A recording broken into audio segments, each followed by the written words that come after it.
The internal struggle between Xiao Jingzhe and Xiao Qing. Upon opening the door, the room was enveloped in darkness, with a small red flickering on the sofa. It was evident that the rotund figure had neglected to turn on the lights and was nestled on the couch, indulging in a solitary smoke. "Why are you still awake at this hour?" Chun Gu exclaimed as he flicked on the bright lights, revealing the figure slouched on the sofa, exhaling wisps of smoke. Before him, an ashtray overflowed with cigarette butts. The stout man slowly raised his head to glance at Chun Gu, extinguishing the cigarette in his hand, and rasped, "I haven't said point all night. I've given this matter considerable thought. It's far from simple and poses significant risks. We must procure some defensive tools, like knives or steel pipes. Don't waste your breath. As you mentioned, they are armed.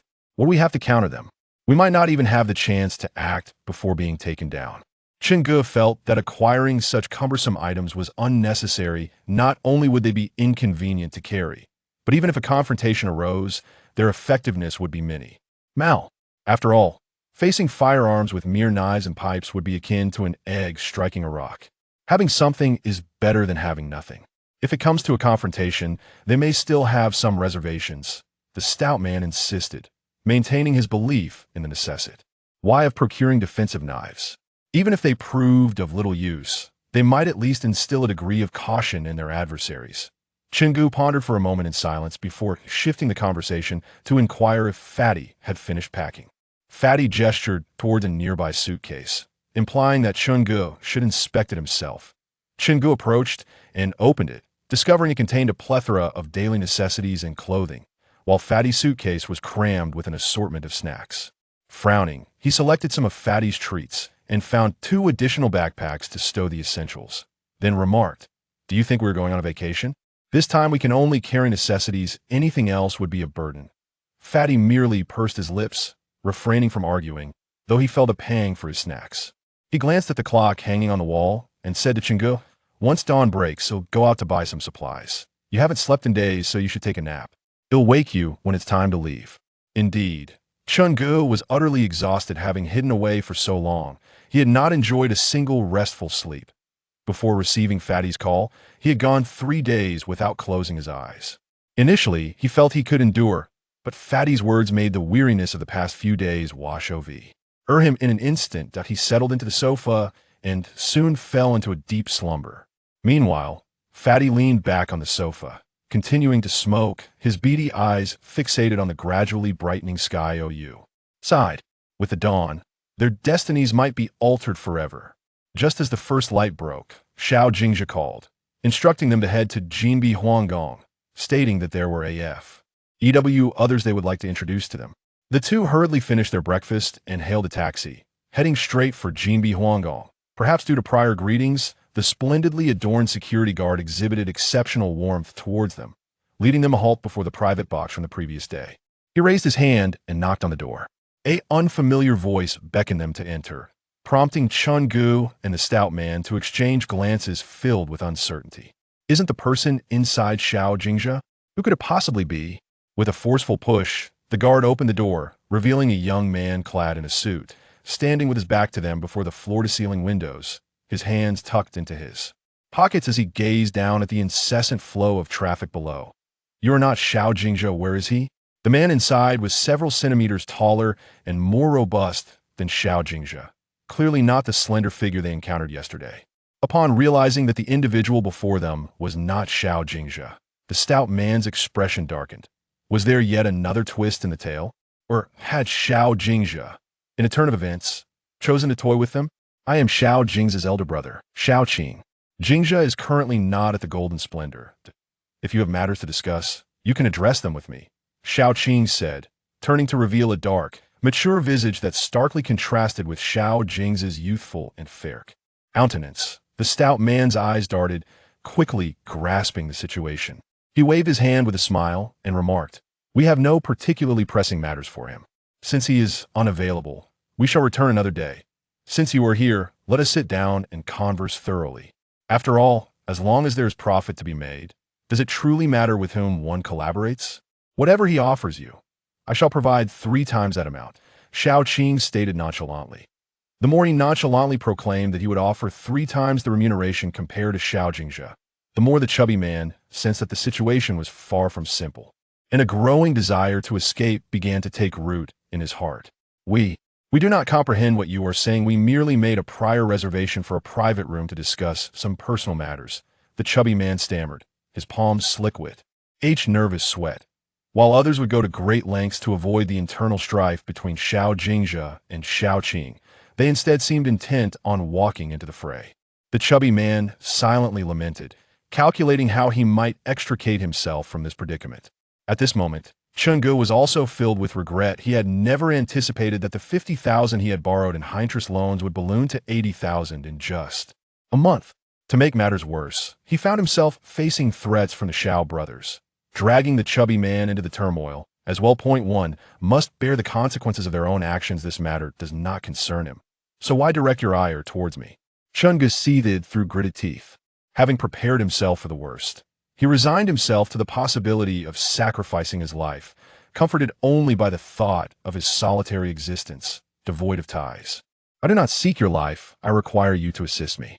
If you accomplish this task, not only will you be absolved of your debt, but I shall also offer you threefold the remuneration. Had Xiao Jingzhe promised, Xiao Qing continued to entice that on one side stood the sole heir of the Xiao family, Xiao Jingzhe on the other, the favored adopted son, Xiao Qing. Offending either would undoubtedly lead to dire consequences. Just as the two were in a predicament, the voice of Xiao Jingzhe echoed from the doorway. Indeed, my elder brother is extravagant in his dealings. Yet those I, Xiao Jingzhe, choose are not so easily swayed by the allure of wealth. In Xiao Qing's eyes, a fleeting glimmer of disdain flashed by, momentarily visible but quickly concealed, though it did not escape the notice of Chenggu and the rotund fellow. What do you mean by that? I merely sought to gauge their loyalty to you, Xiao Qing remarked, harboring reservations about Xiao Jingzhe.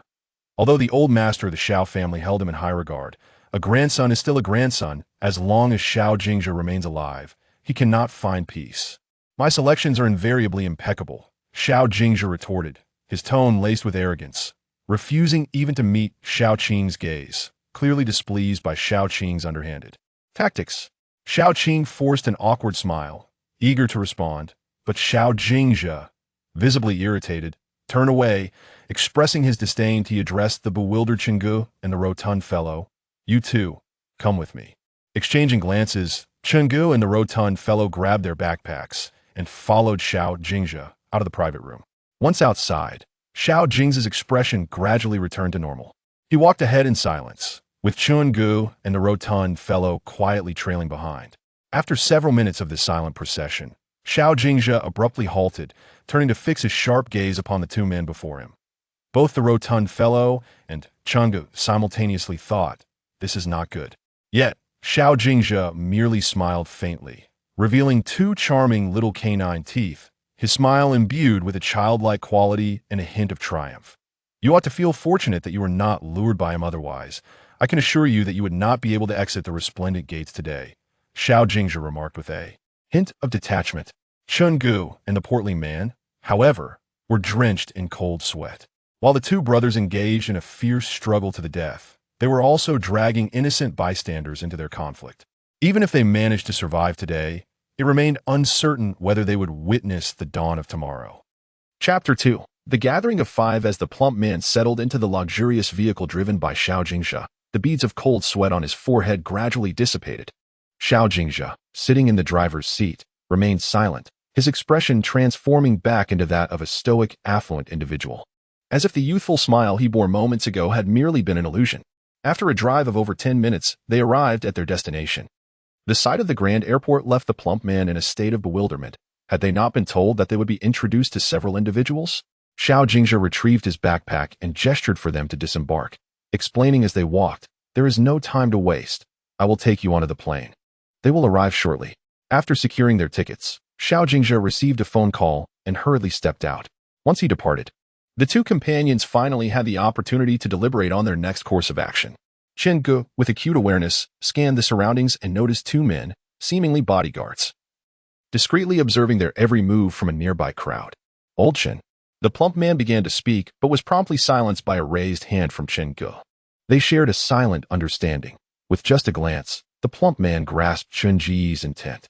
He feigned casualness, casting a glance in the direction of the bodyguards, then lowered his voice. Do you think these two are aligned with Xiao Jingzhe or with Xiao Qing? Qinggu shook his head, indicating uncertainty. He subtly signaled to the plump man, suggesting that he would head to the restroom, and the plump man understood implicitly.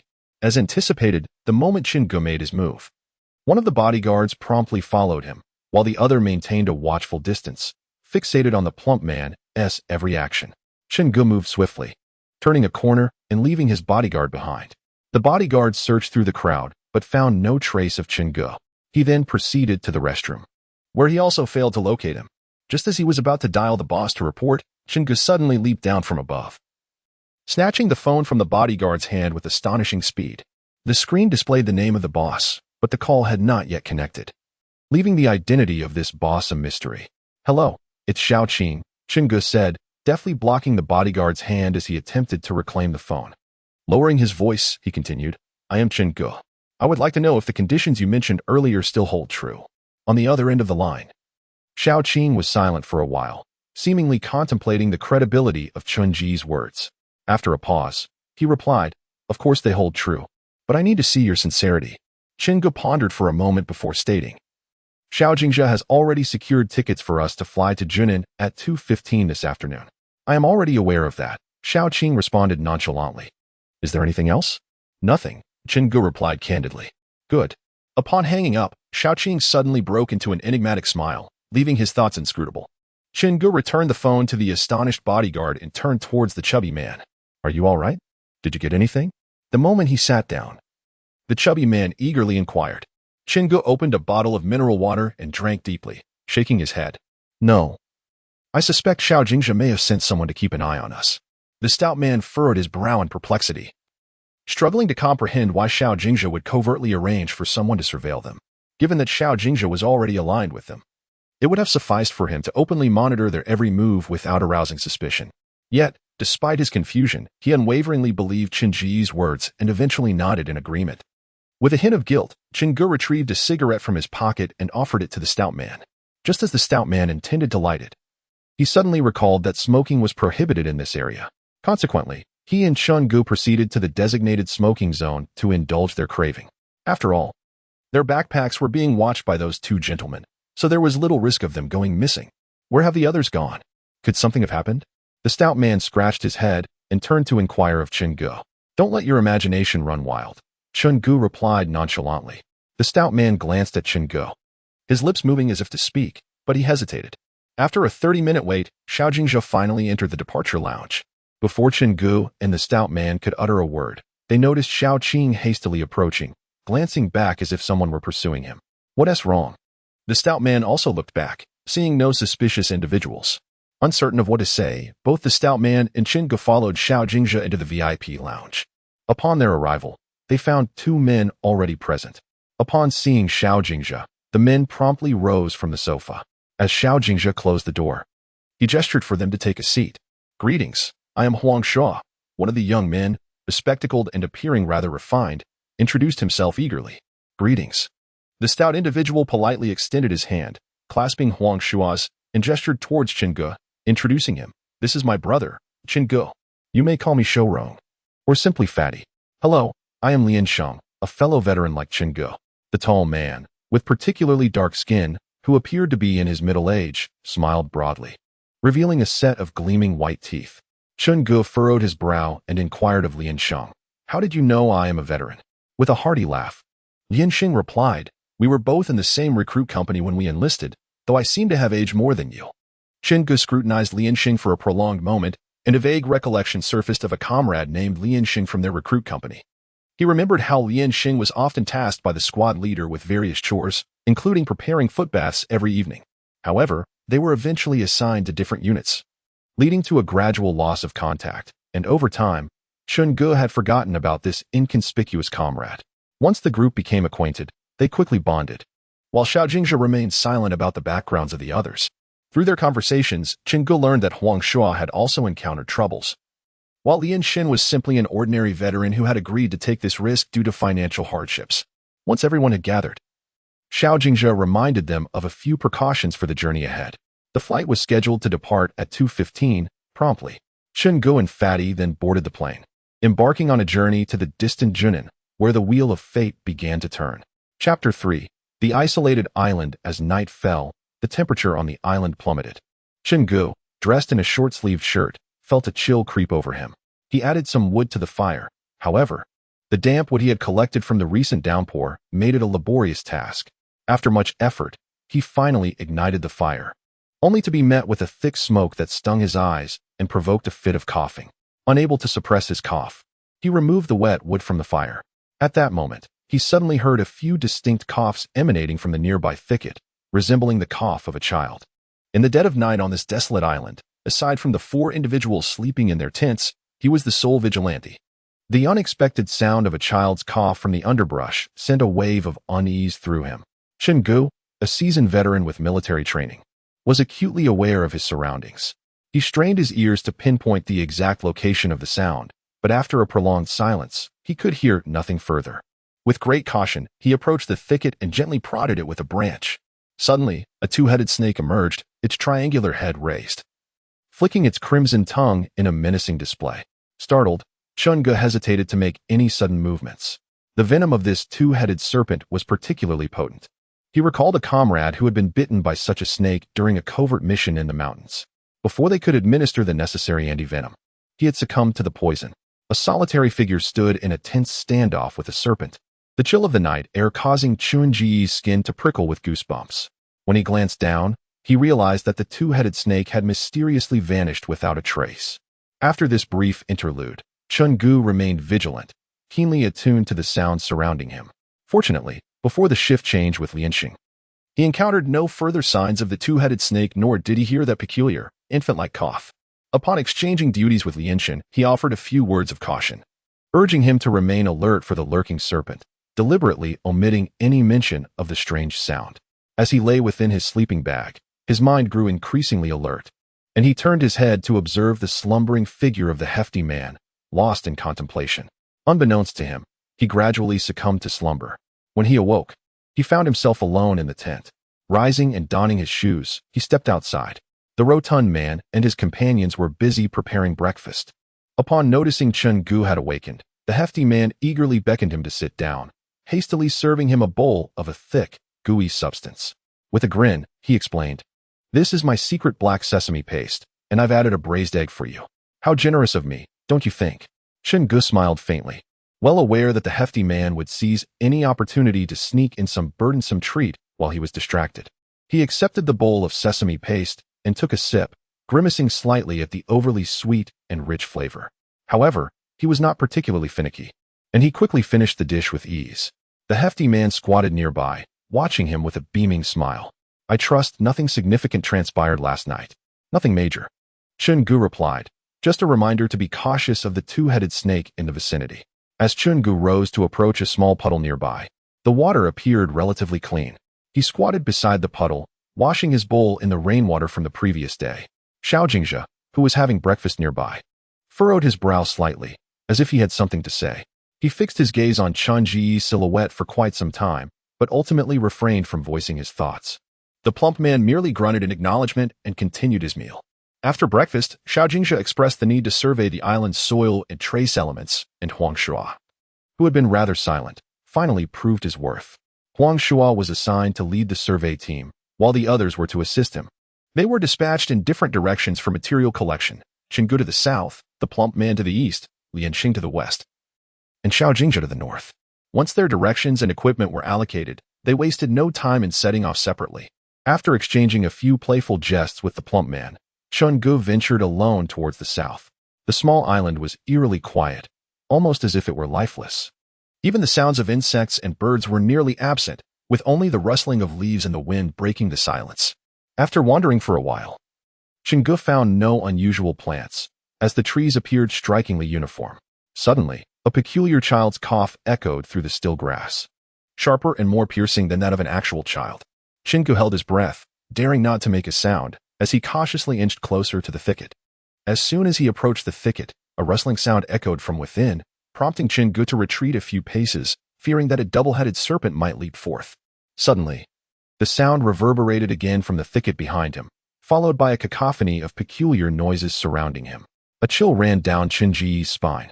his hair standing on end as these unknown creatures drew nearer, the commotion in the nearby underbrush growing increasingly pronounced. The air was thick with an ominous tension. Slowly, Chun Ji's hand inched towards the backpack on his back. When they departed the tent, Xiao Jingjia had equipped each of them with a defensive handgun, a precaution to ensure their safety in perilous situations. He swiftly retrieved the firearm from his pack, aiming it at the thicket before him. Perhaps sensing his movement, the once rustling underbrush felt eerily silent, enveloping the surroundings in an unsettling quietude.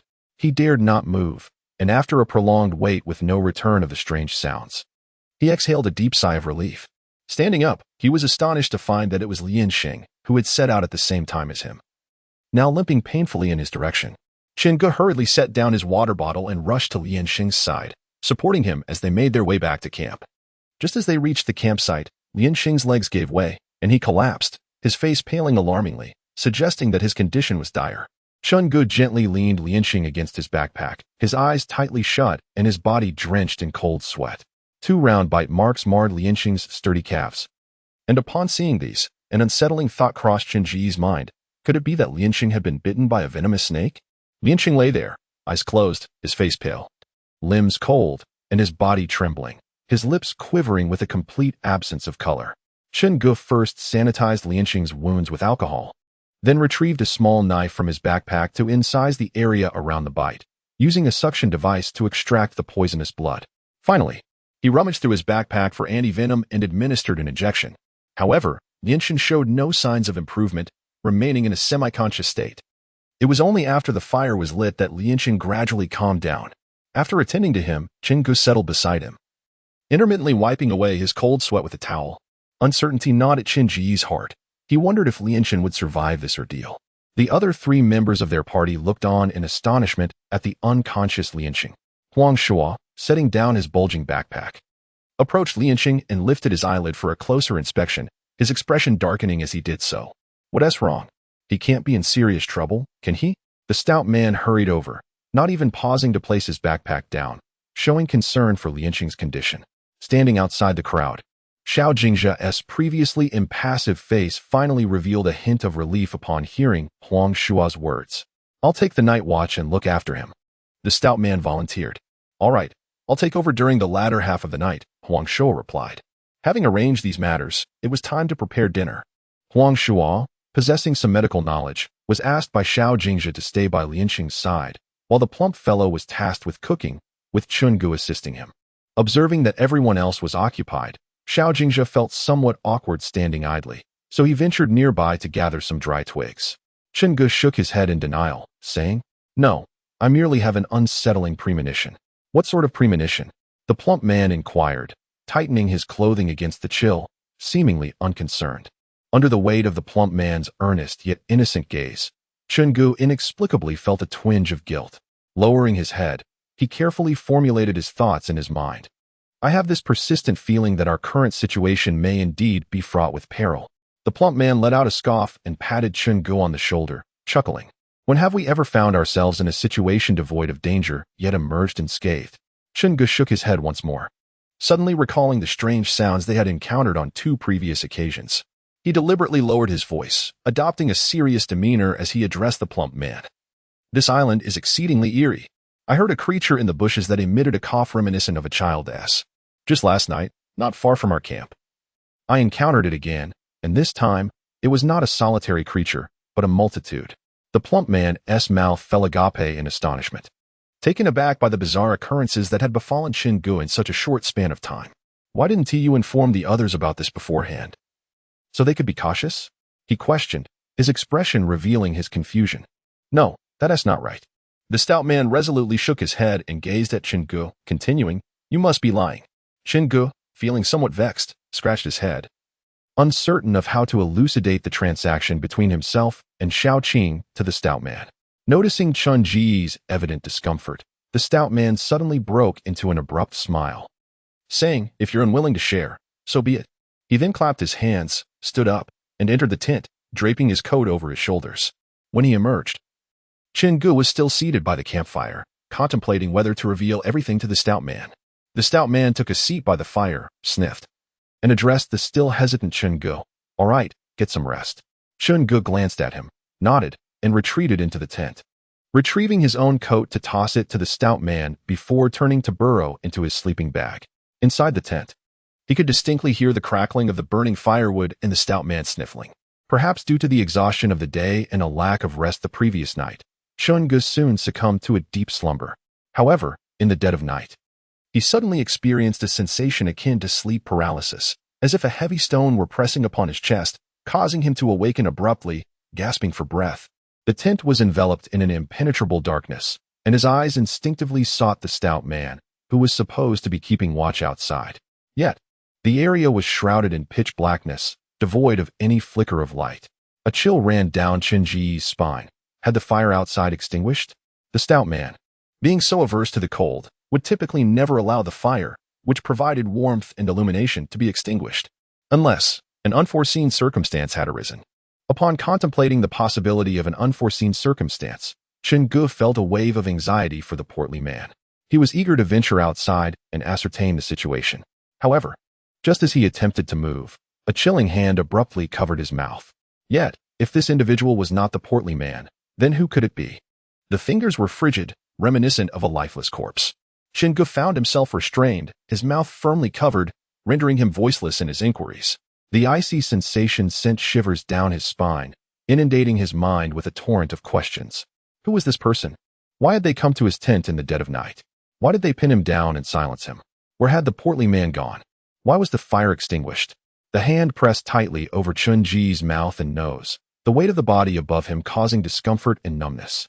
As he contemplated prying away the hand to demand the identity of his assailant, an almost imperceptible sound akin to the slithering of a reptile echoed from outside the tent. Soon after, a peculiar coughing noise began to resonate just outside the canvas. Cough, cough, cough, cough, cough, cough. The person atop Chun-gu shifted slightly, emitting a sound of confusion. Although it was merely a single syllable, Chun-gu immediately recognized that the individual pressing down upon him was, in fact, Xiao Jingjia. Chun-gu could distinctly feel Xiao Jingjia shifting atop him, seemingly attempting to extricate himself. In the darkness, Xiao Jingjia's deliberately lowered voice broke the silence. Inquiring towards the tent's entrance, "Is that you, fatty?" The moment his words escaped, the peculiar coughing sound from outside abruptly ceased, leaving only the sound of their racing heartbeats resonating within the tent. A foreboding sense of unease began to swell within Chun-gu. Uncertain of the situation, he fumbled in the dark, dressed hastily, and armed himself with the pistol issued by Xiao Jingjia before crouching near the tent's edge. A sudden fit of coughing echoed against the tent, piercing through the stillness. Cough, cough, cough. The disconcerting sounds persisted. "What are you doing here?" Chun-gu whispered urgently. Xiao Jingjia raised a finger to his lips, signaling for silence. Chun-gu glanced at his luminous wristwatch. It indicated that it was already 3 in the morning, yet the outside world remained shrouded in darkness, devoid of any hint of light. Strangely enough, those eerie sounds continued to echo outside the tent, showing no intention of entering. The two leaned against each other, remaining vigilant until dawn broke. As the first light of day began to filter in, they heard a rustling sound gradually receding from their tent, and those strange noises faded away. Cautiously, they waited until the sun's rays finally illuminated the small island before stepping outside their tent. The scene before them was chaotic, littered with the traces of serpents slithering by, alongside faint and delicate footprints that were too indistinct to identify the creature that had left them. After confirming their safety, Chun-gu finally found the opportunity to inquire about the sudden appearance of Xiao Jingjia in his tent at midnight. "You still haven't told me how you ended up in my and Fatty's tent." Upon mentioning this, Xiao Jingjia's expression darkened instantly. He raised his hand to touch the back of his head, revealing his broad palm smeared with nearly dried blood. Chun-gu was taken aback by Xiao Jingjia's words. Could it be that there were others on this island who had struck some sort of deal with Xiaoqing? Suddenly, Xiao Jingjia tilted his head and looked at Chun-gu oddly. "How did you sleep so soundly last night?" This remark made Chun-gu feel something was amiss. Although he had indeed been somewhat fatigued during the day, compounded by a restless night of keeping watch, it seemed unlikely that he would sleep so deeply as to be oblivious to the numerous disturbances outside. Perhaps he was just overly tired. Despite his lingering doubts, he had no intention of confiding in Xiao Jingjia. His primary concern at that moment was Fatty. He wondered how Fatty was faring. He picked up his handgun, checked the bullets inside, and reloaded it before stepping out. As he did, he noticed Xiao Jingjia leaning against the tent, slightly bent forward to avoid aggravating his injured head. After that, he walked towards the tent on his right, which was where Huang Shuo was staying. He approached slowly and pressed his ear against the fabric, listening intently. The interior was utterly silent, as if no one were present. It was Huang Shuo. He lay motionless in his sleeping bag, eyes peacefully closed. Had it not been for the slight rise and fall of his chest, Chen Ge would have genuinely feared that Huang Shuo had met with misfortune. After confirming that Huang Shuo was merely in a deep slumber and was not in grave danger, Chen Ge promptly turned his steps towards the adjacent tent where Lian Sheng, who had been bitten by a snake the previous day, lay in a precarious state. As Chen Ge approached Lian Sheng's tent, he noticed that it had been opened, revealing a frostbitten hand extending from within. Outside the tent, there were clear signs of heavy objects having been dragged away. Chen Ge hurriedly dashed to Lian Sheng's tent, where he found Lian Sheng half reclining on the ground, one hand desperately reaching forward as if trying to grasp something, while the other lay helplessly at his side, having succumbed to unconsciousness. Chen Ge assisted Lian Sheng to Huang Shuo's tent and enlisted Xiao Jingzhe to help care for the two still in a state of oblivion. Xiao Jingzhe readily agreed. "What about the fat man?" he inquired. Following the trail of drag marks outside Lian Sheng's tent, they ventured into the lush, sprawling woods, where each tree stood robust, requiring 2 or 3 adults to embrace its girth. The drag marks ceased beneath a colossal, unidentified tree. Chen Ge circled the tree for some time, but found no further evidence of dragging. In frustration, he struck the trunk with a powerful fist, only to feel the tree sway slightly in response. Could his strength truly be so formidable as to make such a sturdy tree tremble? Just as he pondered this, he noticed the branches hanging low to the ground tremble ever so slightly. Chen Ge stared incredulously at the branch, which appeared to possess a life of its own, twisting and writhing before his eyes. Initially, it was just one branch, but within moments, the entire tree's branches began to convulse. Once all the branches were in motion, Chen Ge was profoundly shaken by the spectacle before him. Amidst the chaotic flailing of the branches, he caught a fleeting glimpse of someone bound tightly among the twigs. His head hung low, leaving Chen Ge uncertain whether the person was dead or merely unconscious. In that instant, recognition struck him. It was the fatty. The man, twisted like a pretzel, was none other than his comrade, the one with whom he had faced countless dangers. Chen Ge swiftly tucked his handgun into his waist and retrieved a Swiss Army knife from his backpack, a purchase made by Fatty for self-defense. Little did he know, it would prove useful at this critical moment. Having undergone rigorous training during his military service, scaling trees was a trivial task for him, and in no time, he reached the nearest treetop to Fatty. "Fatty, wake up! Fatty!" Chen Ge called out, but 2 thick branches obstructed his path, writhing violently between them.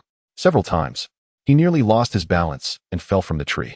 Despite his repeated calls, Fatty remained unresponsive, his head drooping.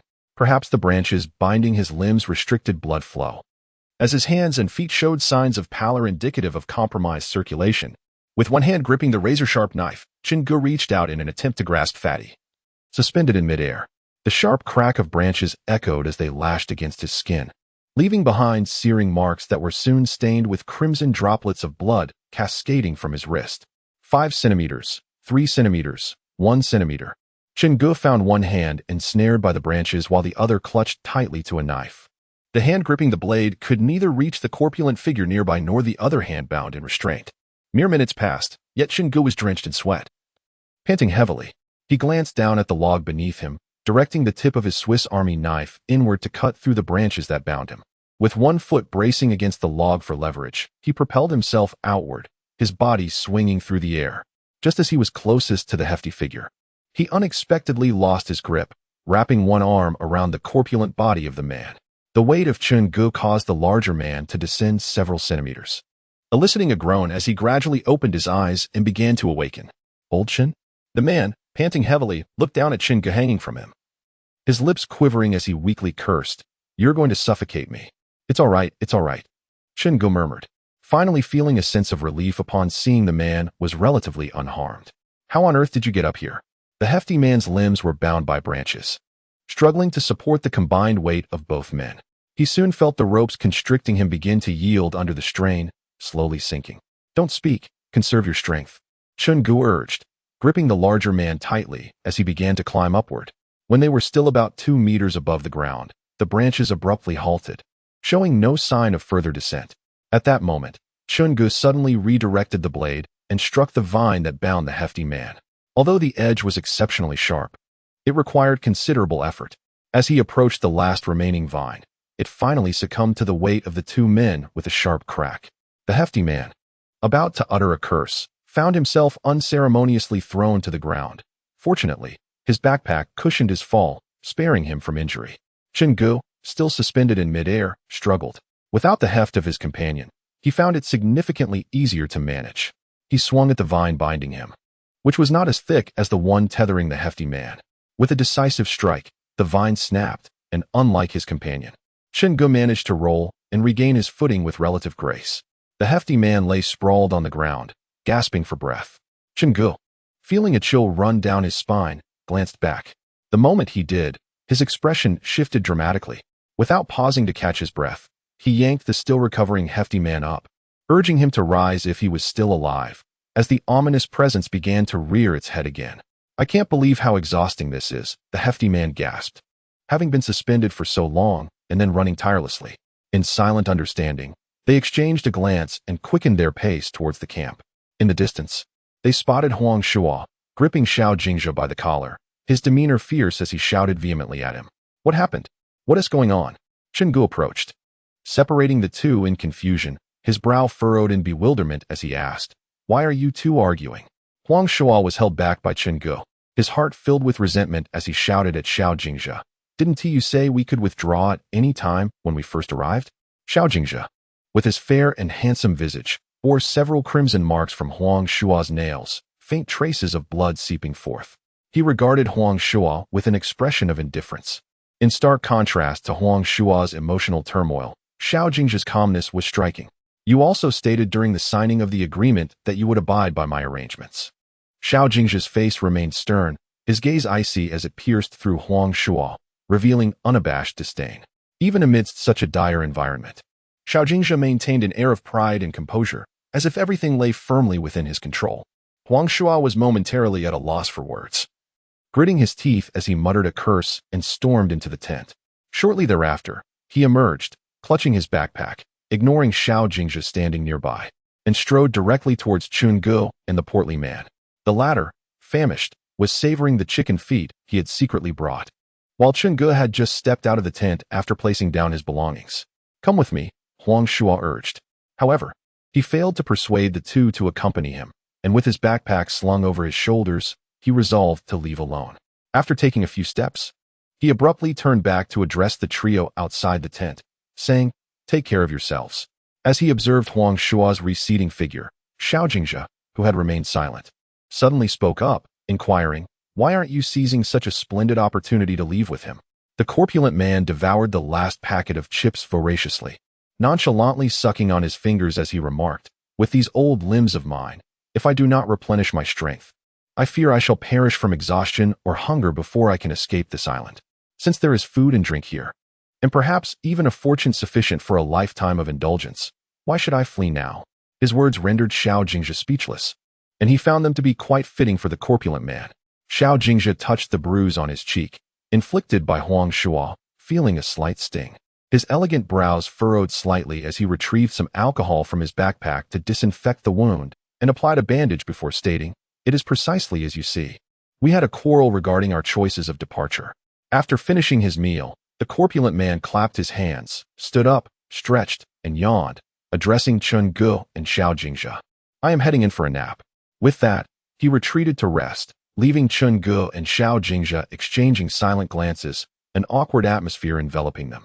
"I shall check on Lianxing," Chun-gu announced as he rose to visit Huang Shuo's tent, where Lianxing remained in a deep slumber. Upon entering, he was met with Lianxing's inquisitive gaze as he struggled to sit up, his complexion appearing significantly improved from the previous day. "I heard everything you said," Lianxing weakly asserted. "It is not something that cannot be overheard. Whether to stay or leave is not a matter of compulsion." Chun-gu assisted him to a semi-reclined position, propping him with a backpack for support. "I shall not leave," Lianxing sighed. "I wish to remain." Chun-gu seemed to have anticipated Lianxing's decision long before, giving a gentle pat on Lianxing's shoulder as a form of consolation. "Do not overthink it. Focus on resting well. I shall fetch you something to eat." After satiating his hunger and thirst, Lien Sheng regained much of his vitality and was even able to limp outside the tent to breathe in the fresh air. The rotund man slept soundly until the sun was nearly setting, just as Chen Gu had prepared dinner and intended to call him. Seeing the man awaken on his own, Chen Gu quickly beckoned the others to join him for the meal. The four of them gathered around the fire, enjoying a steaming dinner while occasionally sharing trivial jokes, creating a pleasantly harmonious atmosphere. Once dinner concluded, it was time to assign the night watch. Given Lien Sheng's recent recovery from illness, it was clear he could not be tasked with the watch. The rotund man, having stood guard the previous night, obviously needed rest. Leaving only himself and Xiao Jingzhe available for the duty, Chen Gu would take the first half of the night while Xiao Jingzhe would take the latter half. After dinner, the group chatted for a while before dispersing to rest. After 11 o'clock, Chen Gu began to feel drowsy. He rummaged through his backpack for his water bottle, only to discover it was completely empty. Parched and thirsty, he rose to retrieve a bottle of mineral water from the tent. The rotund man was sleeping soundly, oblivious to Chen Ji's entrance. Chen Gu swiftly grabbed the water and hurried outside to resume his watch. However, upon stepping out of the tent, he froze in place. If he was not mistaken, a figure stood before the fire, facing away from him, warming themselves. Without uttering a word, Chen Gu drew his handgun, aiming it at the individual's head, and cautiously inquired, "Who goes there?"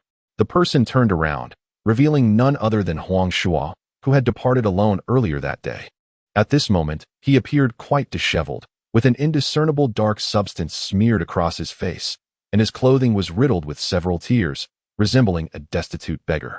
Huang Shuo turned his head to look at him, and, after a moment of hesitation, finally mustered the courage to ask, "Aren't you curious why I was so agitated this morning?"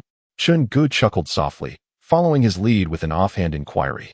"Will you enlighten me as to the cause of your excitement?" Huang Shua's overly serious demeanor piqued Chen Ji's curiosity about what incident could have stirred him so profoundly, particularly to the extent of causing him to grapple with his benefactor. "There is a traitor among us," Huang Shuo replied mysteriously. Chen Gu couldn't help but chuckle internally, as Huang Shuo likely had no inkling that the individual standing before him was the very traitor he mentioned. However, if he and Xiao Jingzhe were not lying, it was evident that there was another person among them who, like him, was serving Xiao Qing. Who could that person be? When he awoke, it was already time for Huang Shuo to switch shifts with the rotund fellow, and he discovered that Xiao Jingzhe, who should have been resting in the tent, had inexplicably been knocked unconscious and tossed into his own tent. The incoming Huang Shuo was also fast asleep within the tent, and even the injured Lien Sheng had not escaped the calamity, having been dragged out from the tent. What was most peculiar was the rotund fellow. The following morning, Chen Gu found him unconscious beneath a large tree. This indicated that, aside from himself and Huang Shuo, all others had sustained various degrees of injury that night. This prompted Chen Gu to question the credibility of Huang Shuo's words. It was possible that he was merely feigning innocence or testing Chen Gu to elicit a confession regarding his own allegiance to Xiao Qing. Chen Gu deliberately feigned curiosity and inquired, "Who is it?" Although he did not explicitly name anyone, a suspicious individual had already begun to take shape in Chen Ji's mind. Despite Huang Shuo's reluctance to divulge information, Chen Gu maintained his pretense of curiosity and pressed on with his questioning. Yet, Huang Shuo remained tight-lipped, refusing to reveal any names. With a feigned sigh, Chen Gu opted for a more subtle approach, asking, "You need not disclose the identity of the mole. Just tell me what transpired that compelled you to leave in such haste." Huang Shuo's complexion abruptly darkened, appearing pale and drained of color even under the flickering firelight. After a prolonged silence, during which he struggled to form words, Chen Gu patiently awaited his response. Eventually, with trembling lips, he spoke, his voice quaking with fear. I saw the fat man being dragged away by something." Although Chen Gu had once braved torrential rains while serving in the military and had continued to exercise since his discharge, the lethargy of civilian life had taken its toll, diminishing his physique compared to his former self. As dawn approached and the rain finally subsided, the island was alive with the cacophony of various animals howling, their cries directed unmistakably toward their tent. Suddenly, Chen Gu was plunged into darkness, his body swaying before collapsing into the muddy ground. Old Chen, the fat man, having just been roused from a desperate need to relieve himself, spotted him and shouted, rushing over.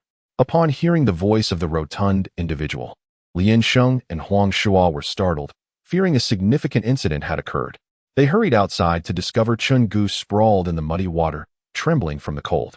The group quickly rushed to assist the pallid Chun-gu, lifting him up. Xiao Jingzhe stood at the entrance of the tent, gazing pensively at the frail figure of Chun-gu. Could it be that his suspicions were unfounded? He had long suspected that among the four of them, there must be a spy sent by Xiao Qing.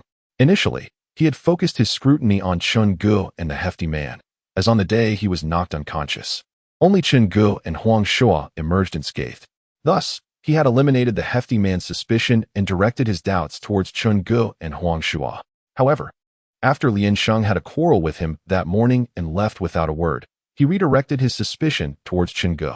Yet now, Chun Ji's behavior left him perplexed. Was he truly innocent? Or was this merely a ruse, an act of self-sacrifice? After a moment of contemplation, Xiao Jingzhe turned and entered the tent, retrieving a box of cold medicine before heading to Chun Ji's tent.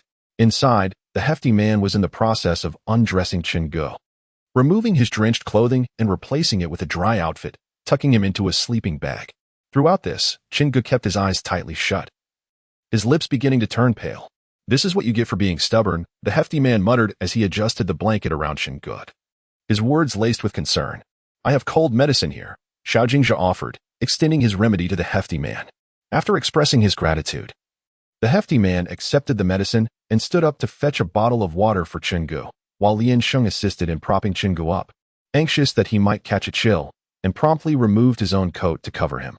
With one hand, the stout man grasped Chun Ji's chin, compelling him to open his mouth, while with the other, he tossed a pill inside, hastily providing him with a few sips of water. After administering the medication, Huang Shuo assessed Chun Ji's condition, attributing his ailment to a cold contracted from being caught in the rain, coupled with some physical exhaustion.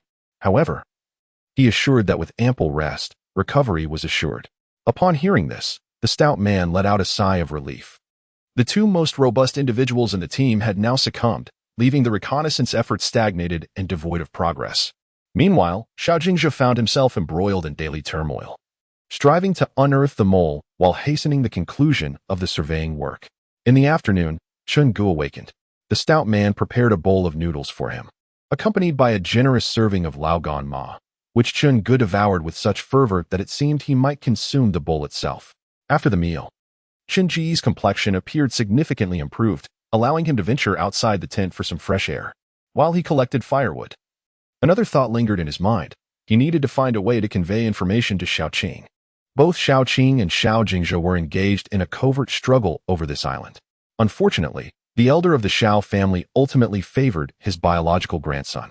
Xiao Jingzhe, without contention, effortlessly acquired the project that Xiao Qing had painstakingly endeavored to secure. It is only natural for anyone to harbor feelings of resentment and discontent. For the moment, he was unable to discern whether the individuals present were allies of Xiao Jingzhe or Xiao Qing. Chun-gu lingered by the shore for an extended period before ultimately turning away. It was prudent to refrain from any rash actions. After all, having finally located their encampment, Chun-gu instinctively quickened his pace. The surveyors have arrived, and the rotund man and Lian Sheng are gathered around a pile of firewood, indulging in their meal while sharing laughter and banter. In the distance, Chun-gu hurriedly approaches them, his expression fraught with urgency. The rotund man squints slightly, fixating on something trailing behind Chun-gu. In an instant, his already small eyes narrow further. His reflexes outpace his thoughts, and before he can fully comprehend the situation, a pistol is firmly in his grasp, its dark muzzle aimed at the figure slowly advancing behind Chun-gu. Chun-gu is momentarily taken aback to see the rotund man brandishing a firearm directed at him. Before he can process the unfolding scene, a resounding bang echoes in the air as a bullet whizzes past his ear, striking true to its mark. To his astonishment, a large monkey with a human-like face has been following him unbeknownst. The creature, struck in the eye by the rotund man's bullet, grimaces in pain, jumping around in distress. Suddenly, it leaps onto Chun Ji's shoulder, brandishing its sharp claws aimed for his face. Chun-gu instinctively ducks to avoid the monkey's surprise attack, but the creature, unwilling to concede defeat, screeches and lunges at him once more, its claws targeting his eyes in a vengeful bid for retribution for the injury it sustained. This monkey is unusually heavy, emanating a pungent odor that is far from pleasant. With a fierce roar, it charges at Chun Ji's face, obscuring his vision with its robust body, and before he can react, he is violently toppled to the ground. The monkey's claws are alarmingly sharp and remarkably swift, and with a single swipe, crimson spills forth. The monkey, enticed by the scent of blood, became increasingly agitated, screeching as it leaped upon Shinji's body. Its paws stained with a vivid scarlet. Beads of sweat, akin to small pearls, cascaded down Lien Sheng's face, shattering upon impact with the ground. He drew his handgun. Aiming at the approaching monkeys, his finger poised on the trigger, awaiting the signal from Xiao Jingzhe to fire the first shot of the night. "Do not shoot," Chen Gu urged, as he lifted the tent flap and stepped outside, followed closely by the drowsy figure of the rotund man. The portly fellow, still in a state of slumber, yawned widely and staggered out. Upon encountering the multitude of red-eyed faces lurking in the darkness, he trembled in fright, instantly jolted awake, and exclaimed, "What the hell are all these creatures?" Chen Gu shrugged, indicating that he had no more effective means to deter the frenzied monkeys from advancing. Xiao Jingzhe, with a grim visage, fixated his gaze on the encroaching monkeys, his countenance dark and foreboding. Chen Gu continued, however, "I have come to realize that these beasts harbor a deep-seated grudge. If we engage them tonight and fail to eradicate them completely, they may seek vengeance at any moment. Moreover, firing our weapons now could attract even more troublesome entities." "Ugh," the rotund man grumbled in dissatisfaction. "You've rambled on with nothing but nonsense. Why don't you propose a solution?" Chen Gu was momentarily taken aback, reflecting on how inconsiderate the man was. Realizing the implication of his words, the portly fellow quickly grasped the situation. "You mean we should endure until dawn?" "I'm afraid dawn may not come." Xiao Jingzhe spoke calmly, raising his hand to aim at a monkey that had taken advantage of their conversation to approach the tent. With a resounding bang, the monkey let out a shriek and collapsed, convulsing on the ground, its blood-red eyes glaring venomously at Xiao Jingzhe. Once he fired the first shot, the ensuing chaos became uncontrollable. The other monkeys, momentarily startled by the scene before them, hesitated for only a few seconds before cautiously advancing once more. Bang, bang, bang! Several shots rang out in quick succession, each bullet finding its mark in a monkey, leaving a gruesome mixture of brain matter and blood splattered across the ground, the sight of which nearly caused the rotund man to retch violently. Seeing that the situation was beyond his control, Chen Gu reluctantly joined the fray. Even if they could not eradicate the furious monkeys, they might still fend them off until dawn. After a flurry of gunfire, the area around the campfire was littered with dismembered monkey limbs, blood pooling in a grotesque blend of red and white, filling the camp with a nauseating stench. Perhaps due to their ferocity, the monkeys, suffering heavy casualties, were temporarily deterred, resulting in a standoff that lasted half an hour between the 5 men and the horde of monkeys. The rotund man, both weary and famished, struggled to keep his eyes open, his small eyes drooping heavily. Following the gunfight, the others were equally exhausted, yet they remained vigilant, their gazes fixed on the countless pairs of red eyes lurking in the shadows. Just as the rotund man slipped into a light slumber, Chen Gu ruthlessly kicked him awake, exclaiming, "Stop dozing off. Those damn monkeys are launching a counterattack. By heavens, this is no ordinary monkey, it is indeed the legendary Sun Wukong." The stout man, roused from slumber by Chen Ji's kick, grumbled in irritation, "Spare your breath and conserve your energy for a protracted battle with the creature," Chen Gu retorted, aiming at the lead monkey with a sense of urgency. Unbeknownst to Chen Gu, the monkey stood motionless, observing him and his companions for an extended moment, aware that the ominous object in Chen Ji's grasp could spell its doom. After a while, it lifted its front paws and, astonishingly mimicking their posture, began to stand upright. A bizarre expression, resembling a smile yet veiled in malice, flickered across its countenance, its gaze as venomous as ever. "What on earth? Has this monkey truly attained sentience?" the stout man exclaimed incredulously, rubbing his eyes before turning to Chen Gu. "Did it just smirk at us?" Upon hearing his companion's inquiry, Chen Gu confirmed his earlier observation. Not only had the monkey mastered the art of bipedalism in mere seconds, but it had also bestowed upon them an eerily enigmatic grin. This strange smile, combined with its grotesque human-like features, was profoundly unsettling. "As long as we do not approach, we should refrain from firing," remarked Xiao Jingzhe, who had also discerned the monkey's peculiar grin and sensed an underlying anomaly. Ever since he had overheard his grandfather's casual mention of a mysterious island that had emerged after an earthquake, he had eagerly proposed an expedition to the island. His primary motivation for venturing there was a desire to oppose Xiao Qing, determined to thwart her in her pursuits. The second reason stems from his insatiable curiosity. He yearns to discover what treasures on the island hold such significance for his grandfather. However, the most paramount motivation lies in his desire to demonstrate to his grandfather that he, the biological grandson, is no inferior to the adopted one. Having been nurtured with a superior scientific education, he once believed that in this world, where science has reached remarkable heights, there were scarcely any places or creatures yet to be uncovered by humanity. Yet now, confronted by a throng of human-like monkeys, he is compelled to acknowledge the existence of undiscovered beings in the world. Nature commands a profound respect. A yawn escapes him, and as a chill penetrates the air, Huang Shuo sneezes, feeling the fatigue seep into his arms, which tremble slightly as he grips his firearm. I shall go fetch an additional layer of clothing. It is unbearably cold. Huang Shuo shivers uncontrollably. 2 streams of clear mucus escape from his nostrils. Without waiting for the opinions of others, he turns and retreats into the tent. With his departure, the group of 5 diminishes, and the troop of monkeys immediately begins to stir restlessly. You all hold your ground. I too shall retrieve some warmer attire.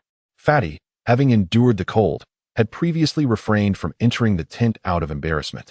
Now, seeing Huang Shuo venture in for clothing, he no longer feels the need to feign bravado and decides to join him.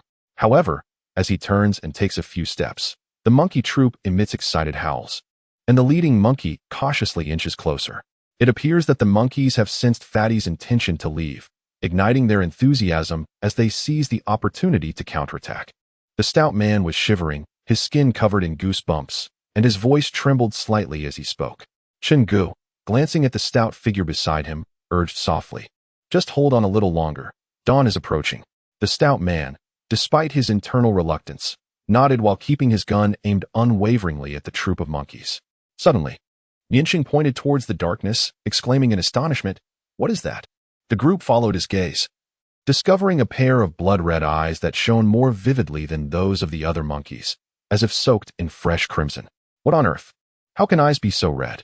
The stout man sneezed violently, sending a stream of mucus from his nose. He wiped it on Chun Ji's sleeve, saying, "Oh, come on." Chun Gu expressed his disdain for the stout man's actions, retorting, "That's my sleeve. Do you think it's your handkerchief? Why not wipe it on yourself?" The stout man chuckled, wiping his nose again and playfully patting Chun Gu on the shoulder, offering his sleeve with a carefree tone. "If you want to use it, feel free." His expression conveyed a certainty that Chun Gu would never stoop to such a thing. "There is something peculiar about that monkey compared to the others," Xiao Jingjia interjected, ignoring their banter. Chun Gu narrowed his eyes, focusing intently on the pair of blood-red eyes. Indeed, those eyes did not possess the malice typical of other monkeys. Rather, they conveyed an ineffable sorrow. This emotion seemed far too complex for a mere primate. The feelings reflected in those eyes bore an uncanny resemblance to the genuine emotions of a human, replete with joy, anger, and sadness.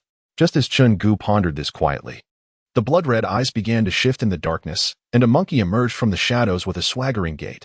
The 4 individuals present gasped in unison. It was a monkey entirely covered in white fur, likely due to its advanced age, as its coat lacked the luster characteristic of younger monkeys. Its steps were unsteady, resembling those of an elderly person with silver hair. Surrounded by a throng of other monkeys, those at the front parted to create a path for it, evoking a sense that it was the alpha among them, with all the others following in its wake. The sight of such an aged monkey still alive was astonishing. "Perhaps it is a case of albinism or a genetic mutation," one remarked. Upon seeing the white-furred monkey, Xiao Jingjia momentarily froze, deep in thought. Then, drawing upon his extensive knowledge, he offered a plausible explanation to the others.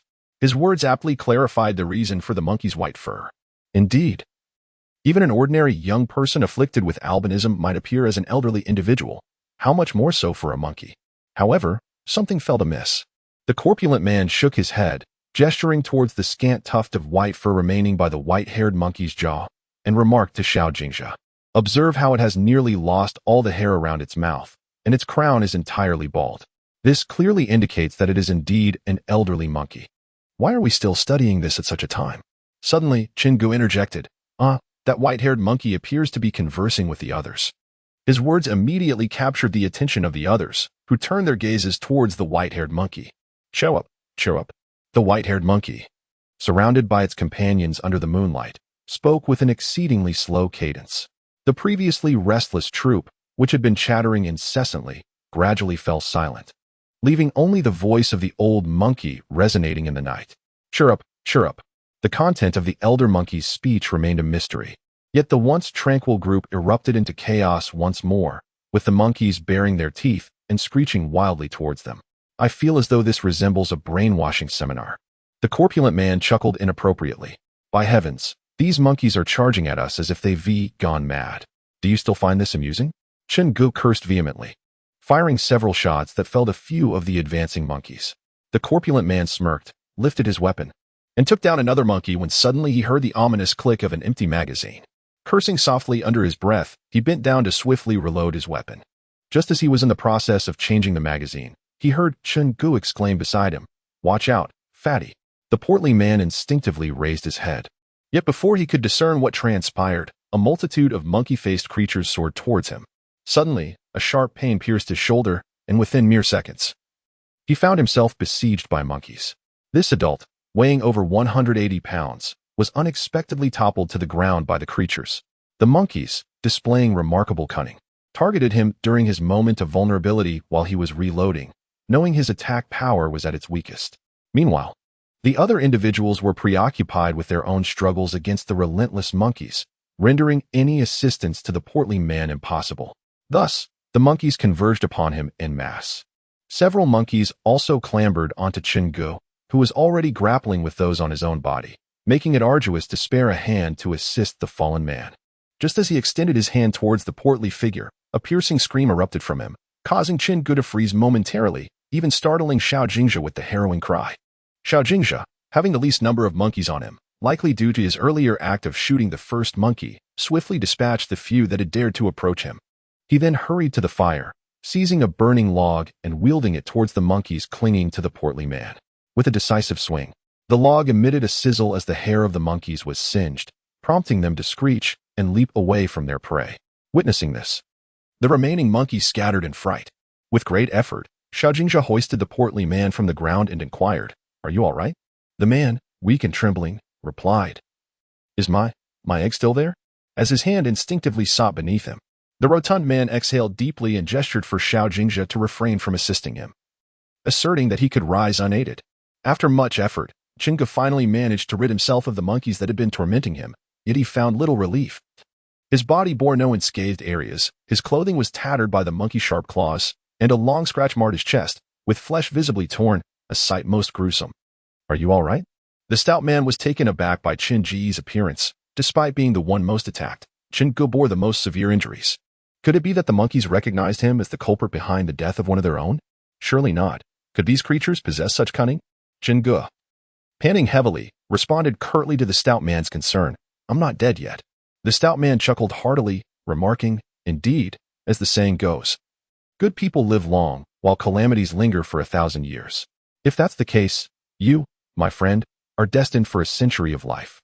Chen-gu couldn't help but chuckle at the stout man's jest, but the laughter pulled at his wounded chest, eliciting a sharp pain.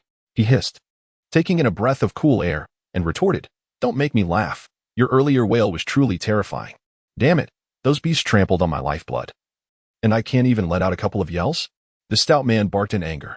Chen-gu glanced knowingly at the stout man's groin, unable to suppress a resigned smile. "By the way, must we continue to guard until dawn? Even life itself feels precarious. My body is marred with the monkey's claw marks. The revengeful disposition of this group of monkeys is exceedingly intense. I believe we should immediately relocate our encampment at dawn," suggested Xiao Jingzhe. It was only upon hearing his words that Chen-gu suddenly recalled the moment when Xiao Jingzhe had rescued the chubby fellow. While he was engaged in battle with the monkeys, he had not observed Xiao Jingzhe's expression closely, yet he could discern the undertones of concern in his anxious voice. His gaze fixated on Xiao Jingzhe's right hand, which was blistered from burns, as Xiao Jingzhe deliberately concealed his injured hand behind him, striving to prevent others from noticing his vulnerability, even to the slightest degree. However, Chen-gu could perceive the subtle tremors of his hand, revealing that Xiao Jingzhe was masking his fragility. Chen-ji's expression towards Xiao Jingzhe morphed into a complex mixture of emotions. Goo goo goo. After engaging in a battle of wits and strength with the monkeys for so long, the chubby fellow was ravenous, and now, with a moment of respite, the growls of his stomach sounded particularly pronounced. "Let us ignite a fire. We shall prepare breakfast. Once we replenish our strength, we will vacate this campsite," Xiao Jingzhe declared as he rose to his feet. After such a prolonged engagement with the monkeys, his energy was nearly depleted. He surveyed the others, apart from Huang Shuo, who had left temporarily to fetch additional clothing. The rest were in no better condition, especially Chen Ge. He had suffered the most brutal attacks from the monkeys and now appeared almost incapacitated, with claw marks across his abdomen oozing blood. Huang Shuo had laid him flat on the ground, diligently disinfecting his wounds to prevent infection. This place was far from the well-equipped medical facilities of the city. Once infected, it was tantamount to a death sentence. Chen Ge pressed his lips tightly together, beads of sweat forming on his forehead. Yet he stubbornly refrained from uttering even a single groan. The rotund man seated beside him on the ground occasionally used his sleeve to wipe away the cold sweat that emerged from Chen Ji's pain. The plump fellow showed no concern for the remnants of Chen Ji's breakfast, eagerly devouring his own meal as if he might consume the bowl as well. After finishing their meal, the group deliberated on the matter of vacating the camp. While it was presented as a collective discussion, it was evident that Xiao Jingzhe was the one making the crucial decisions, as the others were merely hired by him. It was preferable to entrust such matters to Xiao Jingzhe. Once Xiao Jingzhe had articulated his proposal, his gaze swept across each face, inquiring, "What do you all think?" The rotund man glanced at the prostrate Chen Ge and nodded decisively. Remaining here might lead to unpredictable consequences, and perhaps departing would prevent the monkeys from tracking them down. Xiao Jingzhe then turned to the other two who had yet to voice their opinions. "I am with the main group," Lian Sheng pondered before responding. "And you?" Xiao Jingzhe directed his question towards Huang Shuo, asking, "Surely you do not still harbor the delusion of escaping from here?" Huang Shuo remained silent, but his evasive gaze betrayed that Xiao Jingzhe had indeed discerned his thoughts. "Huh," Xiao Jingzhe scoffed, his gaze icy as it swept over each of them. And he spoke with measured calmness. "Let me be frank with you. The waters surrounding this island are patrolled by my family, the Xiao clan. Unless I personally escort you away, you would find it impossible to escape this island, no matter how you might try." Chen Ge and the rotund man exchanged a knowing look. Chen Ge silently rejoiced, grateful that he had not impulsively attracted the attention of those on the yacht. Otherwise, their concealment would have been compromised. Their supplies, medications, ammunition, and food were dwindling. Huang Shuo, unwilling to remain on the island any longer, sought every possible means to persuade Huang Shuo to let him leave. Xiao Jingzhe, however, was not oblivious to his ulterior motives. He let out a cold chuckle and replied indifferently, "This is not your concern." Xiao Jingzhe's succinct statement left Huang Shuo utterly speechless. Despite harboring a multitude of grievances, he had no choice but to endure, for this was an island developed by the Xiao family. The thought of sneaking away only to be captured by the Xiao family members lurking in the surrounding waters filled him with dread, compelling him to swallow his pride and remain silent. Xiao Jingzhe cast a sidelong glance at Chen Ge and the stout man beside him, continuing, "Since we have all agreed, let us commence. You have half an hour to gather your belongings and dismantle the tents." Huang Shuo departed in a sullen mood. Just as Xiao Jingzhe was about to rise, he suddenly heard Chen Ge calling out to him. Confused, he turned to face Chen Ge and inquired, "Do you have something to say?" Chen Ge shook his head, his gaze slowly drifting to Xiao Jingzhe's right hand, which had yet to be bandaged. From Chen Ji's vantage point, he could clearly see the blister forming in the center of his palm. "Thank you for your timely intervention to save the stout man. We will remember this kindness between us." For reasons unknown, as he faced the expressionless young man, Chen Ge found it difficult to articulate his gratitude. Finally managing to utter those words after a prolonged struggle, the hefty fellow, previously obstructed from view by a monkey, remained oblivious to how Xiao Jingzhe had rescued him. Now, upon hearing Chen Ji's words, he followed Chen Ji's gaze and noticed that Xiao Jingzhe's right palm was covered in blisters. Feeling embarrassed, the hefty man remarked, "Well, please don't leave just yet. Allow me to tend to your wounds." "It's nothing," Xiao Jingzhe replied coolly, turning away and departing, leaving behind two individuals exchanging glances filled with a complex mixture of emotions. Time was of the essence, and given Chen Ji's current physical condition, he was unable to assist. Thus, the remaining four worked diligently for over half an hour before finally dismantling the camp. Faced with an abundance of belongings, Xiao Jingzhe felt a wave of anxiety wash over him. When they had first arrived on the island, all five had been brimming with energy. Yet now only four were available to labor. Having gone a night without sleep and having exerted themselves while packing, they were at risk of exhaustion if they were to relocate to a more distant area. "Where shall we move to?" Lian Xing inquired. "I happen to know of a place," the hefty man suddenly interjected. "What place?" Pray tell, Xiao Jingzhe responded, intrigued by the hefty man's suggestion, signaling him to elaborate. It is thus.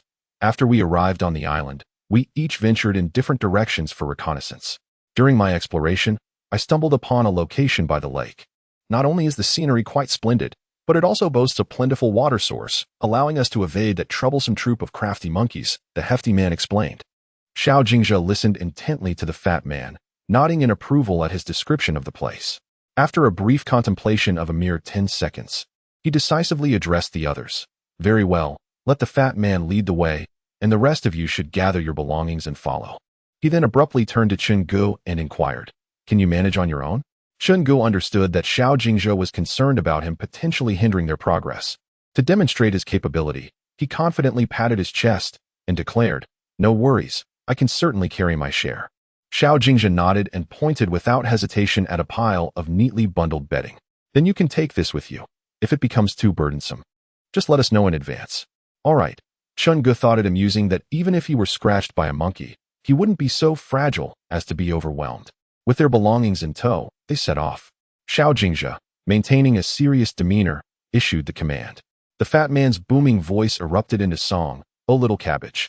The fields are yellow. At 2 or 3 years, mother is no more. His powerful singing startled a flock of birds, sending them fluttering from their nests. Hey fat man, could you tone it down a bit?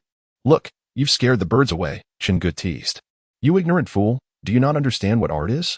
Our singing is a form of artistry, the fat man retorted while busily setting up a tent.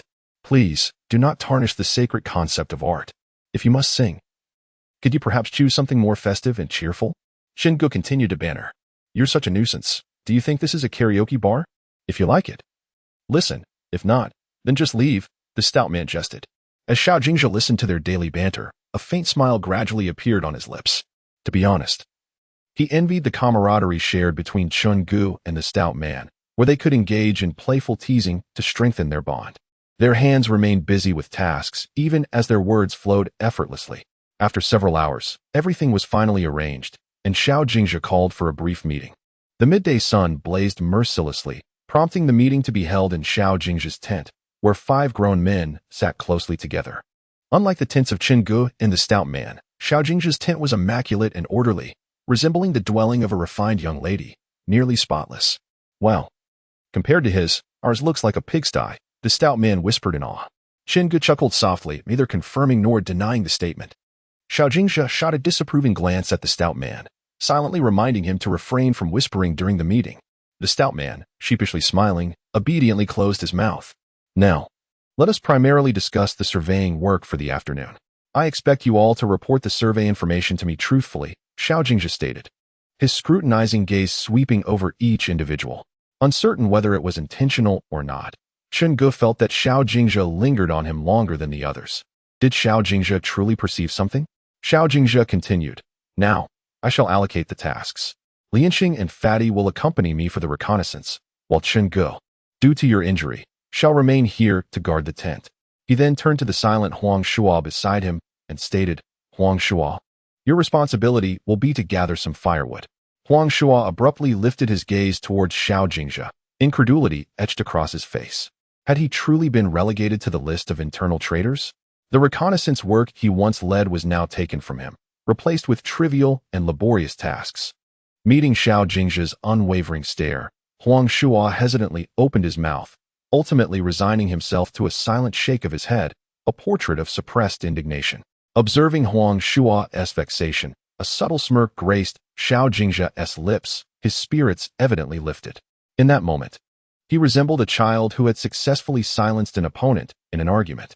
The entire meeting was dominated by Xiao Jingzhe's discourse, with the others remaining mute, listening intently. Since there were no objections, this would be the course of action. With that, Xiao Jingzhe was the first to rise and depart the tent, leaving behind 4 individuals, each exchanging glances of varying emotions. Huang Shuo assisted Chen Gu in tidying up the utensils before departing the camp to gather dry branches, leaving Chen Gu as the sole occupant of the expansive campsite. As the clock approached 4 in the afternoon, the sun began its descent, the intensity of its rays waning. The air on the island remained remarkably fresh, a rarity that many urban and rural areas had long since lost. The air was exceptionally refreshing, and Chen Ji's mood brightened accordingly, as he hummed an old, worn-out tune, amusing himself in solitude. Within a mere 10 minutes, he discovered a lake less than 200 meters from their tent. The water in the lake was crystal clear, allowing even the occasional passing fish and shrimp to be distinctly visible.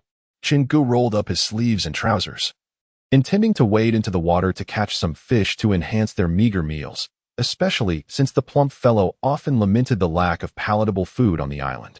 This relocation of their campsite provided an excellent opportunity to frequently catch fish and simultaneously resolve their water supply issue, truly a win-win situation. The water in the lake was chillingly cold, and as soon as his feet made contact with the lake, Chingu felt a shiver run through him. How could the water be so frigid under the sun's rays? It was utterly perplexing. For a moment, he forgot his intention to catch fish and instead crouched by the shore, gently stirring his hand in the water, sending ripples that disrupted the lake's tranquility. A fish approached him, unafraid, swimming playfully near his hand. Chingu, delighted by the leisurely interaction, playfully teased the fish with his fingers, brushing against its mouth. The fish was entirely black, circling around him, each weighing about 3 to 4 pounds, adorned with unsightly fins that sprouted with bumps, solid to the touch.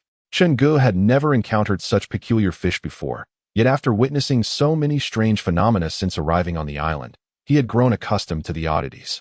He incessantly pinched the bulge on the fish's fin, perhaps with an excessive force this time. The fish, sensing the pain, slipped from his grasp, and to his astonishment, it opened its mouth to reveal a row of sharp teeth, lunging towards Chinji's finger. The sharp teeth of the small black fish pierced his finger, causing blood to drip into the crystal-clear lake, splashing the surface. As soon as the blood mingled with the water, small black fish swarmed over, their mouths agape, eager to seize Chunji's drop of blood. Witnessing this bizarre scene, Chungu finally grasped the gravity of the situation. He had previously thought that these little black fish were simply bold and unafraid of humans, but it was evidently more complicated. It appeared that the fish had regarded him as a potential meal right from the start. After all, even a rabbit would bite when cornered. How much more so a fish armed with sharp teeth? He tossed the fish aside, letting it thrash about, while he remained curiously crouched by the lake, observing the frenzied struggle among the small black fish vying for his drop of blood. Strangely, that drop of blood did not disperse in the water. It maintained the form it had when it first fell. Ultimately, a particularly plump small black fish engulfed the drop in one swift motion.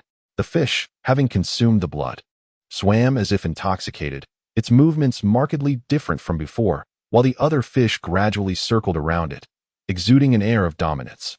He approached and seized the small black fish, making his way back to the camp. Upon spotting the fish, the hefty individual's eyes sparkled with excitement. As he rubbed his hands together and chuckled, "I must say, old Chun, well done. How did you manage to catch this one?"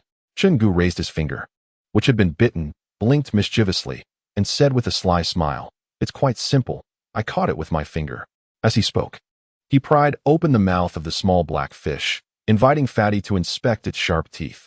Fatty grimaced in discomfort, while he longed to eat the fish. The sight of its teeth repulsed him.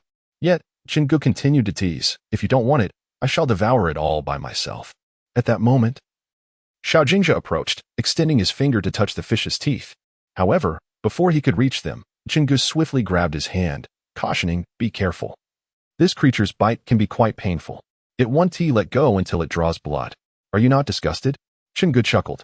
"I've dined on the flesh of a man-faced monkey, let alone this mere little fish with teeth.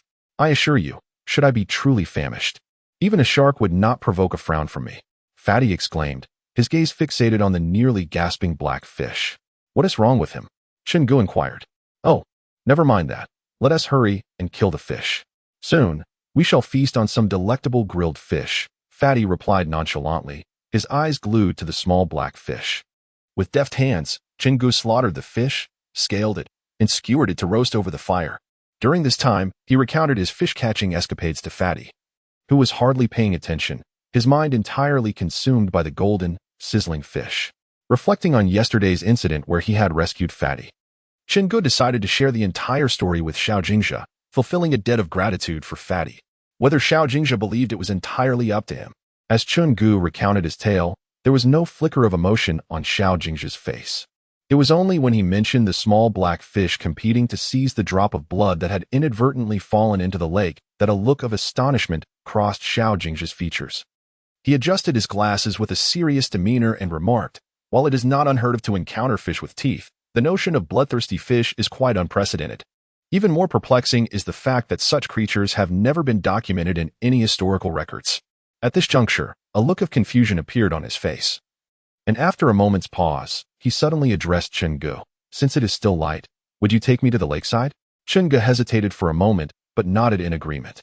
The two emerged from the tent, with the plump man gleefully devouring fish, his face glistening with grease, while he beckoned Chungu and Xiao Jingzhe to join him. In a remarkable synchrony, both Chungu and Xiao Jingzhe shook their heads in disapproval, their disdain evident. Just as Chungu was about to lead the way, he heard Xiao Jingzhe say, "Wait a moment, let me grab something." Chungu nodded and turned to the plump man, who was left with nothing but fish bones, and remarked disdainfully, "You've devoured nearly everything, yet still have the audacity to invite us to join you?" The plump man, satisfied and content, let out a hearty belch, patted his round belly, and stood up, only then remembering to inquire about where Chungu and Xiao Jingzhe were headed. When Xiao Jingzhe mentioned he wanted to see the lake behind the camp, Chungu gently pushed aside the plump man's greasy hand and discreetly wiped off the oil stains that had accidentally transferred to his clothing. The plump man, in high spirits after his feast, was unfazed by Chunji's disdain, standing there as the latter wiped the grease from his hands. He let out a loud belch, the breath hitting Chunji's face, causing his complexion to turn a shade of green. Unaware of the discomfort he had caused, the portly fellow chuckled and said, "Bring me along. Let us consider it a post-meal stroll. For heaven's sake, speak without invading my space. I nearly suffocated." Chungu waved his hand in front of his nose, but the odor lingered, tightening his brow in distaste. The rotund man merely chuckled, disregarding Chunji's words, and playfully draped his arm over his shoulder, casting a sidelong glance at Xiao Jingzhe's tent. In a lowered voice, he earnestly remarked, "I've noticed you've been getting quite close to Xiao Jingzhe lately. Weren't you the one who advised me to keep my distance from the Xiao family to avoid trouble? Yet here you are, getting cozy with him yourself." Just as Chungu was about to clarify, he suddenly felt a lightness on his shoulder. The chubby man straightened up, beaming as he looked behind Chungu. At that moment, Xiao Jingzhe emerged from the tent, a black bag slung over his back. "Let us go," he said, eager to see the enchanting lake. What would typically take around 10 minutes was traversed in less than 7, as they swiftly arrived at their destination. The two squatted by the lake, engrossed in examining the water and its fish, while the portly fellow lay lazily on the grass nearby, his beady eyes fixed on the two by the lake's edge. The two individuals engaged in conversation for quite some time, after which Xiao Jingzhe resolved to personally catch a fish for further study. He adjusted the glasses perched on his nose and gradually rolled up his sleeves. This entire sequence of actions exuded an air of aristocracy that was far beyond the capabilities of someone like him or the plump fellow beside him. As soon as he made contact with the water's surface, the frigid lake water elicited an involuntary gasp from Xiao Jingzhe, yet he showed no intention of surrendering. He slowly submerged his hands into the icy depths, and before long, a few small black fish began to swim around him curiously. Initially, he followed Chunji's advice, frolicking with the little black fish. Just as they were reveling in their play, he suddenly exerted force, capturing one of them and tossing it onto the shore. The fluidity of his motion left Chungu silently astonished. Xiao Jingzhe's speed of attack was hardly inferior to his own, and he executed the maneuver with his left hand.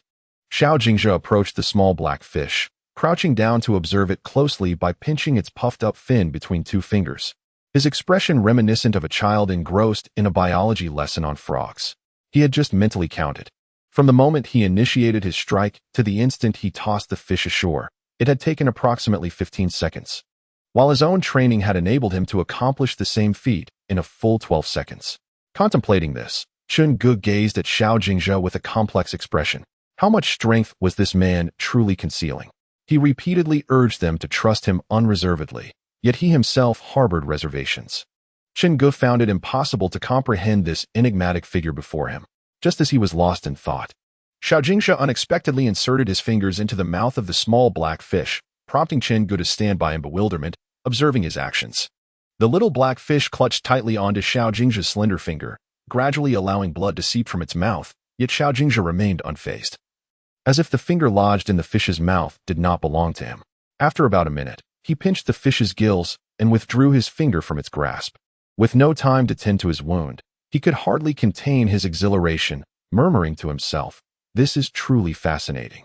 Meanwhile, Chungu rolled his eyes, finding little merit in the excitement. Xiao Jingzhe set down his backpack and rummaged through it, retrieving a pristine scalpel and tweezers. He swiftly struck the fish's head, rendering it unconscious. Next, he employed the scalpel to dissect the fish's belly, examining the internal organs for any discrepancies compared to other species. After some time, he meticulously extracted the fish's innards with the tweezers, arranging them neatly to one side. Although Chungu was baffled by Xiao Jingzhe's intentions, he watched with rapt attention. Xiao Jingzhe's dissection was executed with remarkable precision, reminiscent of a seasoned surgeon. Once the fish was properly dissected, he scrutinized it for a while, finding it lacking in intrigue, and then made his way to the lake's edge to observe living fish. He squeezed his finger, which had been bitten, and crimson droplets fell into the water, immediately attracting a swarm of little black fish. The very fish that had claimed a drop of Chun-Ji's blood swam over, its plump body wiggling, as a fierce battle ensued among the fish in the water. Ultimately, the robust black fish triumphed, seizing the prize. Xiao Jingzhe observed the fierce contest unfolding before him and remarked, "Survival of the fittest, that is the essence of life." Chungu silently scoffed, thinking to himself, "Isn't this grand display of the survival of the fittest a production of your own making?" Chungu understood the underlying meaning in Xiao Jingzhe's words. He saw the fish and was reminded of himself, realizing he must grow stronger to seize what he desires. "Very well, let us depart," Xiao Jingzhe stated, tending to his wounds with simplicity before addressing Fatty and Chungu. Fatty sluggishly rose from the grass and trailed behind the two, moving at a leisurely pace. Amused, Chungu chuckled heartily as he entered the tent, while Fatty picked up a pack of spicy strips, asking Chungu, "Care for a package?" Chungu shook his head in refusal, but Fatty remained unfazed, continuing his pursuit of indulgence, determined to overpower the enemy without granting them a moment's respite. With his hands cradled behind his head, Chungu gazed at the tent above, contemplating Xiao Jingzhe's fluid movements by the lakeside and his profound words. A sense of unease stirring within him. He turned to glance at Fatty, who was gulping down a carton of yogurt as if it were mere water. After a moment's thought, he inquired, "Fatty, what are your thoughts on Xiao Jingzhe?" Fatty licked the last remnants of yogurt from his lips, his expression one of lingering satisfaction.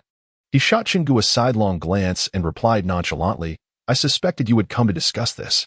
He then shifted slightly to face Chungu, locking his gaze with his, and added, "Before we proceed, I would like to know your current perspective on him." Chungu furrowed his brow, pondering for a considerable time before speaking. "You witnessed his prowess by the lake today, did you not? None of us truly comprehend the extent of his capabilities. Furthermore, I have recently sensed that he has been approaching us, whether intentionally or not." He paused momentarily and added, "This individual instills in me a profound sense of unease." I understood.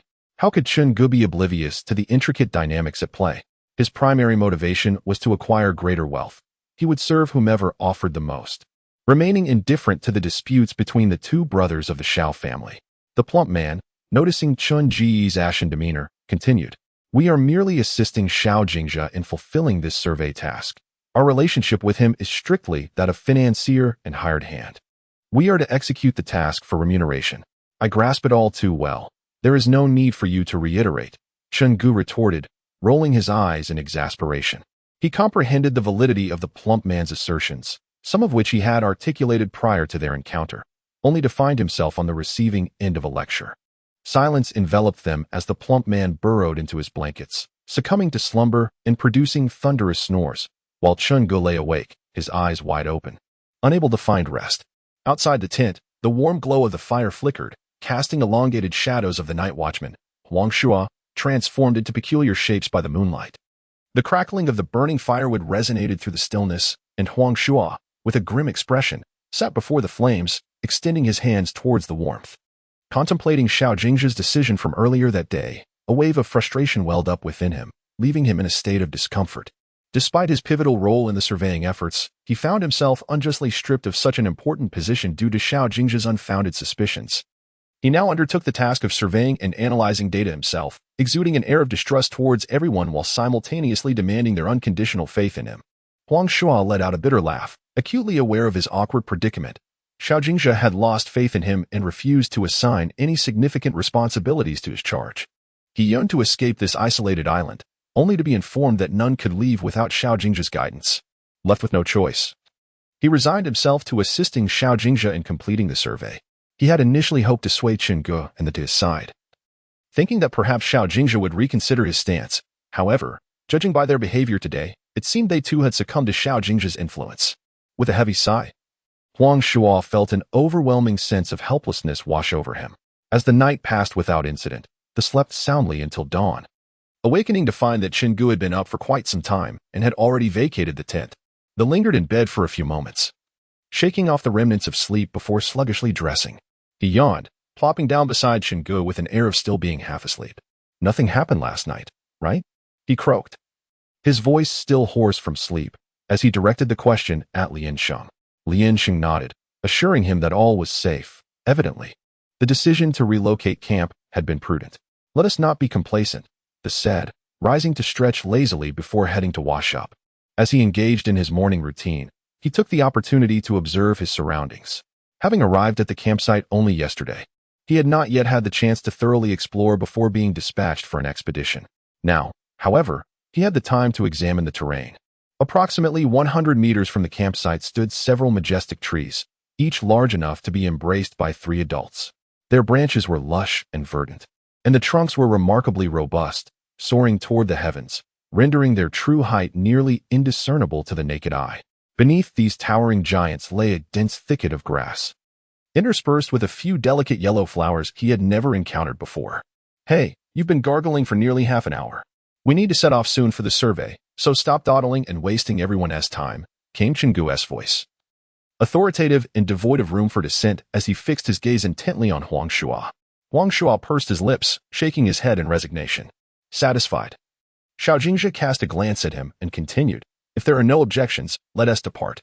The once bustling campsite was now left with only Qingge, who remained behind to guard their temporary shelter. As everyone else ventured out, he wandered around aimlessly, familiarizing himself with the area. Meanwhile, the portly man, unbothered by the lack of conversation, began to sing an off-key tune, oblivious to its unpleasantness, his volume increasing with each note.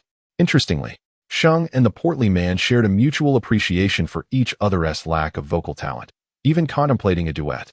This truly troubled Xiao Jingzhe. The phrase "the devil's music" ringing in his ears, causing unbearable pain, aptly describes his current predicament. Furrowing his brow in exasperation, he was on the verge of interrupting the plump man's gut-wrenching song when, suddenly, he heard a rustling sound emanating from the thicket, as if some creature were traversing the underbrush. He gestured for the plump man to remain silent, but the latter, immersed in his spirited singing, felt a surge of displeasure at being abruptly silenced by Xiao Jingzhe. Following Zhao's gaze, he noticed something stirring within the thicket, which stood taller than a person. Stretching his neck, he peered intently into the foliage, fearful that some terrifying entity might leap forth. He was mentally prepared to flee at a moment's notice. After waiting for what felt like an eternity, the group saw nothing emerge from the underbrush, and the once raucous thicket suddenly fell silent under their scrutiny. The plump man, stroking his chin in contemplation, pondered whether the creature within had sensed their approach and thus concealed itself. Xiao Jingzhe, sharing this suspicion, resolved not to abandon the investigation. He signaled for the others to retreat while he himself crept forward, treading lightly as he approached the grass. Picking up a branch, he intended to probe the thicket to uncover whatever lay hidden within. However, before he could part the foliage, a sudden tremor erupted from the bushes, and in an instant, a pitch-black creature leaped forth, swiftly scaling a tree. Despite his preparedness, Xiao Jingzhe was momentarily startled by this dark figure, which, in the blink of an eye, ascended the tree and vanished amidst the dense foliage, all under the watchful eyes of the 3 companions. "What on earth is that? Why is it moving so swiftly?" the chubby man inquired, blinking in astonishment. "Indeed, I couldn't discern anything clearly. All I saw was a dark mass darting up the tree, zipping away like a firecracker." Liansheng concurred. "Xiao Jingzhe, you're in front. Did you catch a glimpse of it?" the chubby man asked. Xiao Jingzhe, still fixated on the direction in which the entity had fled, turned around and gently shook his head, indicating that he too had not seen it clearly. Disappointment washed over both the chubby man and Liansheng. "Let us continue our exploration," Xiao Jingzhe stated with an impassive expression. The chubby man pouted, his eyes involuntarily drawn to the towering tree, his curiosity piqued about the mysterious creature. Liansheng took charge of the collection, Xiao Jingzhe analyzed the data, and the chubby man dutifully recorded their findings, their roles distinct and their collaboration seamless. They subsisted on 2 packs of compressed biscuits for lunch. And when the afternoon sun blazed overhead, Xiao Jingzhe insisted they persevere, undeterred by the sweltering heat. The chubby man had only consumed a small bread roll for breakfast and biscuits for lunch, and after enduring the relentless sun for so long, he felt both exhausted and famished. He regarded Xiao Jingzhe with the gaze of an overworked employee eyeing a demanding employer, and indeed, Xiao Jingzhe was his boss. In contrast to the chubby man, Lianxing fared much better. Although drenched in sweat, he remained invigorated. The trio ambled through the terrain, eventually arriving at a tranquil grove, where an eerie silence enveloped them. No chirping insects or singing birds could be heard, and the entire forest seemed to exist solely for them. A soft, faint sound of footsteps echoed behind the corpulent figure, who was engrossed in recording data. Xiao Jingzhe and Lianxing were engaged in an animated discussion surrounding an enigmatic object. What's wrong? Xiao Jingzhe, having completed his data analysis, suddenly noticed the unusual expression on the fat man's face and inquired. The fat man paused momentarily, rubbing his temples as he explained, "It's just so hot. I might have suffered a heat stroke and seemed to be hallucinating." Xiao Jingzhe frowned, gesturing towards a shaded area beneath a tree. "Why don't you go rest there for a while? I will manage the rest of the data recording myself." The fat man fell into a deep slumber, oblivious to the passage of time. Suddenly, he felt an unsettling lightness, as if he were being hoisted upwards. Startled awake, he realized someone was gripping his shoulders, pulling him towards the tree. Looking up, he was met with the sight of a dark, furry creature, its large eyes fixated on the exposed, pale expanse of his belly. Drip! A foul liquid splattered onto his face. Indeed, it was the creature's saliva. The beast's claws, sharp as hooks, clutched tightly at his shoulders, digging painfully into his flesh. Gritting his teeth, the fat man muttered incoherently, cursing in frustration. As the creature continued to lift him higher, panic surged through him, beads of sweat forming on his brow. He shouted desperately, "Help! Someone, please save me! Help! Help!" Meanwhile, Xiao Jingzhe was still absorbed in his data analysis, with Lianxing crouched beside him, diligently recording the information. Suddenly, Xiao Jingzhe halted his actions, pausing momentarily before turning to Lianxing, inquiring, "Did you hear any sound?" Lianxing set down his pen, shaking his head in confusion as he replied, "No." "What's the matter?" Xiao Jingzhe furrowed his brow, stating, "I believe I heard the voice of the fat man. It sounded rather urgent." Lianxing chuckled lightly and remarked, "Perhaps you are simply fatigued from work and experiencing auditory hallucinations?" Xiao Jingzhe fell silent, uncertain whether the sound he had just perceived was a mere figment of his exhaustion. "Help! Help! Someone come save me." At that moment, a clearer voice echoed from afar, distinctly reaching Xiao Jingzhe's ears. His expression shifted dramatically as he sprang to his feet, resolutely informing Lianxing, "No, it's the fat man calling for help. He must be in trouble."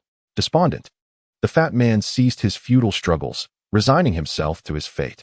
Who would have thought that I, Zhou Rong, the illustrious Zhou fat man, would ultimately meet my demise within the belly of this ghastly creature?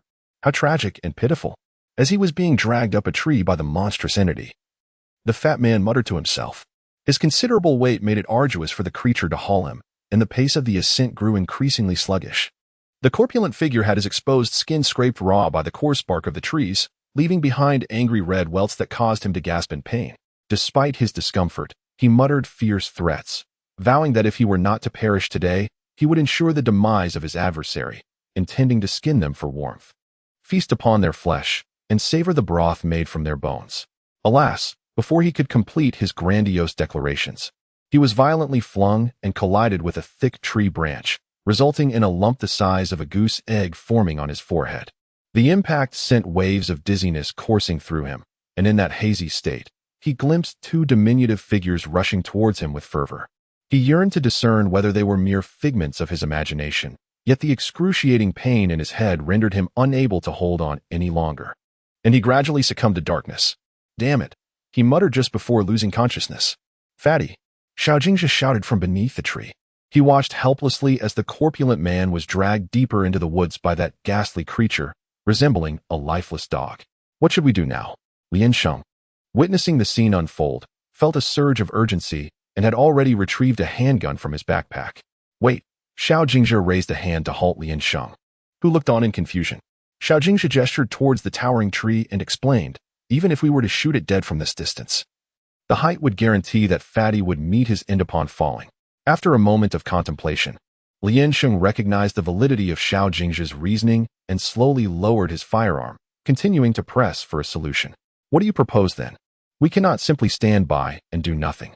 Xiao Jingzhe fixed his gaze on the unconscious figure of the portly man, pondering for a brief moment before coldly declaring, "It seems we have no choice but to proceed this way." What? Lian Sheng was perplexed by Xiao Jingzhe's words. His tone suggested that he might leap up the tree at any moment to rescue the hefty individual. Soon enough, Lian Sheng comprehended the implications of Xiao Jingzhe's statement. With swift precision, Xiao Jingzhe shed his outer coat and tossed it aside, instructing Lian Sheng, "I will ascend the tree to save the man. You must find an opportunity to fire." He strode forward decisively, only to pause momentarily to add, "Aim carefully, leave him alive. I wish to conduct further research." Lian Sheng quickly acquiesced, and then Xiao Jingzhe rolled up his sleeves, retrieving a hook from his backpack. He swung the hook in his hand with vigor before launching it into the air, where it spun several times before securely latching onto a sturdy branch. After confirming its firm grip, he began to ascend the rope. Lian Sheng watched below, his heart racing as he observed Xiao Jingzhe's precarious ascent. Several times, his grip faltered, nearly sending him plummeting from the heights. Fortunately, in those critical moments, he managed to grasp the rope tightly. With a sigh of relief, Lian Sheng exhaled deeply upon witnessing Xiao Jingzhe emerge unscathed from the perilous situation. The tree's formidable girth made the climb increasingly arduous. Yet the abundance of branches provided ample footholds, allowing him to navigate upward with greater ease. The portly man's progress was slow. But as Xiao Jingzhe grew accustomed to maneuvering through the dense foliage and branches, his speed increased considerably. As they were on the verge of catching up with the rotund figure and that ghastly creature, a sudden movement caught their attention. The creature abruptly ceased its actions. Its two gleaming black eyes fixated warily on Xiao Jingzhe. Xiao Jingzhe too halted his advance, the two of them, one human and one beast, locked in a tense standoff, neither willing to yield. The plump man's complexion was as pale as parchment, his eyes tightly shut. His shoulder had been slashed open by the creature's razor-sharp claws, which were embedded grotesquely into his soft flesh, a sight most chilling. Xiao Jingzhe's gaze lingered on the gaping wounds on the plump man's shoulders, his expression growing increasingly frigid. With a stern countenance, he commanded Lian Sheng, who stood guard beneath the tree, to fire. The sudden utterance of his voice startled the creature, which emitted a cacophony of warning shrieks directed towards Xiao Jingzhe, yet it stubbornly maintained its grip on the unconscious plump man, displaying a tenacious refusal to relent. Lian Sheng took aim at the creature's claw that clutched the plump man, his eyes narrowing slightly. With unwavering determination, he pressed down on the trigger, and a resounding gunshot echoed through the forest. The creature's claw was struck, eliciting a piercing scream as it instantly released its hold, causing the plump man to tumble from its grasp. Quick as lightning, Xiao Jingzhe lunged forward to catch him, though the weight was too much to bear, and they both plummeted several meters before gradually coming to a halt. Xiao Jingzhe glanced upward at the creature in the tree, but it had already vanished, leaving only a vivid trail of crimson blood as evidence of its injury. He secured a rope around the plump man's body and slowly lowered him down, while Lian Sheng exerted considerable effort to assist in bringing him safely to the ground. Upon witnessing the corpulent figure safely descend, Xiao Jingzhe had no intention of following suit. Instead, he crawled towards the place where the sinister entity had fled, tracing the bloodstains. The crimson trail vanished approximately 10 meters from the base of a tree. Frustrated by his lack of discoveries, Xiao Jingzhe was on the verge of departing when he suddenly spotted a small, black, fuzzy tail peeking through the verdant leaves. A smile graced his lips as he swiftly seized the tail of the creature. The malevolent being arched its back and lunged at him with bared teeth. With a firm grip on its neck, Xiao Jingzhe coldly chuckled. "Does this little creature dare to ambush me?" The creature writhed and kicked its forelegs in a futile struggle, its sharp claws leaving a faint scratch on Xiao Jingzhe's fair hand. A fleeting glance at the minor wound caused his gaze to turn icy. With a decisive twist, he snapped its neck with a resounding crack. He tethered the creature's lifeless body to the end of a rope and let it drop. Below, Lian Sheng, who had been anxiously waiting for Xiao Jingzhe's descent, was instead met with the sight of a dark object being lowered. Xiao Jingzhe glanced at his left hand, which seemed to have dislocated while catching the hefty figure earlier, now throbbing with discomfort.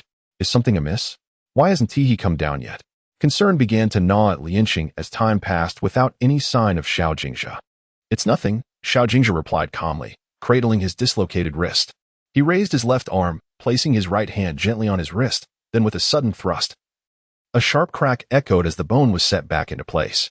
His left hand had been reattached. Xiao Jingzhe wiped the sweat that had beaded on his forehead and sat on the tree for a moment to rest. Once the pain subsided slightly, he gradually slid down the rope. Huang Shuo, shall we talk? Chen Gu called out to Huang Shuo, who was about to turn and leave. Huang Shuo hesitated for a moment before turning back, scrutinizing Chen Gu with a discerning gaze, unable to fathom his intentions. Since the day Chen Gu and the plump fellow had refused to leave with him, they had scarcely exchanged words, especially in recent days as they seemed to grow increasingly close to Xiao Jingzhe, which compelled him to distance himself from them. Huang Shuo ambled over to Chen Gu, looking down at him from a height. What do you want to discuss? Chen Gu disliked the feeling of being looked down upon. He brushed off the grass clippings clinging to his hands and slowly stood up. Upon rising, Chen Gu towered over Huang Shuo by a good 8 centimeters. In that instant, Huang Shuo felt an overwhelming sense of pressure emanating from Chen Gu, instilling a subtle fear within him. Chen Gu fixed his gaze on Huang Shuo for a few seconds before a faint smile crept across his face. He patted Huang Shuo's shoulder as if they were old friends and remarked, I've noticed you've been deliberately avoiding me and the plump guy these past couple of days. And your mood seems rather low. Are you still brooding over Xiao Jingzhe's arrangements? At the mention of this, Huang Shuo's anger flared, and he refrained from responding, letting out an exasperated snort through his nose. Chen Gu realized that his question might have been somewhat provocative, akin to rubbing salt in an open wound. He cast a glance at Huang Shuo, whose fists were tightly clenched at his sides, smiled lightly, and continued, I do not intend to add insult to injury with my words. Rather, I am merely offering a kind reminder. You must regulate your own emotions and ensure they do not affect me, understand? To Huang Shuo, Chen Ji's words transformed into something entirely different, resembling a malicious warning rather than a benevolent suggestion. Chen Gu scoffed, patting him on the shoulder, and added nonchalantly, I was just joking. Huang Shuo regarded Chen Gu with uncertainty, unable to discern which of his statements held any truth.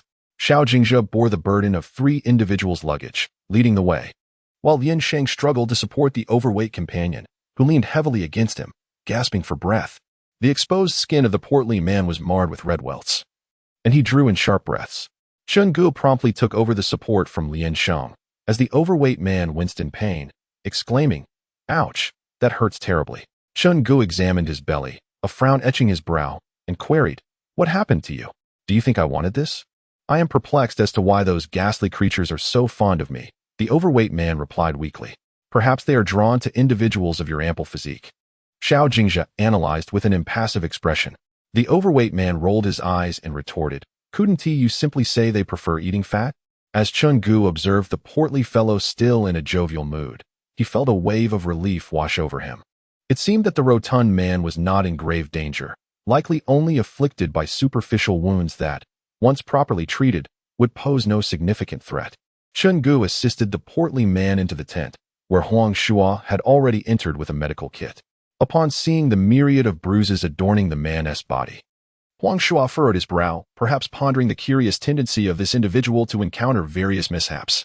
Silently, Huang Shuo set about tending to the injuries, rendering Chen Gu's presence unnecessary, prompting him to exit the tent and attend to the preparations for their evening meal. Inside the tent remained only the portly man and Huang Shuo. The latter applied alcohol to the wounds, a chilling sensation coursing through the man's body at the contact. Having already shed his clothing, the approaching evening chill intensified the discomfort, causing him to shiver involuntarily. Huang Shuo, startled by the reaction, initially feared he had been too rough in his ministrations. The portly man offered an awkward smile, sniffed, and explained, It's a bit cold.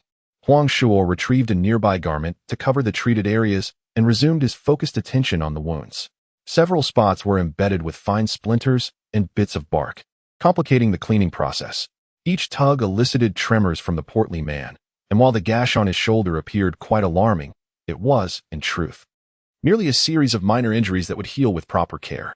Just as Huang Shuo completed the task of treating the last wound, Chen Gu lifted the tent flap and entered, bearing a steaming bowl of instant noodles. He addressed Huang Shuo, saying, Dinner is ready, let us step outside to eat. Huang Shuo nodded, hastily gathering his belongings before departing. Chen Gu assisted the portly fellow to his feet, offering him the bowl of noodles and inquiring, Did he say anything to you? Chen Gu acknowledged with a nod, preparing to leave. Upon hearing the portly man mention this, Chen Gu chuckled softly, replying, "It's nothing much. I simply dislike his emotions casting a shadow over my mood, so I thought it prudent to offer him a gentle reminder."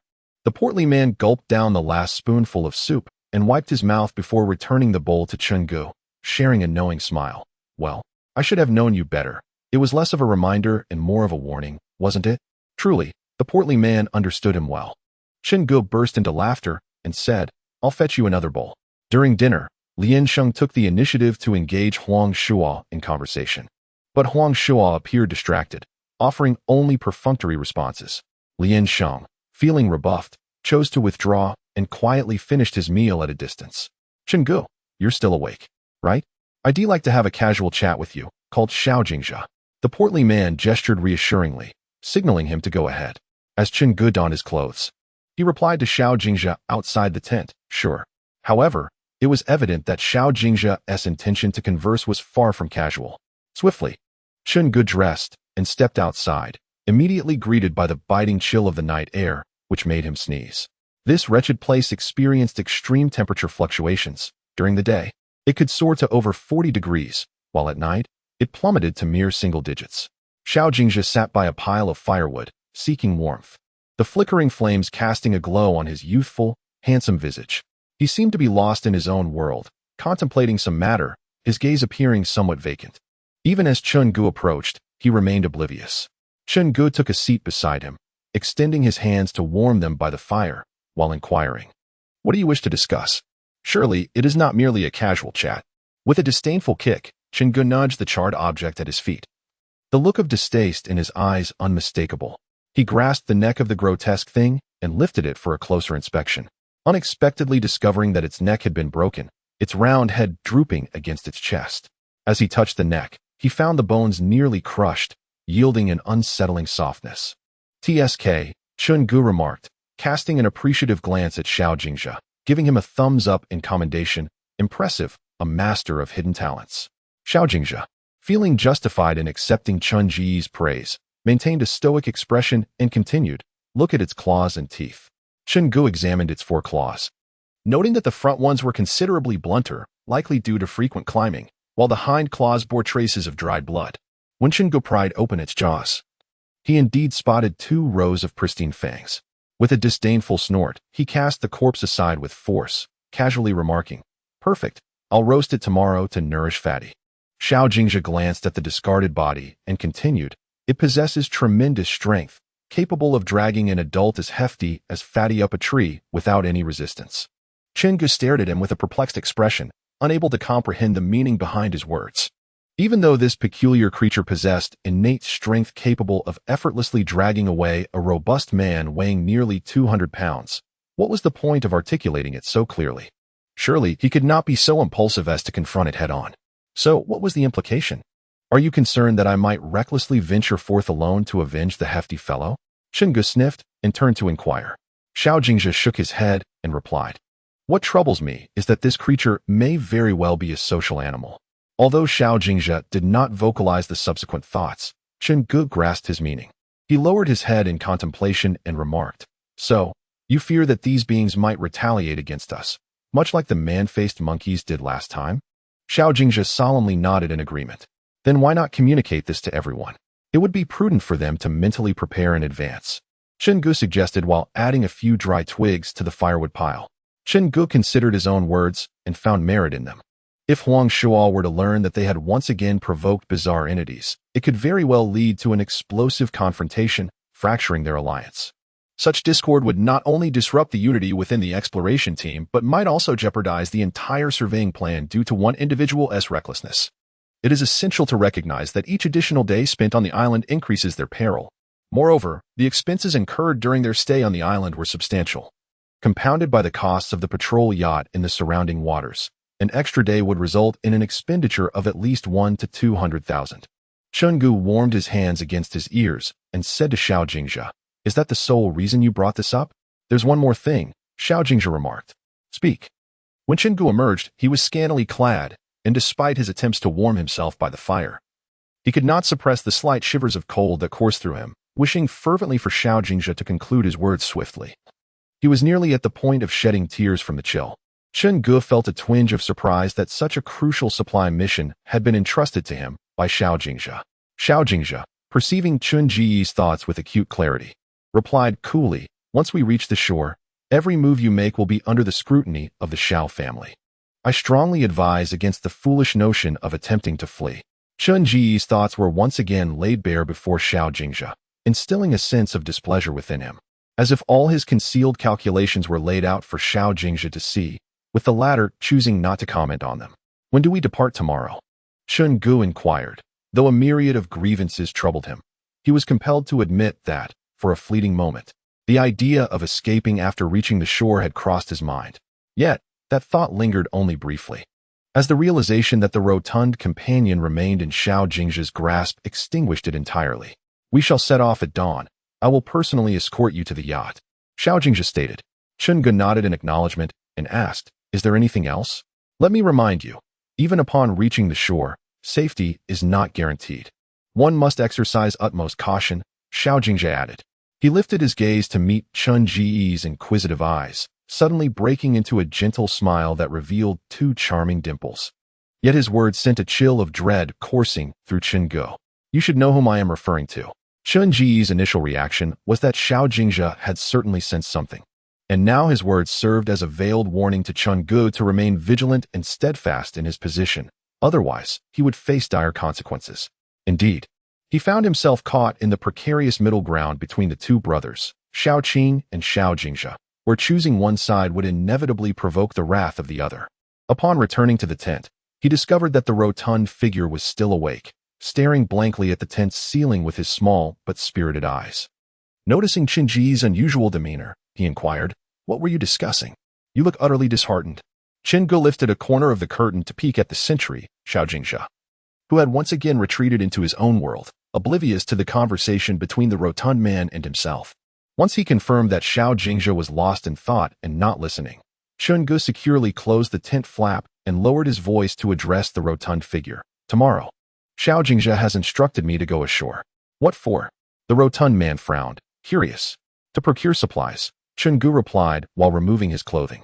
Upon hearing this, the rotund man's eyes lit up with interest as he climbed out from under the covers, nudging Chen Ge playfully while raising his eyebrows. "So, does this mean the economic authority now lies in our hands?" Chen Ge, well aware of the rotund man's ulterior motives, understood he was likely hoping for some trivial snacks to satisfy his cravings. With this thought in mind, Chen Ge replied with unwavering seriousness, "Do not confuse matters. The economic authority rests solely with me, not both of us." The portly fellow chuckled and remarked, "Isn't it the same thing? Between the two of us." Before he could finish his sentence, Chen Ge interrupted him with an upraised hand, stifling yawns and feigning extreme fatigue, nonchalantly stating, "Let us discuss it tomorrow. I have significant tasks awaiting me." The portly man, unwilling to relent so easily, incessantly whispered names of delectable dishes into Chen Ji's ear. Eventually, he succumbed to exhaustion, falling asleep while still murmuring the names of snacks.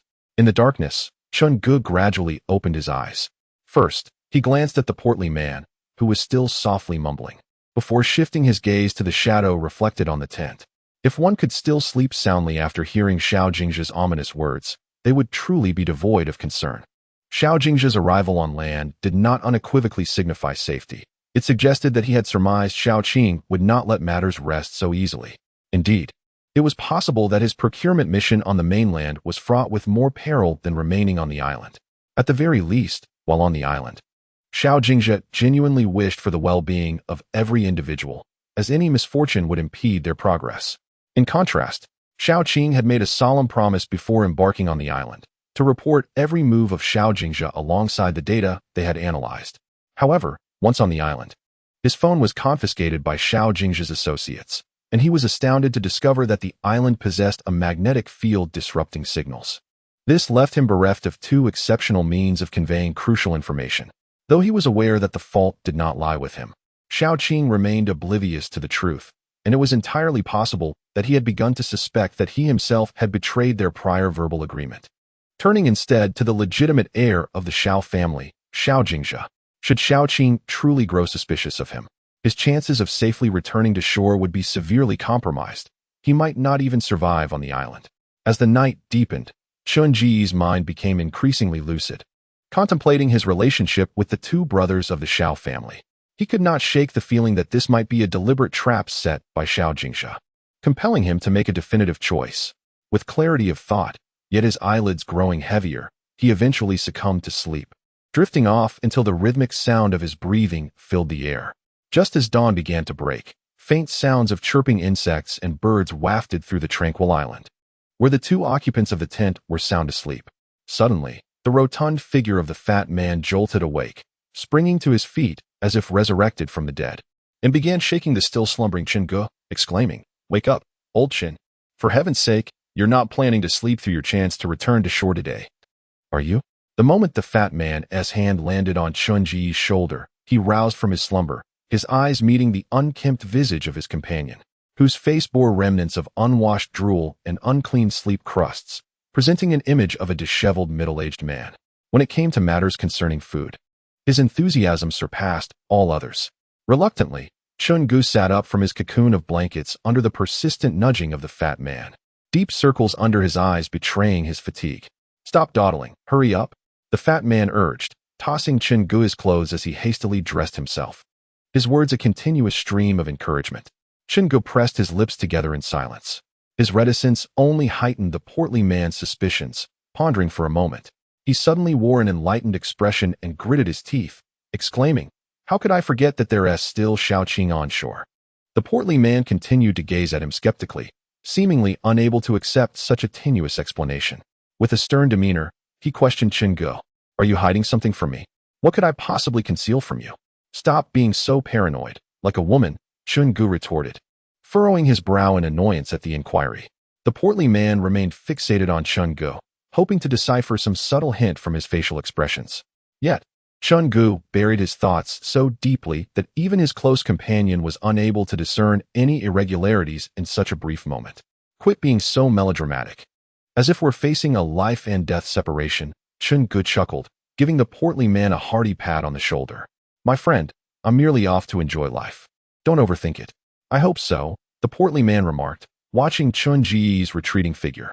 After their meal, Xiao Jingzhe organized the day's itinerary and took Chun-Gu to the very spot where they had first disembarked. A yacht awaited them there. Just before boarding, Xiao Jingzhe turned to Chun-Gu and said, "Remember what I told you last night." Chapter 20. Old Master Xiao. From the moment he boarded the yacht until he disembarked, he remained under the watchful eyes of the men in black. As soon as he stepped off the yacht and was about to inquire about their next destination, a tall man emerged from the crowd and approached him directly. He scrutinized Chun-Gu for a considerable time before addressing the individual beside him, instructing, "Take him to the hotel to rest." The bodyguard, clad in black, promptly complied, gesturing for Chun-Gu to follow him as he led the way. The bodyguard escorted Chun-Gu to a sleek black sedan, courteously opening the door for him. Upon entering, he realized that the man who had spoken earlier was already seated inside, diligently reporting to someone on the other end of the phone. After concluding the call, he turned to the driver and commanded, "First, head to the boss's residence." Throughout the journey, the man did not utter a single word to Chun-Gu, his demeanor aloof as he cast only fleeting glances at him, resembling someone whose gaze was perpetually fixed above. His manner of speaking to others was haughty, and had Chun-Gu not been previously acquainted with the unique visage of Xiao family's sole heir, Xiao Jingzhe, he might have mistaken this man for him. As Chun-Gu pondered these thoughts, the vehicle came to a smooth halt before an elegant vintage villa. The man in the passenger seat unbuckled his seatbelt and turned to Chun-Gu, inquiring, "Did Jingzhe ask you to convey any message to the chairman?" Chun-Gu gently shook his head, contemplating the familiarity with which this fellow addressed Xiao Jingzhe, surely indicating a close connection with the Xiao family. The man's expression soured at Chun-Ji's response, and he scrutinized him with suspicion, asking, "He didn't say anything at all?" "No," Chun-Gu replied without hesitation. The man pondered for a moment before addressing Chun-Gu, advising him to remain sharp-witted when the chairman inquired about the matter. Chun-Gu raised an eyebrow, instantly grasping the implication behind his words. He followed the man as they turned right, arriving at the villa's rear garden. This garden was adorned with an array of flowers, many of which were unknown to him. A venerable old man, clad in a white tank top and shorts, and donning a common pair of flip-flops, was tending to the blossoms with a watering can. Perhaps due to his advanced age, he was oblivious to the sound of their entrance. The man guided Chun-Gu to stand a short distance away, signaling him to remain silent. Chen Ji's gaze remained fixed on the slightly stooped figure, and his heart softened gradually, reluctant to intrude upon the elderly gentleman's tranquil leisure. Thus, the two stood in silence for over an hour, until the old man, having finished watering the flowers, turned around and noticed the two young men behind him, unaware of how long they had been standing there. Their faces flushed from the scorching sun. With his hands clasped behind his back and a gentle smile gracing his lips, the old man approached Chen Gu, squinting slightly as he regarded him. "What is your name?" he inquired. "Chen Gu," came the reply. "Which Gu?" Without mentioning the matters concerning Xiao Jingxia, the old man instead engaged him in casual conversation. "The Gu of golden spears and iron horses," Chen Gu answered. The elder nodded, patting him on the arm, and mused to himself, "This Gu is good. This Gu is good. It signifies both golden spears and iron horses, as well as turning discord into harmony." Chen Gu found himself perplexed by the man's words, which seemed to resonate with an oddity that lingered in his ears. Is it customary for esteemed figures to speak in such an enigmatic manner? Meanwhile, a man standing nearby retrieved a towel from his jacket pocket and respectfully offered it to the elder. The elder, with a warm smile, accepted the towel, wiping the sweat from his forehead before addressing Chen Gu. "The weather is unbearably hot. You young folks can endure it, but my old bones cannot. Let us converse inside." With that, he moved forward, perhaps having stood in the sun for too long. After taking a couple of steps, he suddenly swayed, nearly toppling to the ground. Quick as a flash, Chen Gu darted to the elder's side, extending his hand to catch him. The elder, with a pallid smile, gently patted Chen Ji's hand, signaling him to assist him upright. Just as Chen Gu steadied the elder, the man behind hurried over, deliberately or not colliding with Chen Ji's shoulder, pushing him aside to offer his own support to the elder, showering him with concern. Despite the elder's repeated assurances of being unhurt, the man remained insistent, pulling out his phone to make a call. At the conclusion of the conversation, he imperiously declared to the person on the other end, "I give you 10 minutes to arrive. Otherwise, there will be no need for you to come again." The tone was quite unsettling for Chen Gu. Yet he remained uncertain of the man's connection to the Xiao family, compelling him to refrain from causing offense. Even with 1,000 grievances bubbling within, he had to suppress them. "Ming, there is no need to trouble a doctor. I know my own body well enough. It's merely the heat causing a slight case of heat stroke," the elder remarked. "Chairman, please allow me to express that even the slightest ailment in our physical being is of paramount importance and must not be taken lightly." Amin is quite adamant about consulting a physician.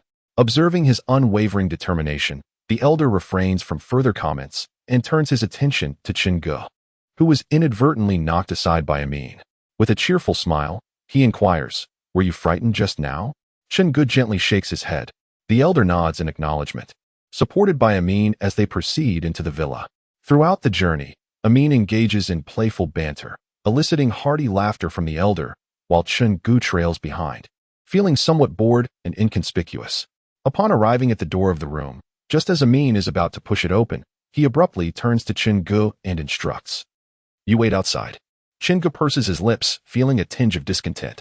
Amin assists the elder into the room, and within less than 5 minutes, a doctor in a white coat, accompanied by a nurse carrying a medical bag, hurriedly approaches, making their way straight to the elder's quarters.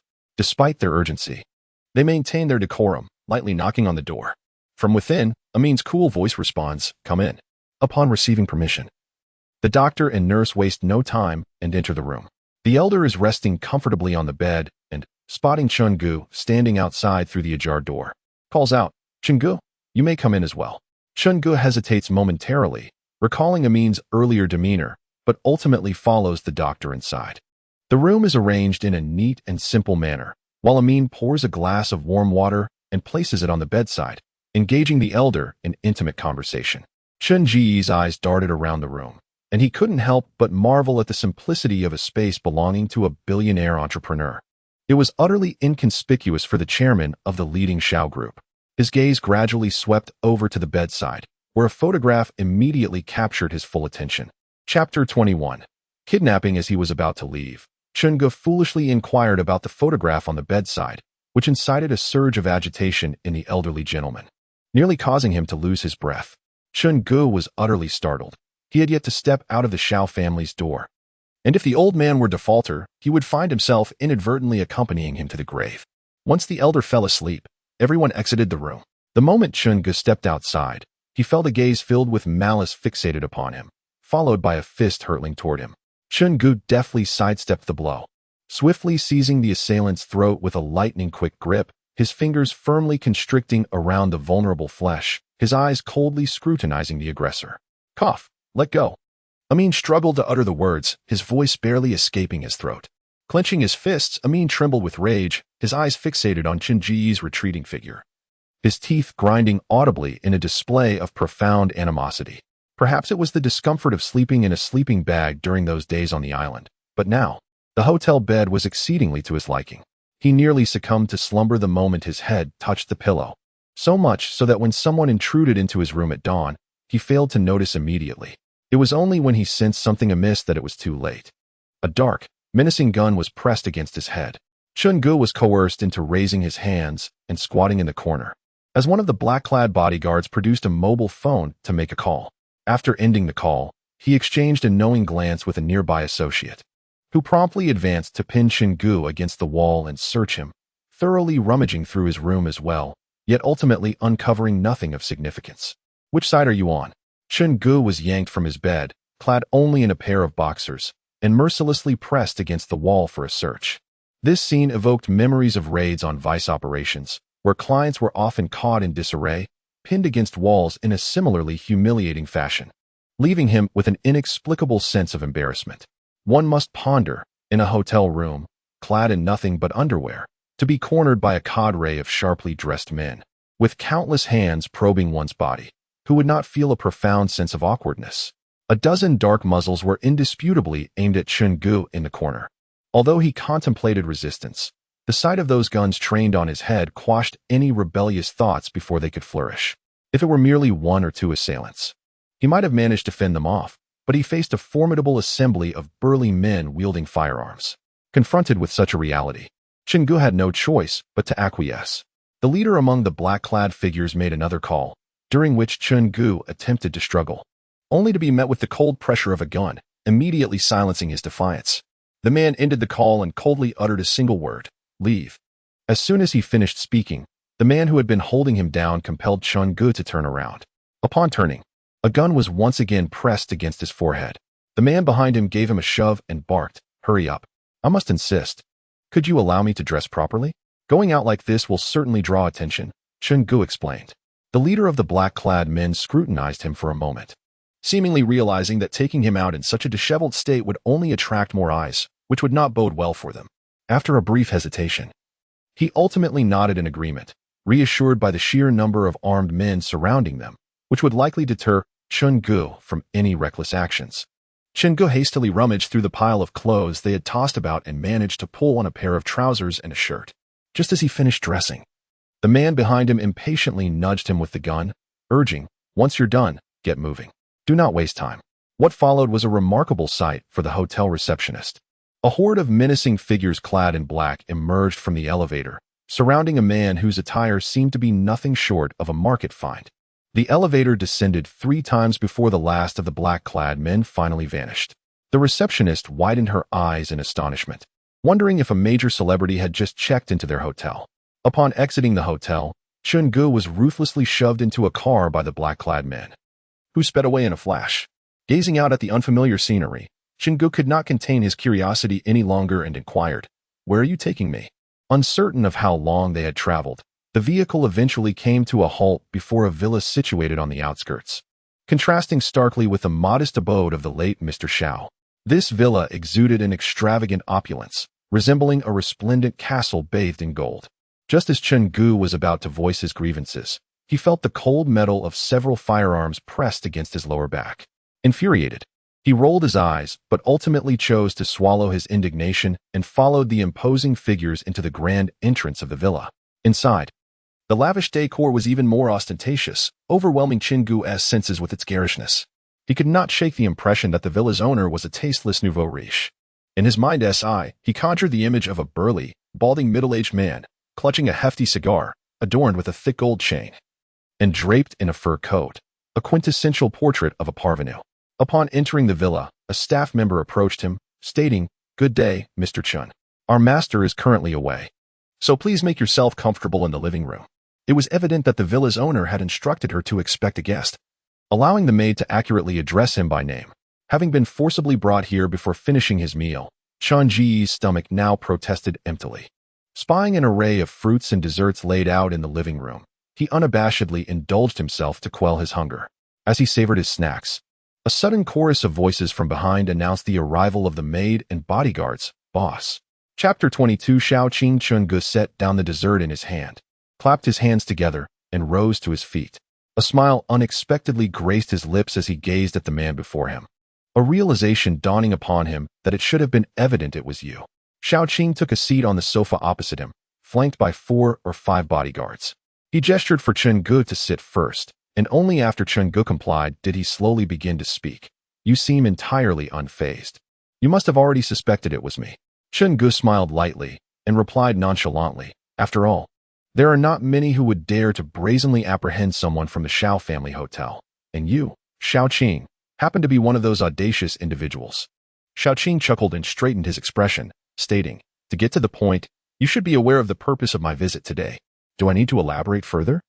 Having circled around the issue for so long, they finally arrived at the crux of the matter. Chun Gu adopted a troubled expression and said, it's not that I am unwilling to provide information, rather, I genuinely lack the means to relay it. Moreover, it appears that Xiao Jingzhe has developed some suspicions about me, as I have not been permitted to engage in the vital data analysis tasks. My daily duties are limited to gathering firewood and preparing meals, merely guarding the camp. Xiao Qing listened intently to Chun Ji's explanation, gradually revealing a bemused smile. With his arms crossed, he regarded Chun Gu in silence. Undeterred, Chun Gu met his gaze, for he believed his words held truth, leaving the matter of belief to Xiao Qing himself. Continue, Xiao Qing urged. That is all I wish to convey, and it encapsulates my current stance. I have no intention of involving myself in the rivalry between you two brothers. My guiding principle has always been that I engage in matters solely for monetary compensation, disregarding all else. Chun Gu, unable to fathom the thoughts swirling in Xiao Qing's mind, felt reassured by the backing of Xiao Jingzhe and the elder Xiao, rendering him unafraid of Xiao Qing. He believed that it would not be long before the elder Zhao's call would come through, and all he needed to do was withstand these few minutes. Perhaps Chun Ji's words, being rather blunt, had inadvertently provoked Xiao Qing, as a subtle anger began to manifest on Xiao Qing's face. The atmosphere grew palpably tense, with the bodyguards standing nearby daring not to utter a sound. Chun Gu comprehended the implications of his own words, yet he remained unfazed, offering a self-deprecating smile to Xiao Qing, stating, I am unencumbered. Should I perish, it would matter little. I had mentally prepared for this when I first arrived on the island. In the face of such a person as Chun Gu, Xiao Qing felt an intrinsic sense of powerlessness, akin to striking a fist against soft cotton. At that moment, Xiao Qing's phone rang, and Chun Gu almost immediately deduced the identity of the caller.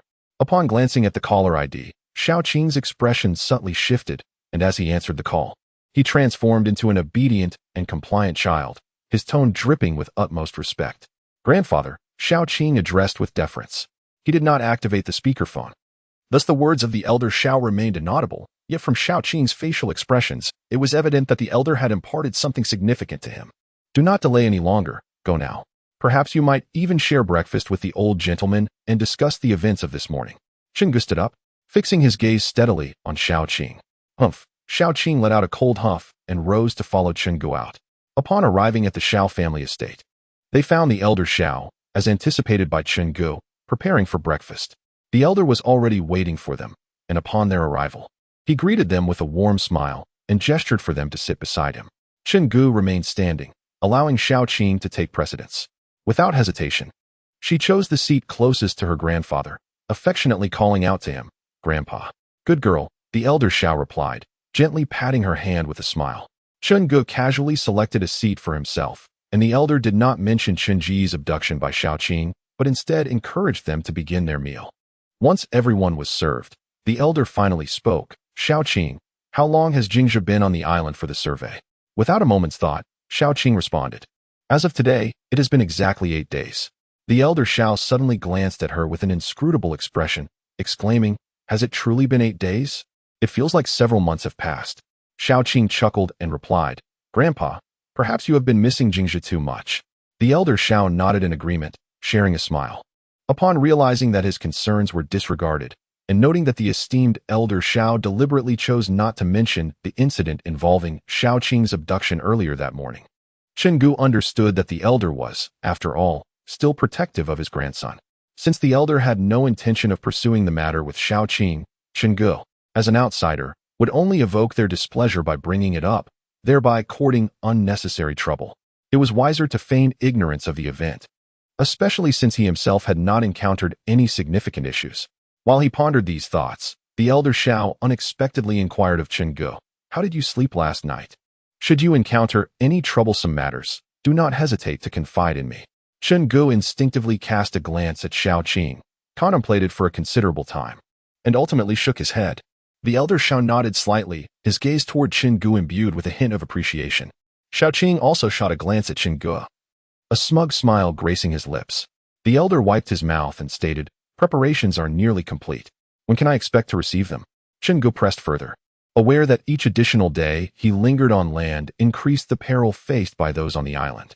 Shao Qing, seemingly taken aback by the elder's sudden decision to send him to accompany Chen Gu, momentarily paused before quickly agreeing, once again directing a rather insincere smile toward Chen Gu.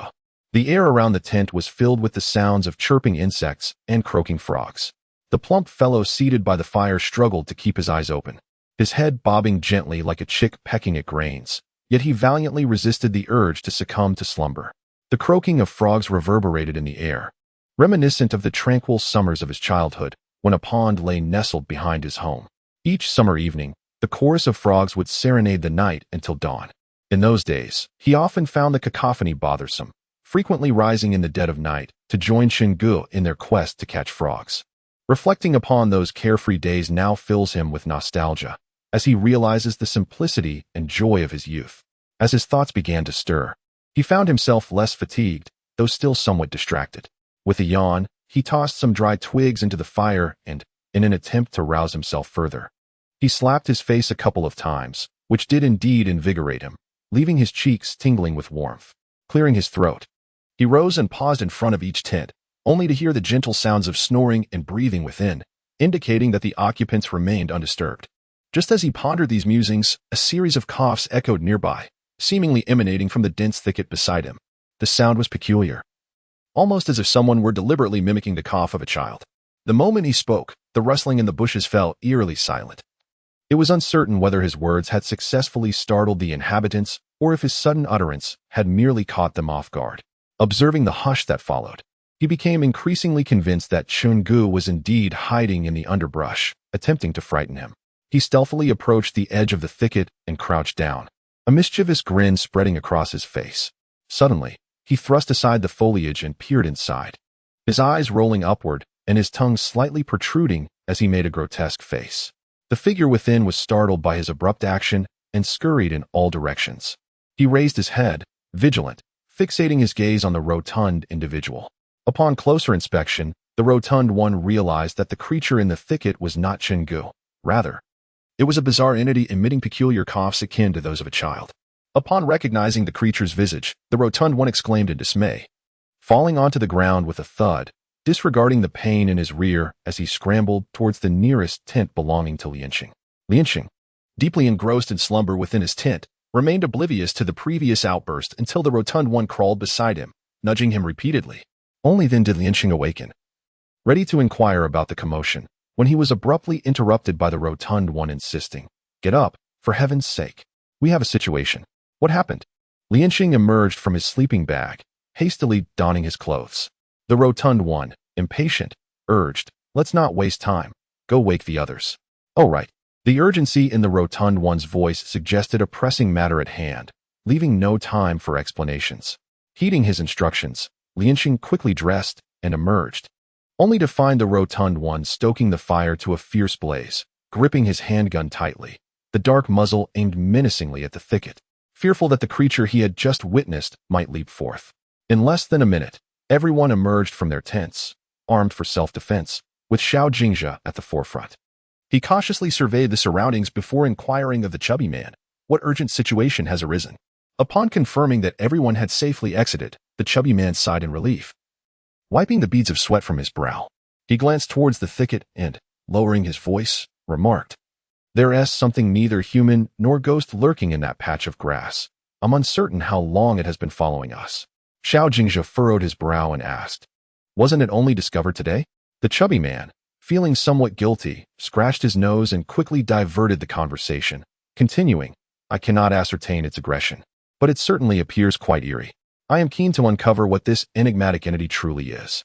With a skeptical determination, Xiao Jingzhe advanced towards the thicket, and even Ling Sheng, unable to suppress his curiosity, followed suit. The chubby man hesitated for a few seconds before crouching beside them, once more cautioning Xiao Jingzhe, "Do not lean too far forward. Is this a human?" Ling Sheng hesitantly queried, his expression one of disbelief. There, nestled within the grass, lay what appeared to be a child of merely 2 or 3 years. Yet peculiarly, the child's skin was a ghastly slate gray, as if coated with a layer of cement. Its eyes were devoid of pupils, featuring only the whites, and a short tail trailed behind. The child's arms were raised in a menacing posture, with fingers that extended 5 or 6 centimeters, all tinged in the same unsettling hue. Xiao Jingzhe gestured for them to withdraw, retreating a couple of steps himself. He raised his gun, aiming at the rustling bushes. After a prolonged period of movement, nothing emerged from the foliage, leaving several individuals exchanging puzzled glances, hesitating on whether to investigate further. "You all provide cover. I will take a look," he proposed. After a brief wait with still no sign of any entity, Xiao Jingzhe pondered that living in constant apprehension was unsustainable. Thus, he suggested they cover him while he approached to ascertain the situation.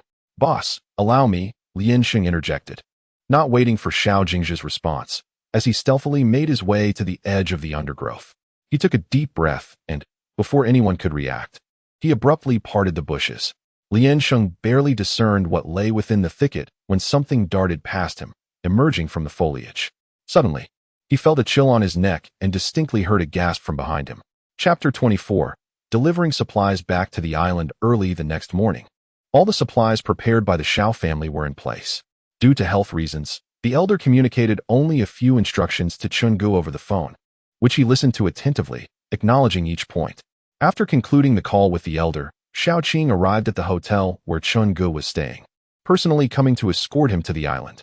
Having packed his belongings the previous night, Chungu promptly descended the stairs and boarded Xiao Qing's vehicle as soon as he arrived. Throughout the journey, the two remained silent. Since Chungu had clarified his relationship with Xiao Qing the previous day, her disdain for him had only intensified, despite her prior indifference.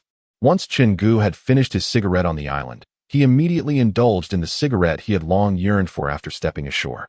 The atmosphere grew somewhat awkward as neither spoke. He fished a cigarette out of his pocket, placing it between his lips, before suddenly glancing at Xiao Qing and asking, "You wouldn't mind if I smoke, would you?" Xiao Qing frowned, eyeing the cigarette in his mouth, and scoffed. After taking so much money from Xiao Jingzhe, "You still resort to smoking such cheap cigarettes? How utterly vulgar." Chenggu ignited his cigarette, inhaling deeply before turning to look at Xiao Qing. He exhaled a plume of smoke, chuckling as he remarked, "Those raised in a honeyed environment naturally look down upon us who indulge in these inexpensive smokes." The smoke he exhaled made Xiao Qing cough uncomfortably. She retrieved a handkerchief from her suit pocket to cover her nose, swiftly rolling down the car window with her other hand, expressing her dissatisfaction. "Are you not aware that inferior secondhand smoke poses even greater harm to the human body?" After saying this, she offered Chenggu an exquisite cigar, her face contorting in distaste as she added, "You should smoke this instead. I have grown accustomed to this aroma." Chenggu glanced at the cigar she presented but did not take it. Instead, he took another deep drag from his own cigarette. The half-finished cigarette was consumed in a single drag, and he exhaled a plume of white smoke from his nostrils, discarding the stub into the ashtray. With a smile, he remarked, "What a coincidence. I prefer this kind of cigarette as well." Xiao Qing choked momentarily, turning away to cease their conversation. Upon reaching the shore, they observed individuals busily transferring supplies onto the yacht. Xiao Qing stood with his hands clasped behind his back, monitoring their progress with the air of a supervisor conducting an inspection. Chenggu rolled down all the car windows, allowing the brisk sea breeze to envelop him as he indulged in the inexpensive cigarette that Xiao Qing had been smoking. With his eyes narrowed slightly, he focused on the man directing operations on the shore. It was evident that Xiao Jingzhe hailed from a wealthy family. The Xiao clan had allocated an entire yacht for the transport of these supplies, which were sufficient to sustain them on the island for at least 2 weeks. All comprised of luxury brands, even the food being imported. Once all the items were loaded onto another yacht and preparations were complete, Xiaoqing and Chungu boarded in succession. When Chungu arrived, Xiaoqing was entirely absorbed in gazing into the distance, oblivious to his presence. Chungu settled a short distance away, poured himself a glass of red wine, savored it leisurely, and remarked, this time, "The old man sending you to escort me to the island is also an opportunity for you, isn't it?" Upon hearing Chenji's words, Xiaoqing turned to regard him for a prolonged moment before breaking into a smile. "You've chosen to align yourself with Xiao Jingzhe, I must admit. I found you rather foolish at first. Yet, it appears you are not as foolish as I initially thought. I do not align myself with either of you." As Chun Gu finished speaking, he felt there was no need for further explanation, for even if he did, Xiaoqing would not believe him. In Xiaoqing's eyes, as long as one did not stand by his side, they were against him. Thus, whether Chingu truly sided with Xiao Jingzhe had become a matter of little consequence. Regardless, he had already made an enemy of Xiaoqing. After a brief pause, Chingu remarked, "The old man is likely cultivating a future threat." Xiaoqing approached Chingu, pouring himself a glass of red wine. He swirled the wine in his glass with disdain, letting out a few cold laughs as he said, "Do you truly believe the old man is unaware of my private dealings?" Chingu remained silent, leisurely sipping his drink, awaiting Xiaoqing's next words. With a scoff, Chingu shook his head mockingly and said, "This is the first time I've heard someone so brazenly claim ownership of another's possessions. You must remember, Xiao Jingzhe is the sole heir of the Xiao family. You are merely an adopted son. When it comes to the family fortune and shares, they will ultimately be bestowed upon Xiao Jingzhe. The Xiao family has already shown considerable generosity in leaving you a portion. What do you understand?" Upon hearing Chenji's words, Xiaoqing suddenly erupted in rage, shattering his wine glass on the floor with a fierce grip. His expression contorted into one of fury. As the crimson liquid splattered across the ground, resembling blood that slowly trickled towards Chingu, Chingu gently set down his glass, crossing his arms as he regarded him. "Mr. Xiao, it is time." At that moment, the bodyguard piloting the yacht approached, glancing at the shattered wine glass on the floor, and spoke cautiously. Xiaoqing composed himself and cast a glance at Chingu, adjusting his suit before reverting to his previous demeanor of a virtuous gentleman. He instructed the bodyguard, "Understood. Dock and halt." Upon hearing Xiaoqing's command, the bodyguard promptly turned and hastened away, anxious that any unpleasantness in the conversation between Xiaoqing and Chingu might implicate him. "Let's go," Xiaoqing said to Chingu. Chingu raised the glass of red wine placed on the table and drained it in one gulp, wiping his mouth before following Xiaoqing off the yacht. Several burly bodyguards lifted the supplies from the yacht, while Xiaoqing stood by, observing them, and Chingu, unable to remain idle, lent a hand. The cargo was substantial, and the unloading took considerable time. Once everything was finally offloaded, Xiaoqing approached Chingu and reluctantly said, "Lead the way." Chingu nodded and took the lead alone. Transporting the goods proved cumbersome, and their progress was slow, taking nearly half an hour to reach the vicinity of the camp. In the distance, they spotted the tents they had set up. Chingu quickened his pace, being the first to dash into the camp. The firewood pile at the entrance had been extinguished, and the ground in front of the tents was in disarray. The grass had been scorched by a fierce blaze, leaving only ashes, among which lay several spent bullet casings and a few conspicuous drops of blood, creating a scene of chaos. A tense nerve within Chun Gu suddenly quivered. The traces left behind indicated that they had undoubtedly encountered some peril after his departure. He dashed into the tent he shared with the stout man, discovering signs of ransacking inside, but neither the stout man nor his backpack was to be found. Chingu moved on to inspect the other tents, yet found them to be identical to the one belonging to the portly man, devoid of any discoveries. After searching for an extended period without encountering anyone or deciphering the situation, Chingu felt an urgency akin to an ant on a hot skillet, exclaiming loudly, "Fatty!" Upon hearing the sound of gasping behind him, Lian Sheng realized the gravity of the situation and refrained from making any impulsive movements. Suddenly, the nearest figure, Xiao Jingzhe, swiftly approached him, brandishing a gleaming dagger, his expression dark as he lunged toward Lian Sheng's neck. Lian Sheng, eyes wide in disbelief, stared at Xiao Jingzhe before tightly shutting them in trepidation. The portly man, standing behind them, witnessed the entire scene unfold. As soon as Xiao Jingzhe moved, the portly man noticed that he had somehow seized a dagger, his mouth agape in astonishment as he shouted, "Xiao Jingzhe, what are you doing?" However, it was too late. The dagger had already been thrust forward. The sickening sound of a dull blade piercing flesh echoed in Lian Sheng's ears, prompting him to slowly open his eyes. To his shock, Xiao Jingzhe held a snake that had been decapitated, its body still writhing in resistance, a slender tail inching its way up Xiao Jingzhe's arm. With a swift motion, Xiao Jingzhe flung the snake to the ground, simultaneously driving the dagger into its vital spot. The snake, in its final throes, struggled a few more times before succumbing to death. Lian Xing and the portly man stood in stunned silence, the latter instinctively swallowing hard, while Lian Xing, still shaken, cautiously touched the spot where the snake had ensnared him, his heart racing with lingering dread. "Enough with the days," he urged. Xiao Jingzhe spoke in a low voice. "The child has vanished." It was only after this reminder that Lian Sheng and the chubby man noticed the thicket had become utterly empty. The child had seemingly disappeared without a trace. How peculiar. How could he have just vanished in the blink of an eye? The chubby man scratched his head, perplexed. It had only been a matter of seconds since Lian Sheng was ensnared by the snake, and Xiao Jingzhe dispatched it. In such a brief interval, where could such a small child have gone? Xiao Jingzhe glanced up at the dim sky and advised the chubby man, "Stoke the fire. Safety will come with the dawn." The chubby man, wearing a troubled expression, pointed to the already roaring bonfire and replied, "I've used up all the firewood. I tossed it all into Akio." He hesitated. "Perhaps I should fetch some more from nearby to tide us over?" As he spoke, he prepared to leave. "Do not venture out. It's unsafe outside the camp at night. If the fire dies, we can manage with the emergency light." Xiao Jingzhe intercepted the chubby man who sought to redeem himself. "Indeed. Let's defer any matters until dawn," Lian Xing concurred.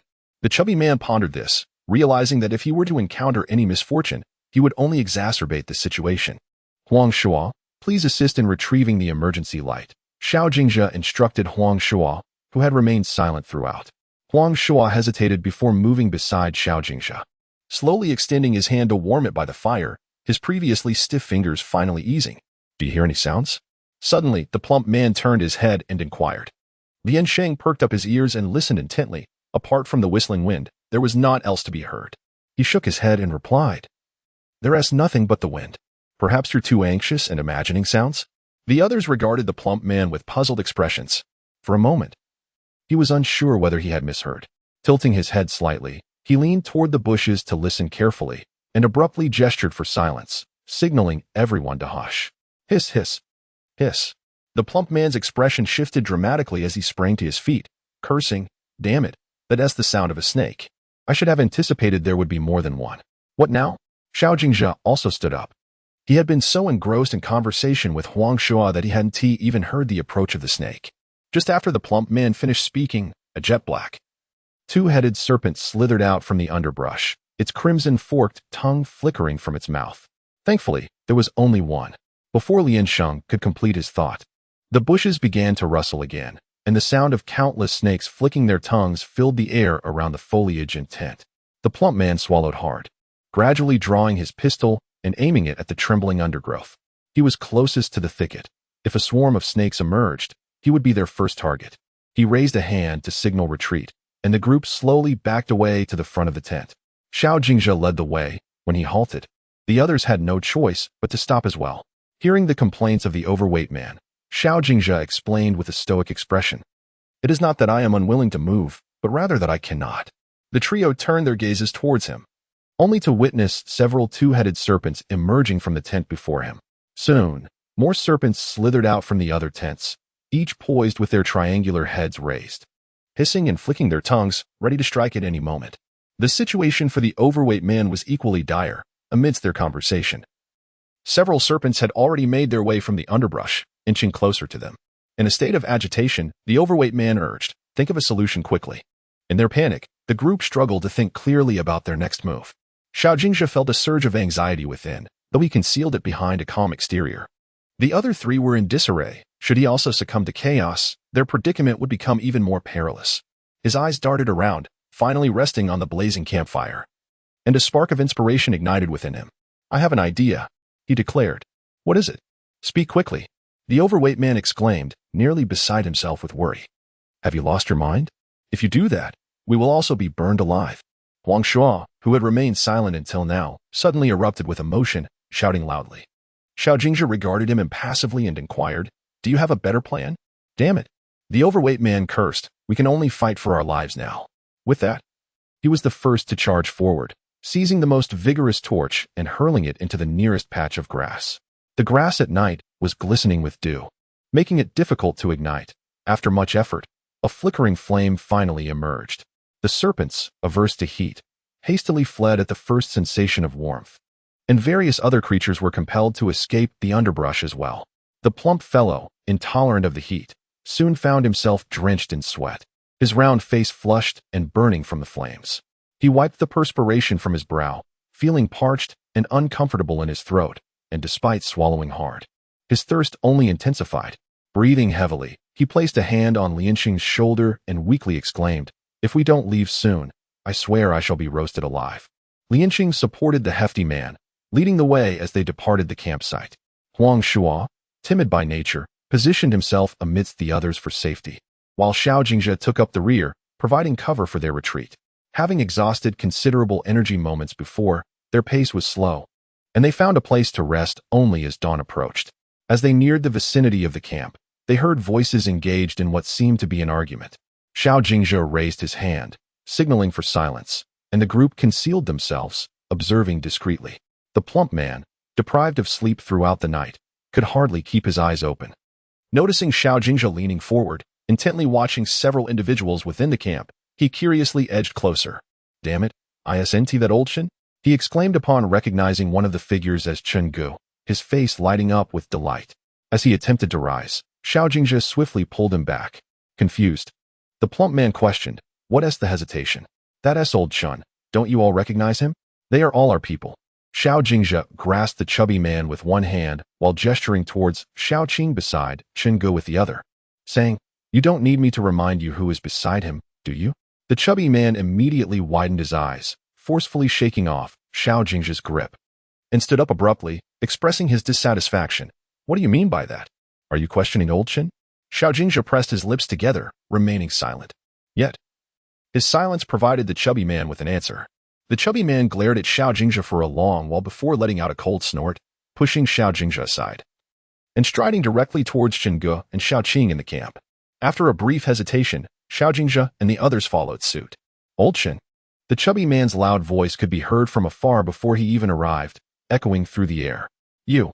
Chen Ji's words were abruptly interrupted by the chubby man. His beady eyes fixated on Xiao Qing, and his tone was far from amiable. "Isn't this the busy and important General Xiao? What brings you to this godforsaken island today?" Xiao Qing, unfazed by the chubby man's anger, turned to Xiao Jingzhe behind her and said, "Grandfather is worried about you, so he sent me to check on you."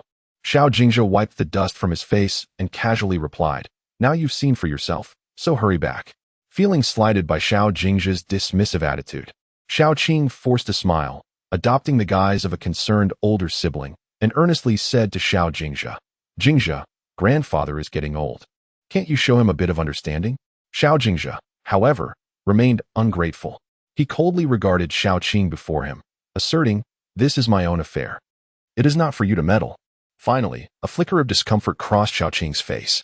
How could the Xiao Jingzhe be so oblivious to kindness, despite his earnest plea? Hoping that Xiao Jingzhe might show a modicum of respect for the old master's legacy, Xiao Jingzhe stood firm, as immovable and foul as a stone in a latrine.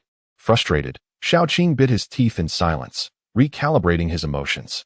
Once he had regained his composure, he addressed Xiao Jingzhe, saying, "Seeing you unharmed brings me peace. I shall take my leave now. Take care of yourself and remain vigilant."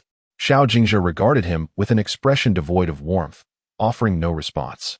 Xiao Qing, feeling the sting of humiliation, pressed his lips together and departed the camp with others in tow. Xiao Qing's exit allowed those remaining in the camp to exhale in relief. It was then that the portly fellow recalled his intention to question Chen Gu about why he had accompanied Xiao Qing to the island. Before he could voice his inquiry, he noticed Chen Gu had already raised his hands beside his head, adopting a pose of surrender. "I confess," Chen Gu preemptively declared. The portly man plopped down, feigning an attentive demeanor, his small, bead-like eyes fixated on every movement of Chen Gu. Casting a discontented glance at Xiao Jingzhe, he pointed at him and said to Chen Gu, "You ought to direct such words to him. He is the boss. If you have confessions to make, they should be addressed to him. lest others misconstrue you as an ungrateful traitor. Every word uttered by the portly man was laden with discontent towards Xiaoqing for having obstructed him, as well as suspicion towards Qingge. Each of his statements served as a cathartic release of Xiao Jingzhe's long-standing apprehensions regarding them. Upon hearing the portly man's grievances, Qingge soon comprehended that the earlier altercation between him and Xiaoqing had been witnessed by Xiao Jingzhe and others lurking in the shadows, leading them to mistakenly believe that he had taken Xiaoqing to the island to assert dominance. As a steadfast ally who had fought alongside him through thick and thin, the portly man could scarcely tolerate disparagement of his character, which likely incited a brief exchange of words with Xiao Jingzhe, culminating in the scene that had just unfolded. With a deep sigh, Qingge cast a complex glance at Xiao Jingzhe before finally asserting, "Whether you choose to believe it or not is of no consequence. I have made my own decision." Xiao Jingzhe remained skeptical, scrutinizing Qingge intently, and after a prolonged silence, inquired, "What is your decision?" Qingge glanced at the still fuming portly man before responding indifferently, "We, as outsiders to the disputes of the Xiao family, have no intention of intervening. Our principle is simple. We work for remuneration. Since we have accepted your deposit, we shall assist you in accomplishing this task." Upon the conclusion of Qingge's words, Xiao Jingzhe fell into a contemplative silence before addressing both the portly man and Qingge. "I sincerely hope you can uphold your principles." "You."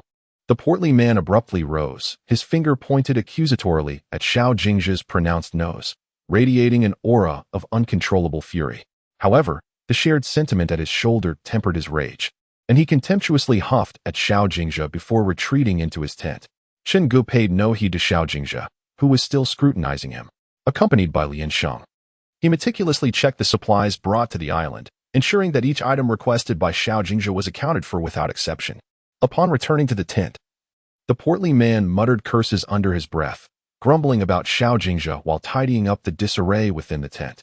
As Qingge entered, he picked up his backpack and casually tossed it to the portly man. The bag struck him squarely as he was organizing the items, prompting him to turn and glare at Qingge, ready to unleash a torrent of invective. However, upon glancing down, he caught sight of the backpack brimming with snacks, his favorite treats, which silenced his retort, lodged firmly in his throat. "I must admit, you do possess a smidgen of conscience. You haven't forgotten my penchant for these delights." The sight of food alleviated a significant portion of his ire, in disregarding his anger. He eagerly tore into a packet of chips, devouring them ravenously. Meanwhile, Qingge squatted beside him, organizing his belongings, and inquired, "What transpired yesterday? Why was the tent ransacked?" The portly man's chewing came to an abrupt halt as he stiffly turned to Qingge, his expression one of confusion. "Wasn't it done by Xiaoqing's people?" His demeanor suggested he was not jesting, which momentarily left Qingge taken aback. He shook his head and replied, "It wasn't Xiaoqing. I was the first to enter the camp. By the time I arrived, the tent was already in this state. I thought." "You thought it was a result of our frantic escape last night?" The portly man interjected, completing Qingge's thought. Qingge nodded, confirming that he had indeed entertained that notion. "No, that's not right. When we left, we were solely focused on escaping and didn't have time to take anything." The stout man shook his head and stood up, oblivious to the chips scattered around him. A look of perplexity crossed his face. "Could it be the creatures that attacked you yesterday?" Qingge pondered, presenting his hypothetical conjecture. "Are you referring to that group of snakes?" The stout man hesitated before shaking his head again. "No way, snakes can't be that intelligent." Suddenly, as if recalling something significant, he halted, his expression transforming into one of incredulity. "I just remembered, Lao Chen. During the day yesterday, Xiao Jingzhe and his group encountered the companions of that ghastly creature that attacked me last time. They were cornered under a large tree, too frightened to move. Eventually, they heard a strange roar that frightened those creatures away, allowing them to escape. Do you think it could have been that entity that emitted the peculiar sound?" Qingge stroked his chin, contemplating, yet found himself at a loss, his mind a chaotic whirl. "Hold on, don't rush. Sit down and recount everything that has transpired over these past few days in detail." Qingge pressed the stout man's shoulder, compelling him to sit, urging him to narrate every event in meticulous detail since his departure, hoping to untangle the threads of confusion and perhaps uncover something unusual. After the stout man recounted their experiences from the past few days, Qingge found himself not only lacking clarity, but even more bewildered. Qingge appeared equally perplexed and at a loss. The stout man comforted him with a pat on the shoulder, saying, "If you can't make sense of it, Let it be. There will come a day when the truth will be revealed.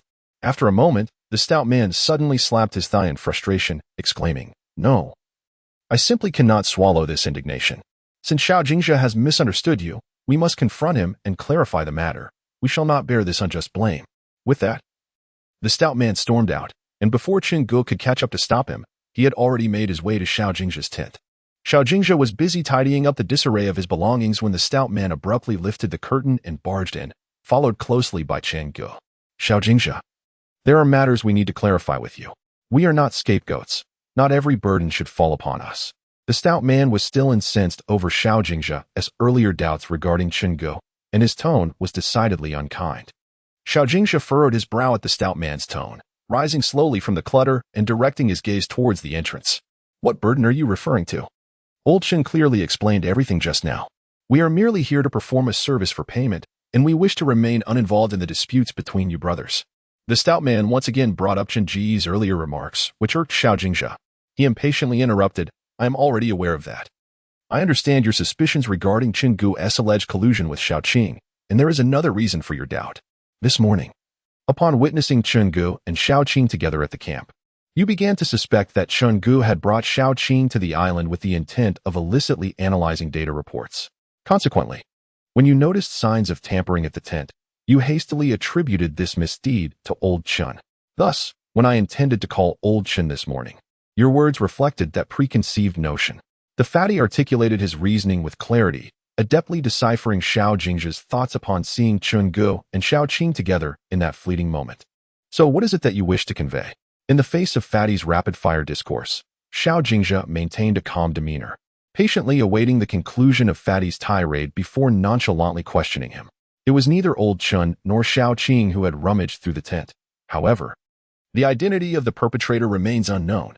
After some contemplation, Fatty opted to withhold their conjectures from Xiao Jingjia to avoid unnecessary complications. Xiao Jingjia regarded the two before him with an impassive expression, internally grappling with whether to trust their words.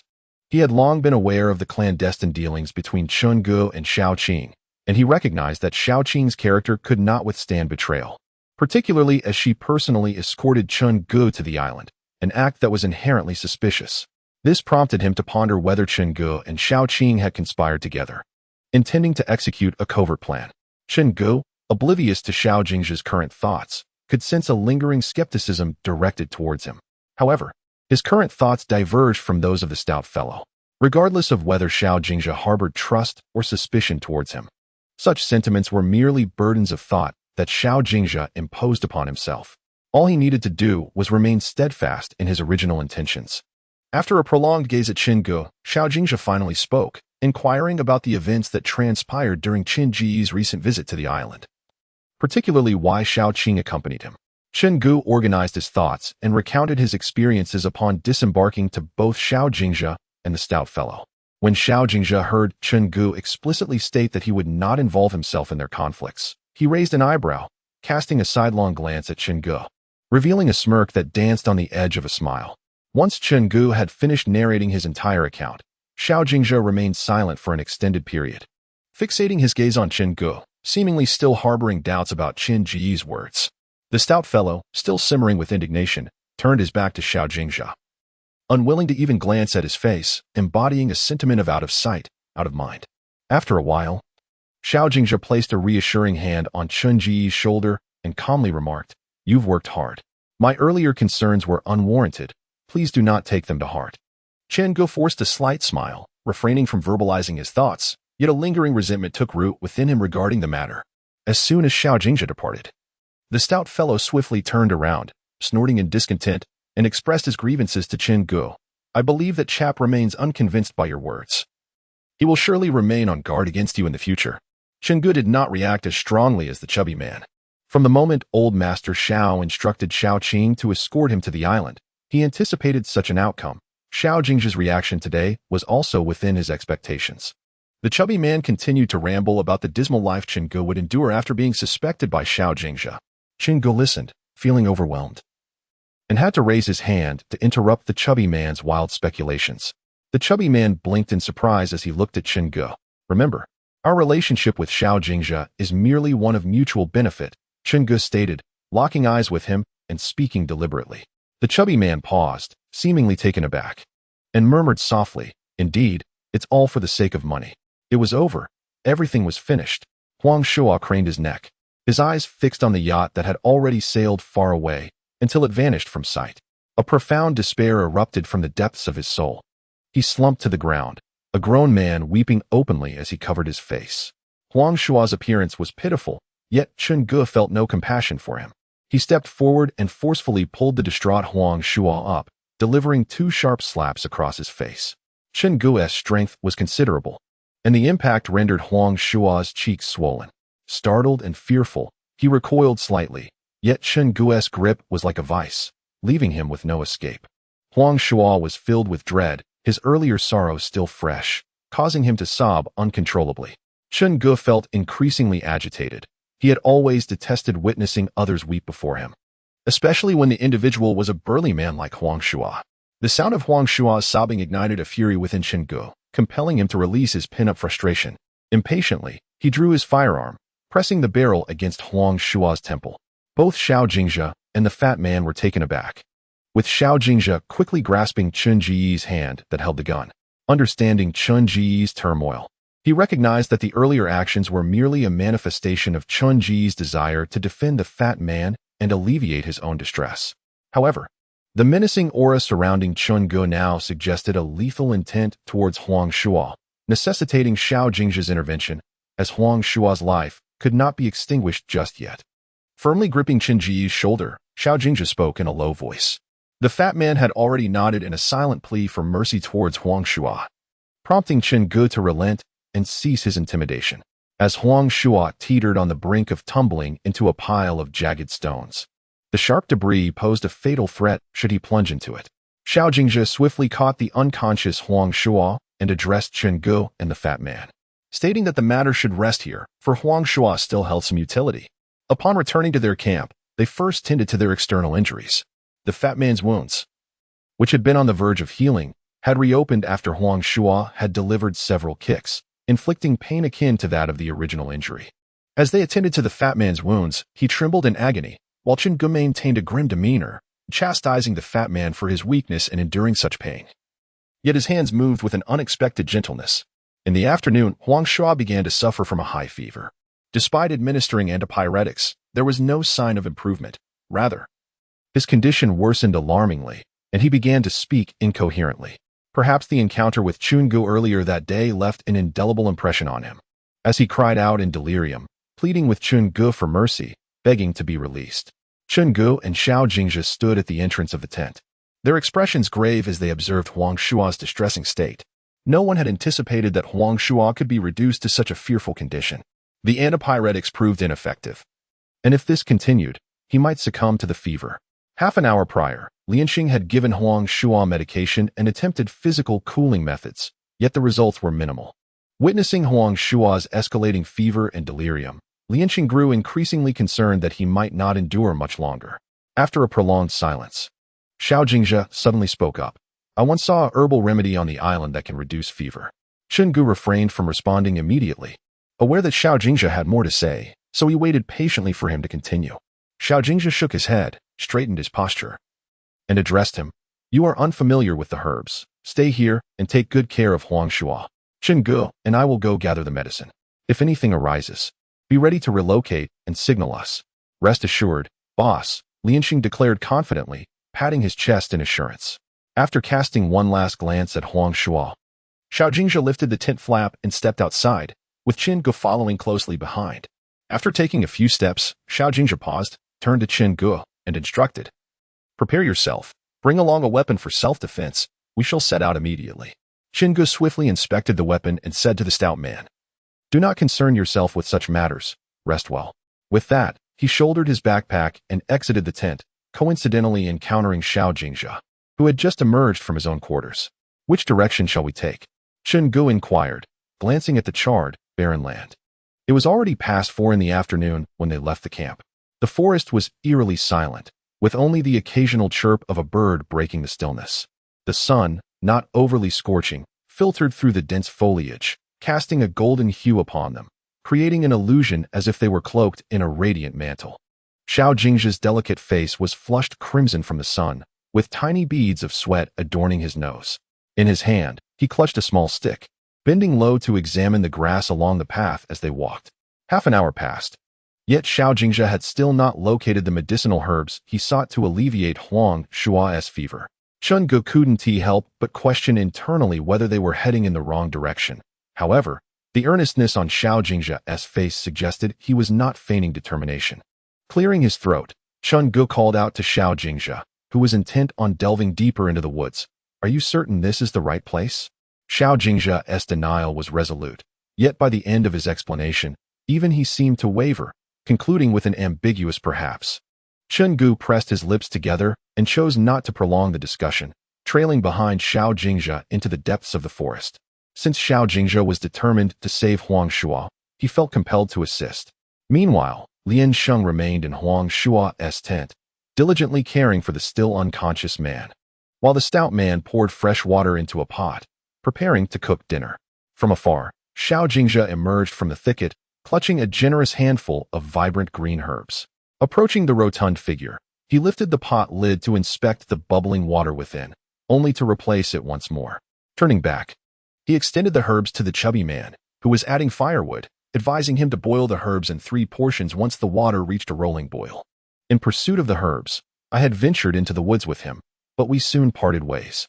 After a moment's contemplation, the chubby man found merit in Xiao Jingjia's words. Chun Gu was a capable individual, fully aware of his own actions, and unlikely to jeopardize himself for the sake of a stranger.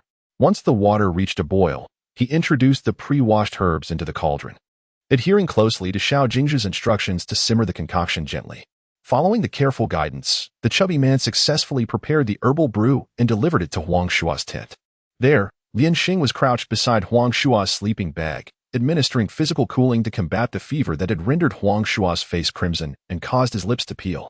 Only when the bowl brimmed with the medicinal liquid was Lian Sheng able to return the empty vessel to the chubby man, wiping away the remnants that had inadvertently spilled at Huang Shua's mouth before tucking him back into the sleeping bag.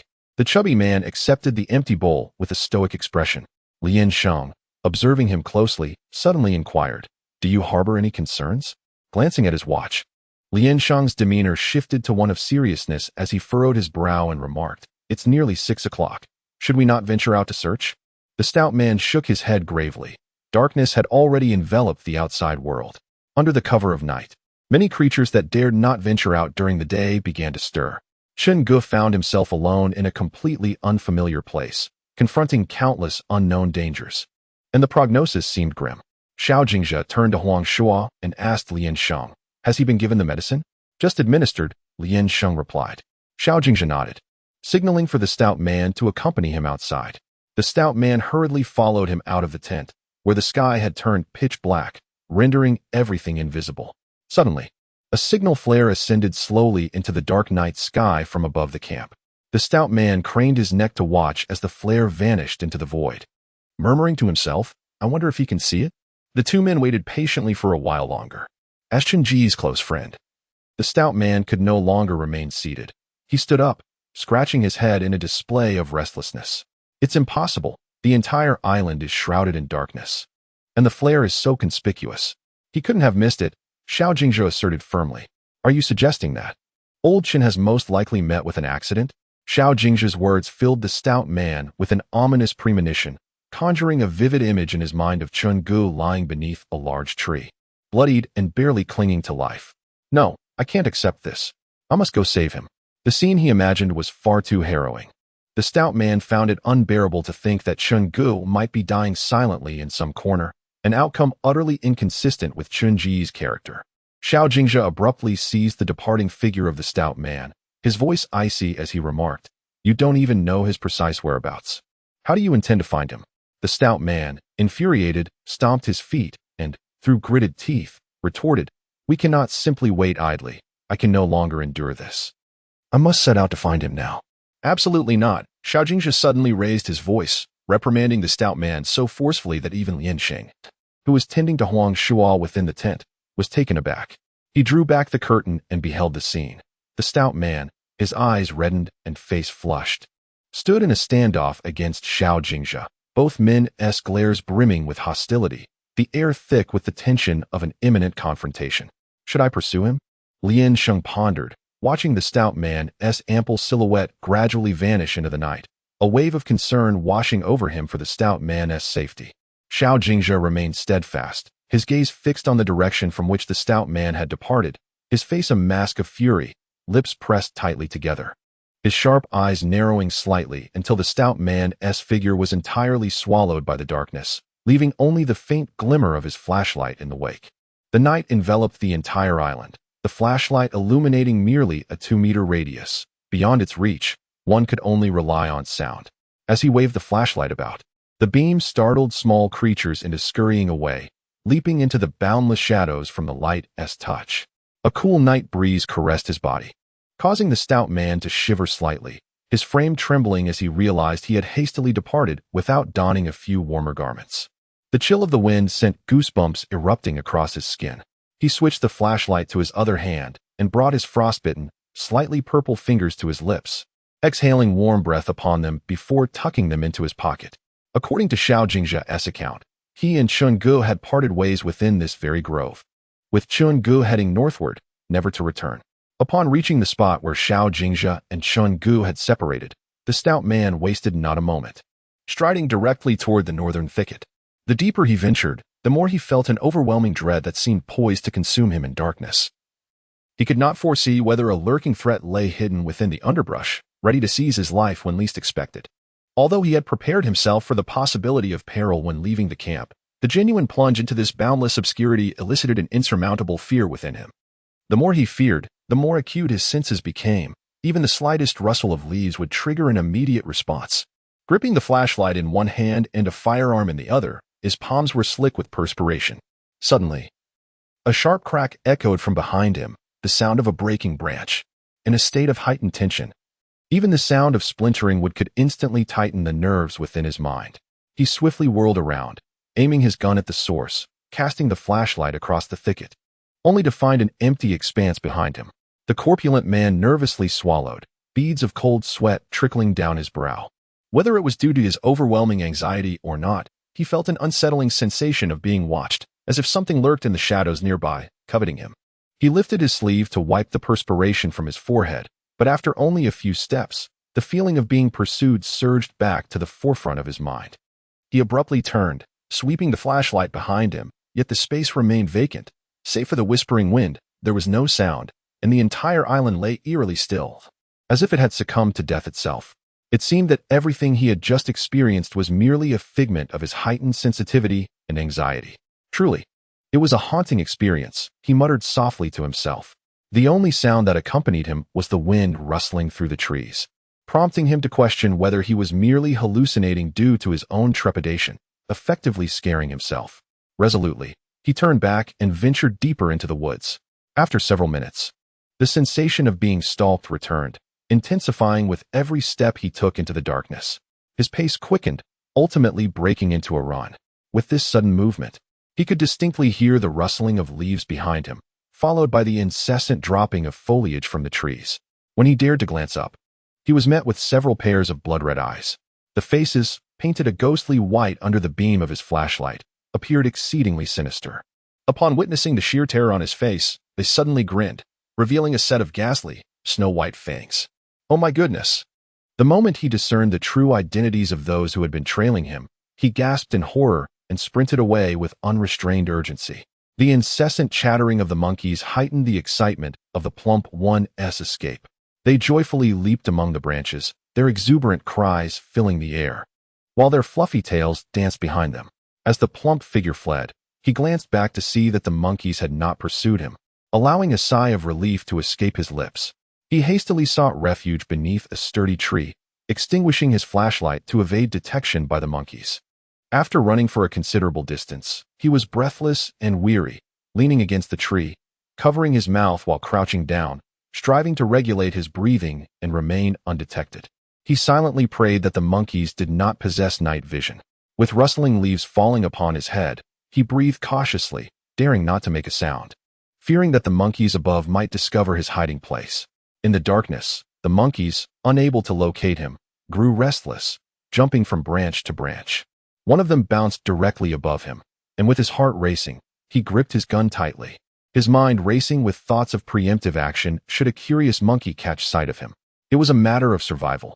He could not continue fleeing indefinitely, especially since he still needed to find Chingu. Just as a snake was about to slither onto his chest, he could no longer contain himself. With a swift motion, he grasped the snake by its head and flung it into the nearby underbrush.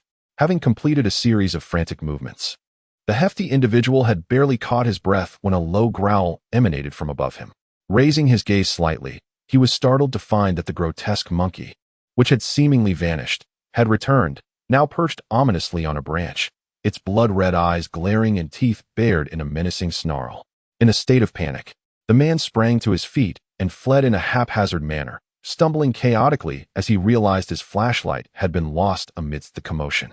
Deprived of illumination, he was forced to navigate through the encroaching darkness. Suddenly, the monkey lunged at him, causing him to stagger forward. Before he could regain his balance, a cacophony of growls from behind announced the presence of more of these sinister creatures. Realizing the gravity of his situation, he instinctively crouched and darted into the nearby underbrush, narrowly evading the onslaught of the approaching monkeys. As he landed, he squeezed the trigger of his weapon, and with a resounding bang, he struck the leading monkey, splattering blood in a warm arc that coated him entirely. The remaining monkeys erupted in furious shrieks, charging towards him in a relentless wave. The sound of their advancing footsteps sent chills down his spine. He was now encircled by a swarm of clawed creatures, their presence closing in ominously. He could feel one of them crawling up his leg, and in a desperate motion, he bent down to swat it away, tightly securing the cuffs of his pants to prevent any further incursions. Having executed these swift actions, he hastily repositioned himself, evading the throng of small beasts, which showed no inclination to pursue him further. Glancing at his luminous wristwatch, he noted with alarm that it was already 4 o'clock in the morning. The sky outside has gradually brightened, yet within this forest, darkness reigns supreme. The moon, obscured by the towering trees, divides the woodland into 2 realms. Xiao Jingjia and his companions stand outside the now illuminated forest, while Chingu and the plump fellow find themselves ensnared in the enveloping gloom. The rustling sounds, emanating from the leaves and underbrush, grow increasingly pronounced, suggesting that a considerable number of entities are involved in this operation, exhibiting no fear of the heavier man. Rather, they seem to convey a warning for him to maintain his distance. Around the feet of the plump man, a circle of diminutive creatures has formed. Initially, they merely circled his feet, seemingly cautioning him not to encroach upon their territory, not even by an inch. The plump man remains unperturbed, neither advancing nor retreating, merely listening intently to their movements. Perhaps his indifference has provoked the busy swarm. What began as a mere warning has escalated as they gradually ascend his shoes, not pausing on the surface but climbing up his sturdy calves. The sensation they leave in their wake is a cold, tingling itch, accompanied by a slight prickling pain. While one may not feel it acutely with a single creature, the simultaneous assault of a dozen or more proves overwhelming, even for a man of his considerable weight. The spots where they bite transition from mere itchiness and pain to a peculiar numbness, distinctly different from the familiar tingling of legs after prolonged squatting. He senses a disconcerting loss of control over his limbs, culminating in a complete numbness that envelopes his thigh. What on earth is happening? Paralyzed? The hefty man struggled to drag his unresponsive right leg backward. The more he retreated, the closer the small creatures pressed in, creating an overwhelming sense of encroachment. Moving at a glacial pace due to his incapacitated leg, he found the swift movements of the creatures increasingly disconcerting. Before long, they began to ascend his other thigh, and he felt a multitude of these tiny beings writhing upon him, akin to being besieged by countless mosquitoes, both irritating and painful. Instinctively, he reached down to swat them away, but as his hand approached, more of the creatures climbed up his arm. He jolted in shock, shaking vigorously as some fell from his limbs, while others clung tenaciously to his skin, utilizing their barbed claws to maintain their grip. Good heavens, this is utterly revolting. He muttered curses under his breath while frantically attempting to dislodge the creatures from his body. Though some fell away, they were swiftly replaced by others, and the number of these pests only seemed to multiply. Gradually, both of his thighs became a mass of these insidious little beings. Although their bites were not particularly painful, the sensation of their cold bodies scuttling across his skin was profoundly unsettling. The diminutive creature slowly ascended along the rotund man's thigh, making its way toward his abdomen. This man, notoriously sensitive to tickling, could detect the slightest sensation of itchiness almost instantaneously.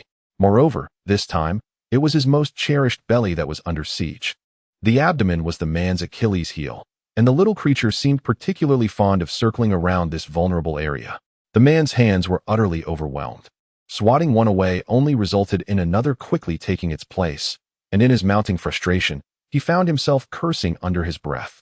Without the support of his legs, the man's knees buckled, and he collapsed to the ground. Fortunately, his hands remained functional. He flung his defensive handgun aside, and, just before hitting the floor, managed to brace himself with his hands, barely preventing a humiliating faceplant. However, his arms could not sustain his weight for long. After approximately a minute, they began to tremble uncontrollably. Veins bulged on his hands, and his temples throbbed violently. He inhaled deeply, puffing out his cheeks to an exaggerated degree. Resembling a toad practicing an ancient martial art, his cheeks quivered, and his eyes, the size of peas, widened in alarm, as if they might pop from their sockets. The strain caused his complexion to flush a deep crimson. Beads of sweat cascaded down his face, with droplets trickling from his brow into his eyes, igniting a searing pain akin to having pepper spray unleashed directly into them. My eyes. The pain in his eyes distracted the heavy-set man, and his hands could no longer bear the weight of his body. With a thud, he fell to the ground, crushing numerous tiny creatures beneath him upon impact. Lying there, he was drenched in cold sweat from the agony, his eyes tightly shut, yet the torment showed no sign of abating. It felt as though he might perish from the pain. In the end, he rolled on the ground, clutching his eyes, his throat emitting pained cries. Tap, tap, tap. Perhaps due to the injury to his eyes, his hearing became exceptionally acute, allowing him to discern clear footsteps approaching from just a few paces away. Struggling, he lifted his head and forced open his other eye. Though the scene before him remained obscured, he could unmistakably sense something drawing near. A chill ran down his spine, and he thought to himself that this could be the end, that he might truly meet his demise here. The warm presence was advancing towards him at an agonizingly slow pace. Before long, a gentle breath brushed against the top of his head and his neck, sending a fresh wave of goosebumps cascading over him. Reflexively, the heavy-set man reached for the handgun he had tossed aside earlier, blindly groping in the darkness with his eyes still closed. At the moment his fingers grazed the weapon, a voice, all too familiar, resonated above him. "Do not be afraid. It is I. Do not fear. I am here." A familiar voice resonated above the hefty figure, causing him to momentarily pause. He then exhaled deeply, muttering under his breath, "Damn it, I thought another ambush was upon me." A sharp pang of pain shot through his eyes, prompting him to gasp. "Don't move. Let me help you away from these pests." With that, Chun-Gu began to explore the bulk of the man, his hands reaching under the armpits of the hefty figure, gritting his teeth as he exerted considerable effort to drag him. Under ordinary circumstances, this task would not have been so arduous, however. Chun-Gu had only just regained consciousness, and his strength was yet to be fully restored. The hefty man, having been bitten by the creatures, had lost sensation in his legs, rendering him utterly incapable of supporting himself, despite his desire to alleviate some of Chun-Ji's burden. The sound of Chun-Ji's teeth grinding in exertion was unmistakable, illustrating the extent of his struggle. "Damn it, after narrowly escaping this ordeal, you absolutely must lose weight," Chun-Gu gritted through clenched teeth. The hefty man, being dragged like a lifeless dog, found that the earlier tension dissipated upon recognizing Chun-Gu. Despite the current predicament, his mouth remained restless. "Lose weight? Not a chance. I am a man destined to savor the culinary delights of the world. Good grief. You gain weight faster than a pig. At least a 200-pound pig can fetch a decent price, whereas you, a 200-pound man, seem less sensible than a pig." Chun-Gu struggled to drag the hefty man along, each step demanding every ounce of strength he could muster. Fearing that the man might succumb to a deep faint at any moment, he felt compelled to engage him in conversation. "For heaven's sake, can you refrain from likening me to a pig? If I were a pig, you would merely be a slightly leaner version of one. If we were to be weighed, your contribution would scarcely surpass mine." Suddenly, in the darkness, Chun-Gu came to an abrupt halt, standing rigidly in place. The sudden stop caused the hefty man's head to collide against Chun-Gu's solid chest. With a hint of confusion, he looked up and inquired, "Why have we stopped?" "Cough. It's nothing," Chun-Gu replied, his voice taking on a peculiar tone, as if he were clearing his throat. After uttering this, he resumed the banter. "I merely paused to rest my hand, nearly knocked the wind out of me with that iron head of yours." Though he feigned nonchalance, the hefty man caught a whiff of the metallic scent of blood emanating from Chun-Gu. coupled with a sharp pain in his eyes that extinguished any inclination for jest.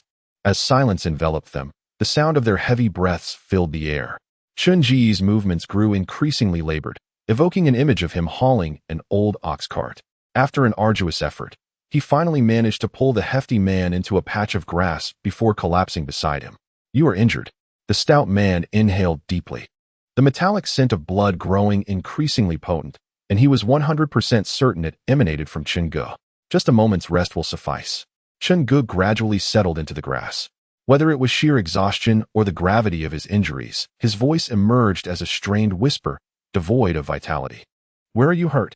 The weariness in Chun-Ji's tone was unlike anything the stout man had ever heard, as if every word extracted the last vestiges of his strength, evoking an unsettling feeling within the stout man. After several forceful nudges, Chun-Gu finally rasped, "Let me rest for a while." These words sent a shiver down the stout man's spine. They struck an eerily familiar chord.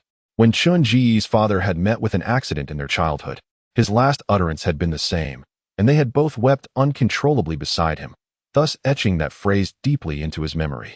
"Old Chun, stay awake. You mustn't succumb to slumber." The stout man struggled to sit upright, reaching out to shake Chun-Gu. However, as soon as his hand grazed Chun-Ji's shoulder, he sensed something amiss. Why had Chun-Ji's body become so pliable? Before he could ponder the reason, Chun-Gu suddenly tilted his head and collapsed towards the stout man, striking his nose with a resounding thud. Blood immediately gushed forth, and the stout man emitted a muffled groan of pain, supporting Chun-Gu while tilting his head back slightly. As blood dripped steadily from his nostrils, the overweight man's legs were devoid of sensation, and the exertion he endured was considerable, coupled with Chun-Gu's unconsciousness. The entirety of their combined weight bore down upon him alone. Despite being a hefty 200 pounds, he found the strain unbearable. His barrel-like waist emitted a chilling crack as it struggled under the burden, as if it might snap at any moment.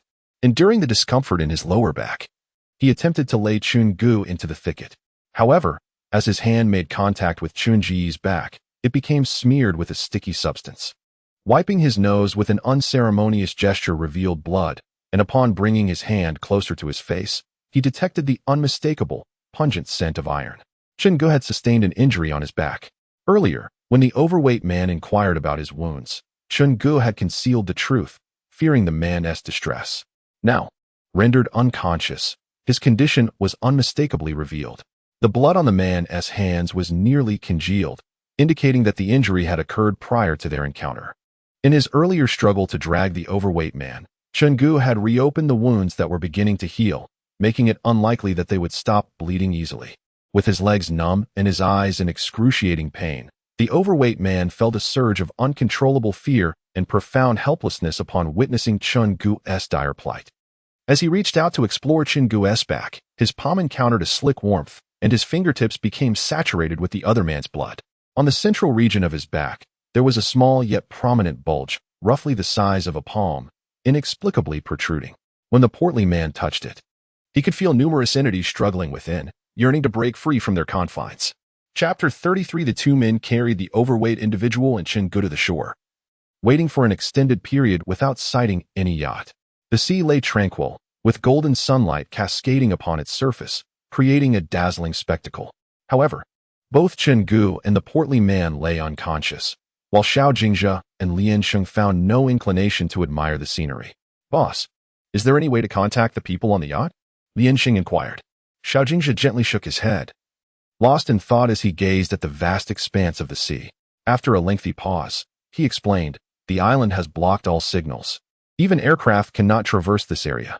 We can only wait for them to discover our presence and come to our aid." With a heavy sigh, Lian Sheng lowered his gaze to the portly man and Chun-Gu, realizing that they could not afford to wait idly in their current predicament. Xiao Jingzhe understood that the situation was dire for both the portly man and Chun-Gu. However, without the yacht's arrival, there was little he could do. Lian Sheng's anxiety mirrored his own, yet he maintained a facade of calmness, appearing more composed than Lian Sheng, despite the urgency in his heart. "We should wait a bit longer. It is still not yet 8 o'clock. They may not arrive this early," he reassured himself, fully aware that Chun-Gu and the portly man's condition necessitated immediate medical attention, lest they be left with lifelong disabilities. Xiao Jingzhe, appearing more mentally mature than his peers, is indeed a ruthless individual. However, he possesses a fundamentally good heart. Prior to his arrival on the island, He had contemplated that as long as he could successfully execute the exploration plan, the loss of a few inconsequential lives would be acceptable. After all, the Xiao family is affluent, and compensating with a sum of money would resolve the matter. Issues solvable by wealth are hardly significant. Yet, after spending considerable time on the island in the company of Qin Ge and the plump fellow, he had developed a sense of camaraderie. He could not remain indifferent to those who had once fought alongside him. At precisely 8 o'clock, 2 yachts approached their maritime vicinity, with individuals aboard using binoculars to survey the surface of the water. They quickly spotted Xiao Jingzhe and Lian Sheng waiting on the shore, prompting the captain to command an increase in speed towards the 2 men. As Xiao Jingzhe assisted in transferring the plump fellow and Qin Ge onto the yacht, his expression was notably grim. It was unclear whether he was irked by the yacht's tardiness or genuinely worried about the condition of his companions. Before departing, Xiao Jingzhe discreetly summoned the officer in charge of the yacht's patrol duties to a secluded spot. From Lian Sheng's vantage point, he could only observe the somber exchange between Xiao Jingzhe and the officer, whose lips moved in conversation. The distance, coupled with Xiao Jingzhe's deliberate lowering of his voice to prevent others from overhearing, rendered the details of their discussion inaudible. The officer stood attentively, nodding continuously, exuding an air of utmost respect. After conversing for a few minutes, Xiao Jingzhe finally disembarked from the yacht, appearing considerably better than when he first boarded. As he stepped off, the yacht swiftly sped away, leaving Xing in a daze, staring at the receding vessel. Xiao Jingzhe patted his shoulder and said, "Let us go." Upon reaching the shore, the portly man and Qin Ge were promptly escorted to a nearby affiliated hospital, with the yacht's supervisor ensuring their safety throughout the process. Due to the severity of his injuries, Qin Ge was immediately taken into the emergency room upon arrival. The portly man's left eye suffered significant damage, as the delay in treatment had severely impacted his vision. Even after surgery, complete restoration of sight was unlikely, particularly in dimly lit or brightly illuminated environments. His vision would be reduced to less than half of what is considered normal, rendering his left eye nearly useless after dusk. Fortunately, the doctor remarked that the portly man's eyes were not particularly large, which had helped prevent most of the splattered fluid from entering. Listening to the doctor, the portly man inwardly cursed profusely, thinking to himself that it would have been simpler to say his eyes were so small that they couldn't contain the liquid at all. Exhausted from the ordeal, he was subsequently moved to a general ward after his eye was treated. After receiving a few bags of nutrients, he gradually regained consciousness. Glancing up at the stark white ceiling, he felt momentarily disoriented and murmured, "Where is this?" "This is the hospital," a familiar voice replied in his ear. He chuckled softly and continued, "We meet again, Mr. Zhou." Xiao Qing glanced at the anxious figure of the chubby man and suddenly let out a scornful laugh. He sat on the sofa opposite, legs elegantly crossed, evoking in the chubby man a sense that Xiao Qing was a refined scoundrel, still in the midst of rescue. Xiao Qing said nonchalantly. The chubby man exhaled in relief, silently reassuring himself that calamities can last 1,000 years. Old Qin would surely be fine. As the chubby man indulged in his self-comfort, Xiao Qing abruptly approached him, bending down to draw near, his piercing gaze fixed intently upon the chubby man, making him profoundly uncomfortable. Had he not still been recovering his strength, he would have certainly leapt from the bed. "I am quite curious about what you all experienced on the island," Xiao Qing remarked, his warm breath brushing against the chubby man's face. Feeling a twinge of distaste, the chubby man turned his head away, inwardly complaining about the proximity, finding it overly intimate. He cleared his throat awkwardly and unceremoniously issued an eviction notice. "I need to rest now. Please leave." Xiao Qing let out a cold chuckle, gradually straightening up with his hands in his pockets, looking down at the chubby man from his elevated stance before finally departing at a leisurely pace. As soon as Xiao Qing left, the chubby man struggled to get out of bed, eager to wait by the rescue room for Qin Ji's emergence.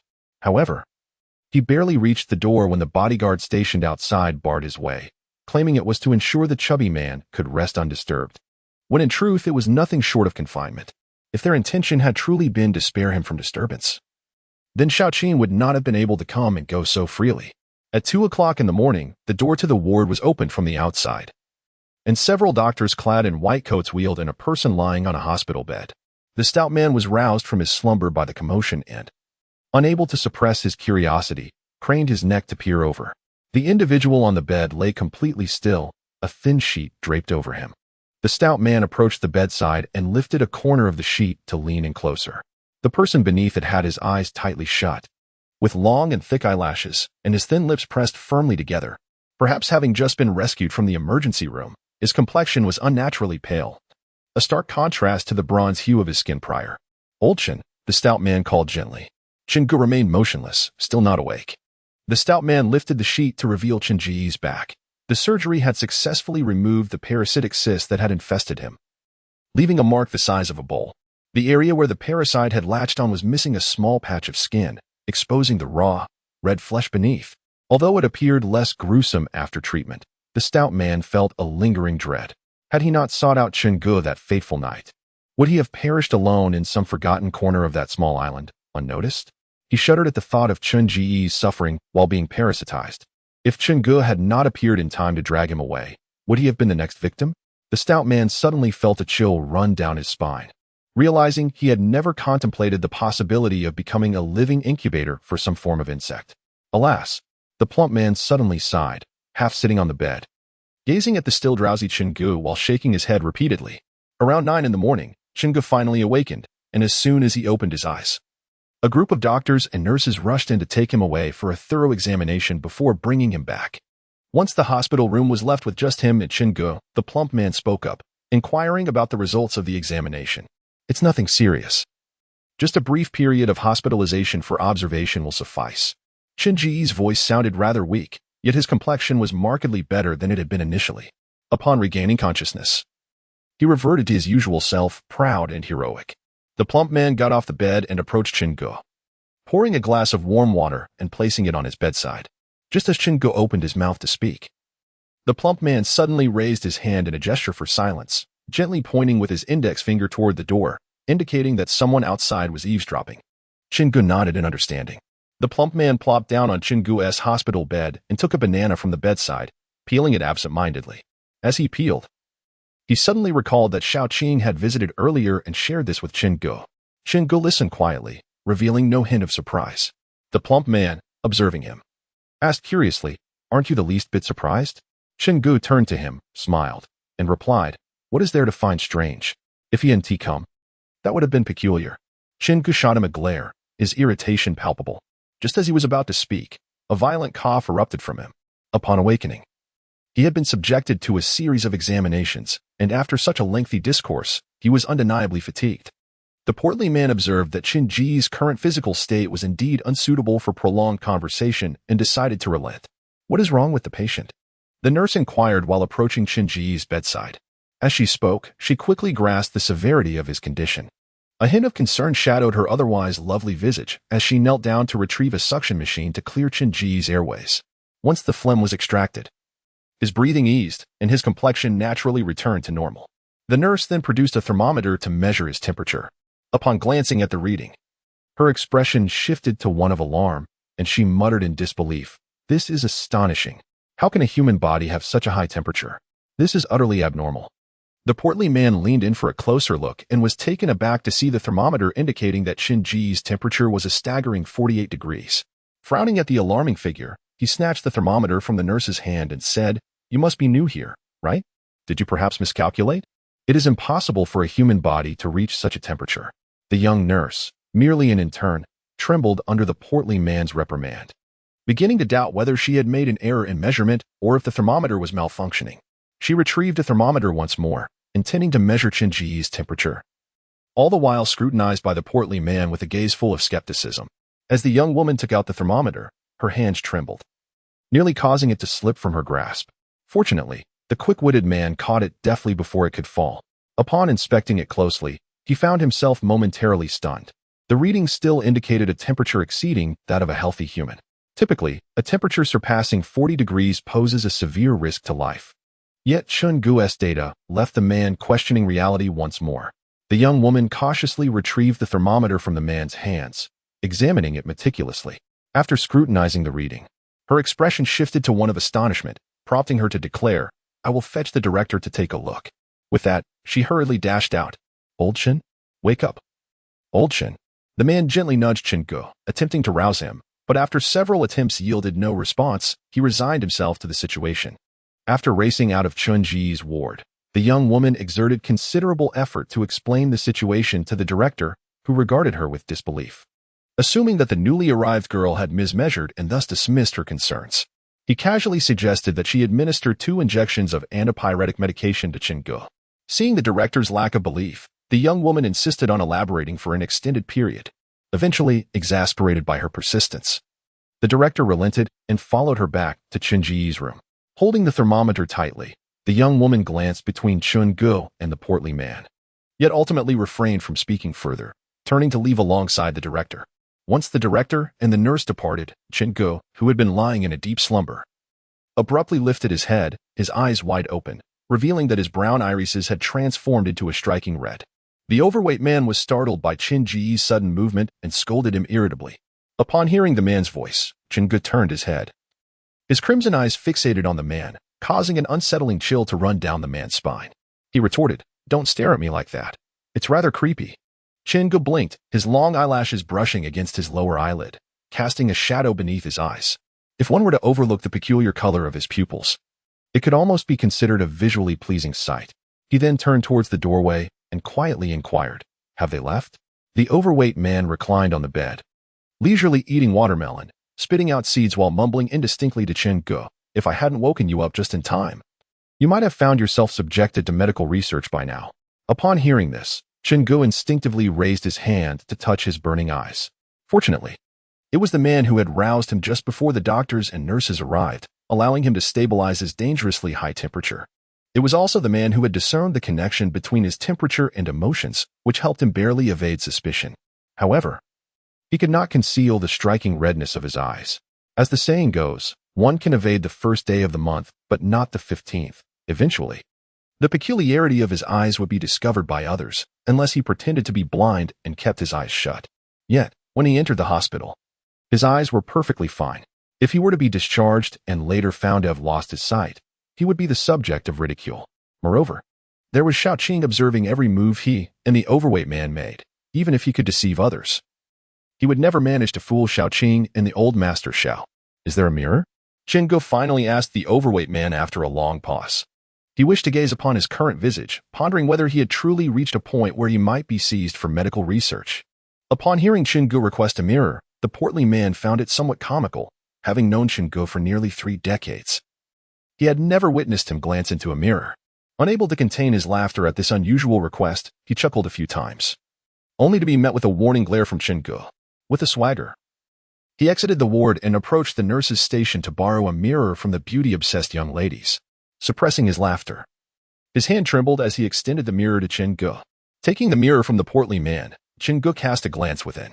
The reflection revealed a man with a rosy complexion and vibrant spirit, a stark contrast to someone who had recently been resuscitated. Throughout his life, he had never appeared so robust. His flushed cheeks resembled a ripe apple, and his lips were as red as if they had feasted on human flesh. More unsettling were his eyes, with their crimson pupils reminiscent of a human-faced monkey. He stared intently at his reflection, increasingly perceiving the figure before him as a stranger. Fixating on those peculiar eyes, he wondered if his prolonged gaze had induced fatigue in a mirage. To his astonishment, he witnessed the reflection eerily smile back at him, a glimmer of enigmatic red light flickering within those crimson orbs. With a sharp crack, the mirror slipped from his grasp and shattered upon the floor, startling the stout fellow beside him. Clutching a vibrant red apple, the stout man glanced at Chin-gu and took a decisive bite, consuming what would typically take 2 bites for an ordinary person. Chewing thoughtfully, he frowned and remarked to Chin-gu, "Look at you, shattering a borrowed mirror without a care. I won't take the blame for this. You'll have to explain it to the young lady yourself." Ignoring the stout man's words, Chin-gu raised a finger to indicate his eyes. Though he appeared somewhat composed, internally he was a tempest of anxiety. His voice trembled slightly as he spoke. "Don't you find these eyes rather familiar?" The stout man, having just finished his apple, was taken aback by Chin-ji's statement. Within mere seconds, he comprehended the implication behind Chin-ji's words. Discarding the apple core and wiping his hands, he moved to sit by Chin-ji's bedside. His small, bean-sized eyes fixated intently on Chin-ji's crimson gaze for an extended moment. The more he stared, the chillier he felt, as Chin-gu's eyes began to merge in his mind with those of the man-faced monkey. "Oh dear." The stout man staggered and tumbled off Chin-ji's bed, hastily covering his rear as he stood up. Observing the flustered stout man, Chin-gu couldn't help but shake his head in exasperation. At nearly 30 years of age, he still behaved like an impetuous youth, Yet this was one of the reasons Chingu held a fondness for him.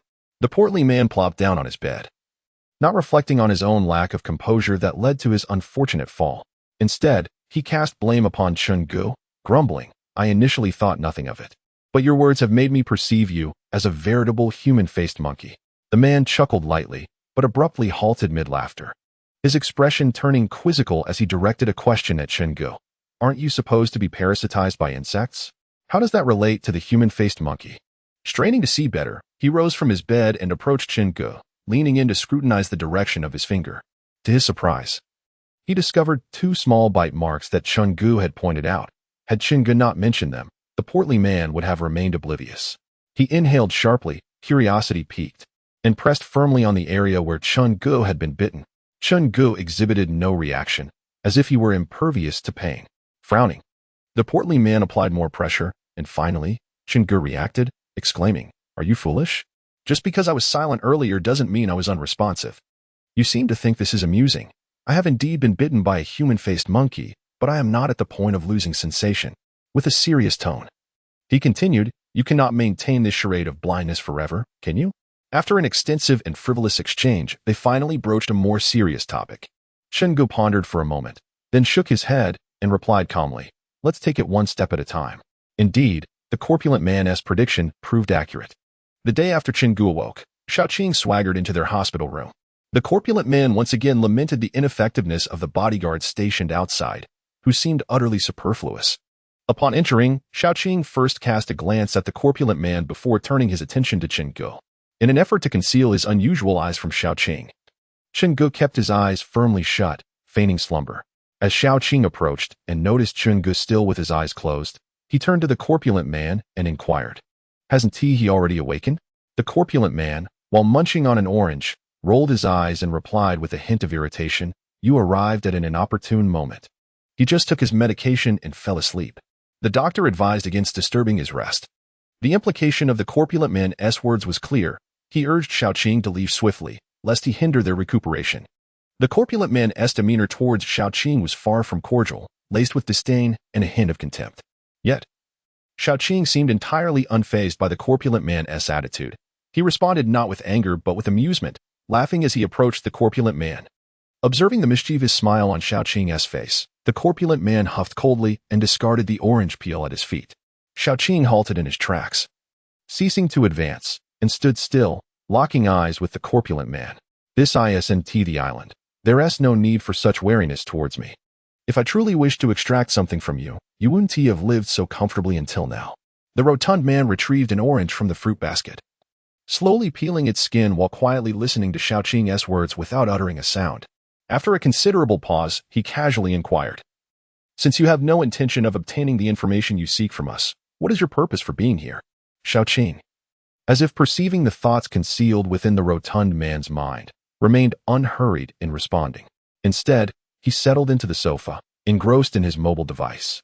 "Speak your mind swiftly," the rotund man urged, genuinely concerned that Xiaoqing might discern some telltale signs from Chingu during his prolonged stay. "There's no rush. We shall converse once Chingu awakens. Today, I possess ample time," Xiaoqing replied with a smile. "Well, take your time then. This fellow sleeps like a dead pig."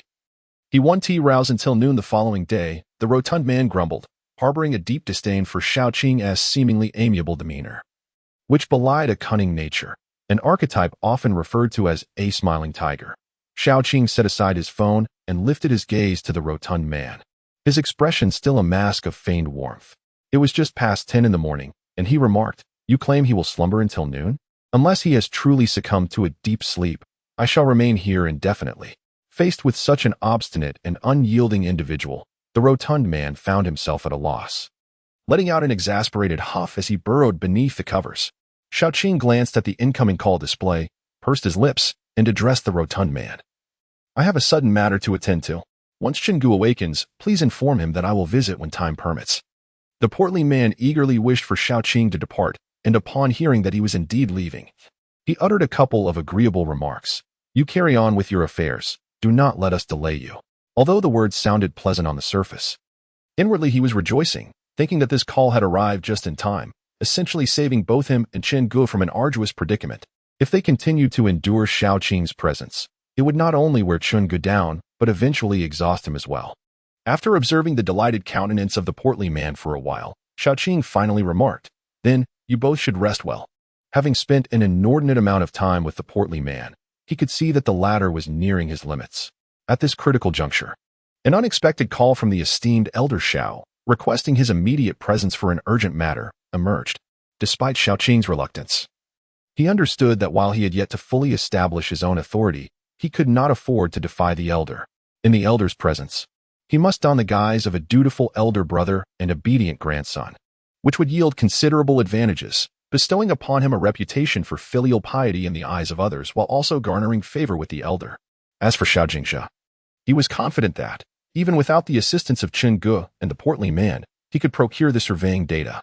The moment Xiaoqing departed, the portly man eagerly arose from his bed and approached the door to confirm that the individual had indeed left. Before gently closing the door and moving to Chun Ji's bedside, saying, "Enough of the charade, he has already gone." Chun Gu slowly opened his eyes and looked at the portly man, pondering before asking, "What do you think his intentions were for summoning us?" The portly man nodded in agreement, responding, "You and I are on the same wavelength." Xiaoqing's roundabout discourse was merely a pretext to discuss the data report. The corpulent fellow let out a derisive snort and crossed his legs, shaking off the earlier drowsiness, as if rejuvenated. With a rather lewd chuckle, he addressed Chen Gu, saying, "What do you reckon is so intriguing about that data report that the old rascal Xiaoqing has gone to such lengths to acquire? I fail to discern any captivating elements." Chen Gu chuckled in return, playfully chiding, "If even a simpleton like you can perceive its significance, then the inherent value of that data would indeed be diminished. Do you really believe that a project of such importance to the Xiao family would be so blatantly comprehensible? What meaning would there be in their fierce competition otherwise?" The corpulent man pondered for a moment, realizing that since both brothers were so eager to possess the data, it must hold substantial importance, though he could not yet grasp its implications. As he contemplated, a bold idea suddenly struck him. Lowering his voice, he proposed to Chen Gu, "What if we were to sell this data to someone else?" Before he could finish, Chen Gu interrupted him sharply. "Are you valuing money over your life?" The rotund man sheepishly touched his nose and chuckled awkwardly, explaining, "I was merely speaking hypothetically. There's no way I would actually consider selling it in secret." After a brief explanation, Chen Gu chose not to delve deeper into the matter, but did remind him, one must have life to earn money, and life to spend it as well. In the afternoon, a doctor arrived to take their temperatures, advising them to rest more and to manage their emotions, to which the corpulent man readily complied. Having said this, the doctor approached Chun Ji's bedside and suddenly inhaled sharply. The portly man, believing the doctor had discerned something significant, anxiously focused his gaze upon him. The physician circled around Chun Ji's bed, then bent down to adjust the height of the bed, turning to the portly man to say, "Do not raise the bed too high. It will be exhausting for him to rest." "Oh, understood." The portly man nodded in agreement. Only then did the doctor depart at a measured pace, allowing the portly man to exhale in relief. Each time someone entered their room, he was filled with trepidation that Chen Ji's eyes might be exposed to others. He often felt as if he were cohabiting with a creature resembling a human-faced monkey, particularly with those alarming crimson eyes. Yet the portly man, undeterred by danger, persistently brought bananas to amuse Chen Gu, curious to see if his friend had indeed transformed into a monkey with a penchant for the fruit. Were it not for Chen Ji's current inability to rise from his bed, he would surely have delivered a thorough beating to the portly man. "I have a foreboding feeling." The portly man suddenly halted his chewing of cherries, gazing intently at Chen Gu. Chen Gu furrowed his brow. The portly man's instincts were notoriously accurate, with 8 out of 10 predictions hitting the mark. At times, he pondered whether the heavens had granted this fellow a divine insight, for his accuracy was uncanny. The portly man continued, "Is that old rogue Xiaoqing up to his usual tricks again?" As soon as he finished speaking, a chorus of respectful voices echoed from outside the door. "Good day, Chairman."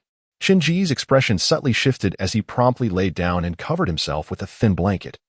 Whispering to the portly man, "This old gentleman is no ordinary person. Proceed with caution." Before the portly man could respond, the doors swung open, revealing Xiaoqing, who was bent over, assisting a frail, white-haired elder into the room. Upon seeing the portly man, the elder nodded slightly in acknowledgement, to which the portly man smiled warmly in return. After their brief exchange, Xiaoqing guided the elder directly to Chen Ji's bedside. As soon as the elder settled, Ming, standing behind him, swiftly understood the cue and fetched a soft chair for the elder to sit upon. Xiaoqing gently suggested, "Grandfather, please take a seat and rest for a moment." The elder waved his hand dismissively, rejecting Xiaoqing's kind offer. His cloudy eyes scanned Shenji's form, and he coughed lightly into his hand before inquiring, "Why hasn't he awakened yet?" "Grandfather, should we rouse him?" Xiaoqing asked. "Never mind, let him rest. He has endured much for a long time," the elder replied, only to erupt into a fit of vigorous coughing. Xiaoqing quickly patted his back in a soothing motion. The elder's face turned crimson from the severity of his cough, causing the portly man to feel a pang of concern, silently hoping he wouldn't pass away in their hospital room. Cough, cough, cough. The elder bent over, struggling for an extended period. Xiaoqing, undeterred by fatigue, remained a human cushion for the elder to lean against. Noticing the elder's face becoming increasingly flushed and his breathing labored, Xiaoqing began to panic. He had yet to secure his share of the Xiao family's assets. If the elder were to die at this moment, he would end up with nothing. The old gentleman's current condition mirrored that of Chen Ge, who had a phlegm blockage, prompting the stout man to react immediately. He sprang from his bed and shouted urgently, "Quick, summon a nurse. The old gentleman is choking on phlegm. It could become life-threatening. Hurry, fetch a doctor." Xiaoqing instructed Ming beside her, her tone imbued with unprecedented urgency. Before long, the doctor entered, directing the attendants to transfer the old gentleman to the stout man's bed. Several bodyguards swiftly lifted the old gentleman onto the bed, and as soon as he lay down, the doctor prepared a suction device to clear his airways. Once the phlegm was extracted, the old gentleman's breathing became easier, and his complexion gradually regained its color. A collective sigh of relief swept through the room, and Xiaoqing, in particular, felt her palms slick with nervous sweat. "Old gentleman, how do you feel now? Are you all right?" the stout man inquired, pouring a glass of warm water for the old gentleman to rinse his mouth. "I'm fine. Age brings its limitations, and I fear I may be a burden to the younger generation." The elder's spirits were not particularly high, having narrowly escaped suffocation from the phlegm, which had alarmed everyone present. Yet, he did not exhibit overt fear, instead appearing to possess a profound understanding of life and death. "Grandfather, please don't say that. We, the younger ones, only hope for your longevity, so we may have a pillar of support." Xiaoqing sweetly coaxed the old gentleman, her words like honey, eliciting a smile from him. He praised her for being obedient, his admiration for her evident on his face. "When will Chen Gu awaken?" The old gentleman suddenly turned to the stout man, inquiring about Chen Ji's condition. The stout man, feeling somewhat apprehensive, scratched the back of his head and mumbled, "It's hard to say. It could be a few hours, or perhaps a full day's slumber." The elderly gentleman nodded thoughtfully as he listened, his gaze lingering on the stout man for a moment.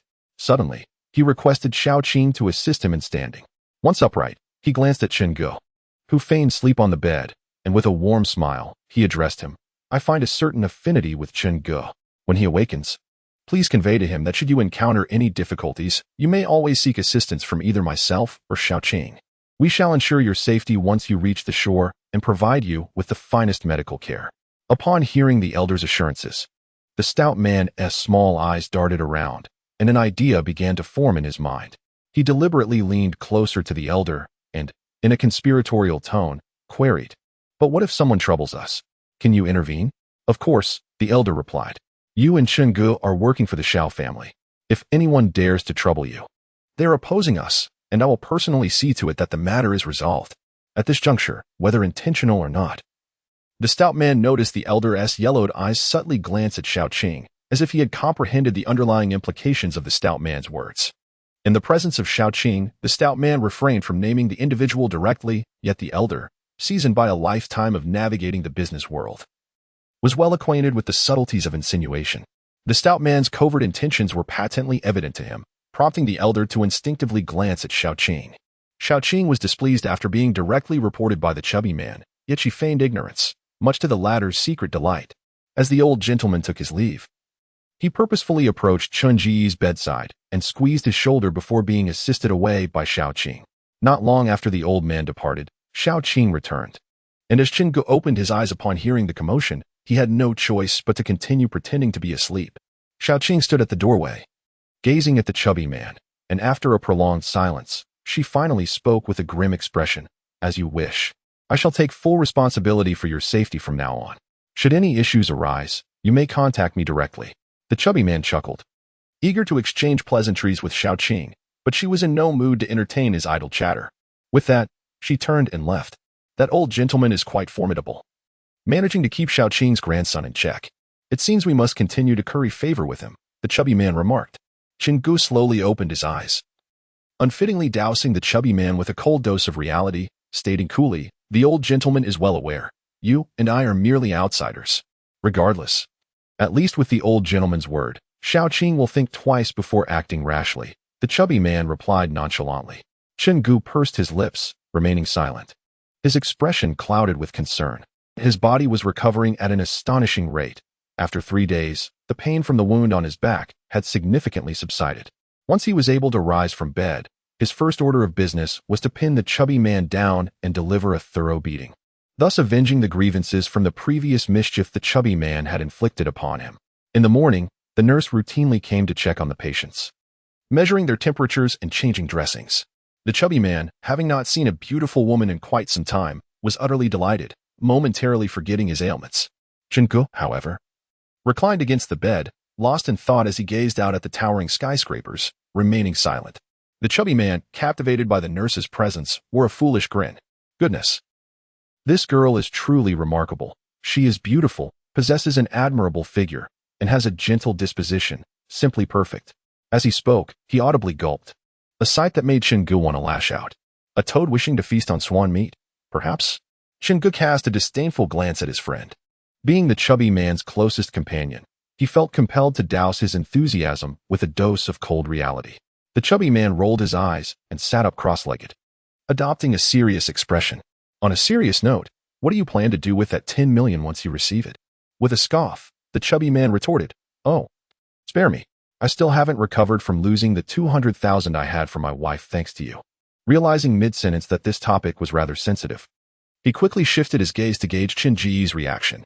Qingji's expression had darkened, and after a lengthy pause, he hoarsely replied, you're right, even among brothers. We must keep our accounts clear. You might as well manage your own money from now on. His tone was exceedingly flat. Yet the chubby man still detected a hint of guilt and bitterness beneath the surface. The chubby man swallowed hard and feebly explained, no, Lao Chen. That's not what I meant. You know how I am, my mouth just runs away with me, and I accidentally say foolish things. Please, don't take it to heart. Qingji's expression remained unchanged, though his thin lips were pressed tightly together. The atmosphere between the two had grown exceedingly cold. After a prolonged silence, the portly man finally let out a chuckle, breaking the stillness. Qinggu turned his head, gazing at him in confusion. The portly man smiled and remarked, it's quite amusing, isn't it? Here we are, discussing matters even before the 20 million has reached our hands. Isn't that funny? Qinggu fixed his gaze on him and replied, enunciating each word, not funny at all. The portly man had merely spoken offhandedly, unaware that he had unwittingly touched upon a subject Qinggu preferred to avoid. When Qinggu became angry, he was truly formidable. Even the portly man, who had grown up alongside him, found it difficult to bear the icy demeanor on his face, especially when paired with those strangely haunting eyes that lent him an inexplicable aura of eeriness. Observing the portly man's current expression, Qinggu suddenly tilted his head and offered a faint smile, revealing 2 charming dimples. The portly man understood that Qinggu was genuinely concerned about his earlier indiscretion but felt it unnecessary to dwell on it. Such an act would be excessively sentimental, and there was no need for such pretenses between them. He wished to avoid any discord over the matter of 20,000. Thus both chose to tacitly refrain from mentioning the sensitive topic again. After their afternoon meal and a brief nap, the portly man found himself suffering from stomach pains and rushed to the restroom, while Qinggu, just awakening, remained lost in thought on his bed. Suddenly, the door to the hospital room swung open, and Xiaoqing strode in confidently. Qinggu remained silent, merely observing him, non-committal. Xiaoqing approached the edge of Qinggu's bed, fixing his gaze intently upon Qinggu's eyes, and exclaimed, truly, they are stunning, those eyes. Qinggu furrowed his brow, contemplating the peculiarity of Xiaoqing's aesthetic sensibilities, which veered far from the conventional.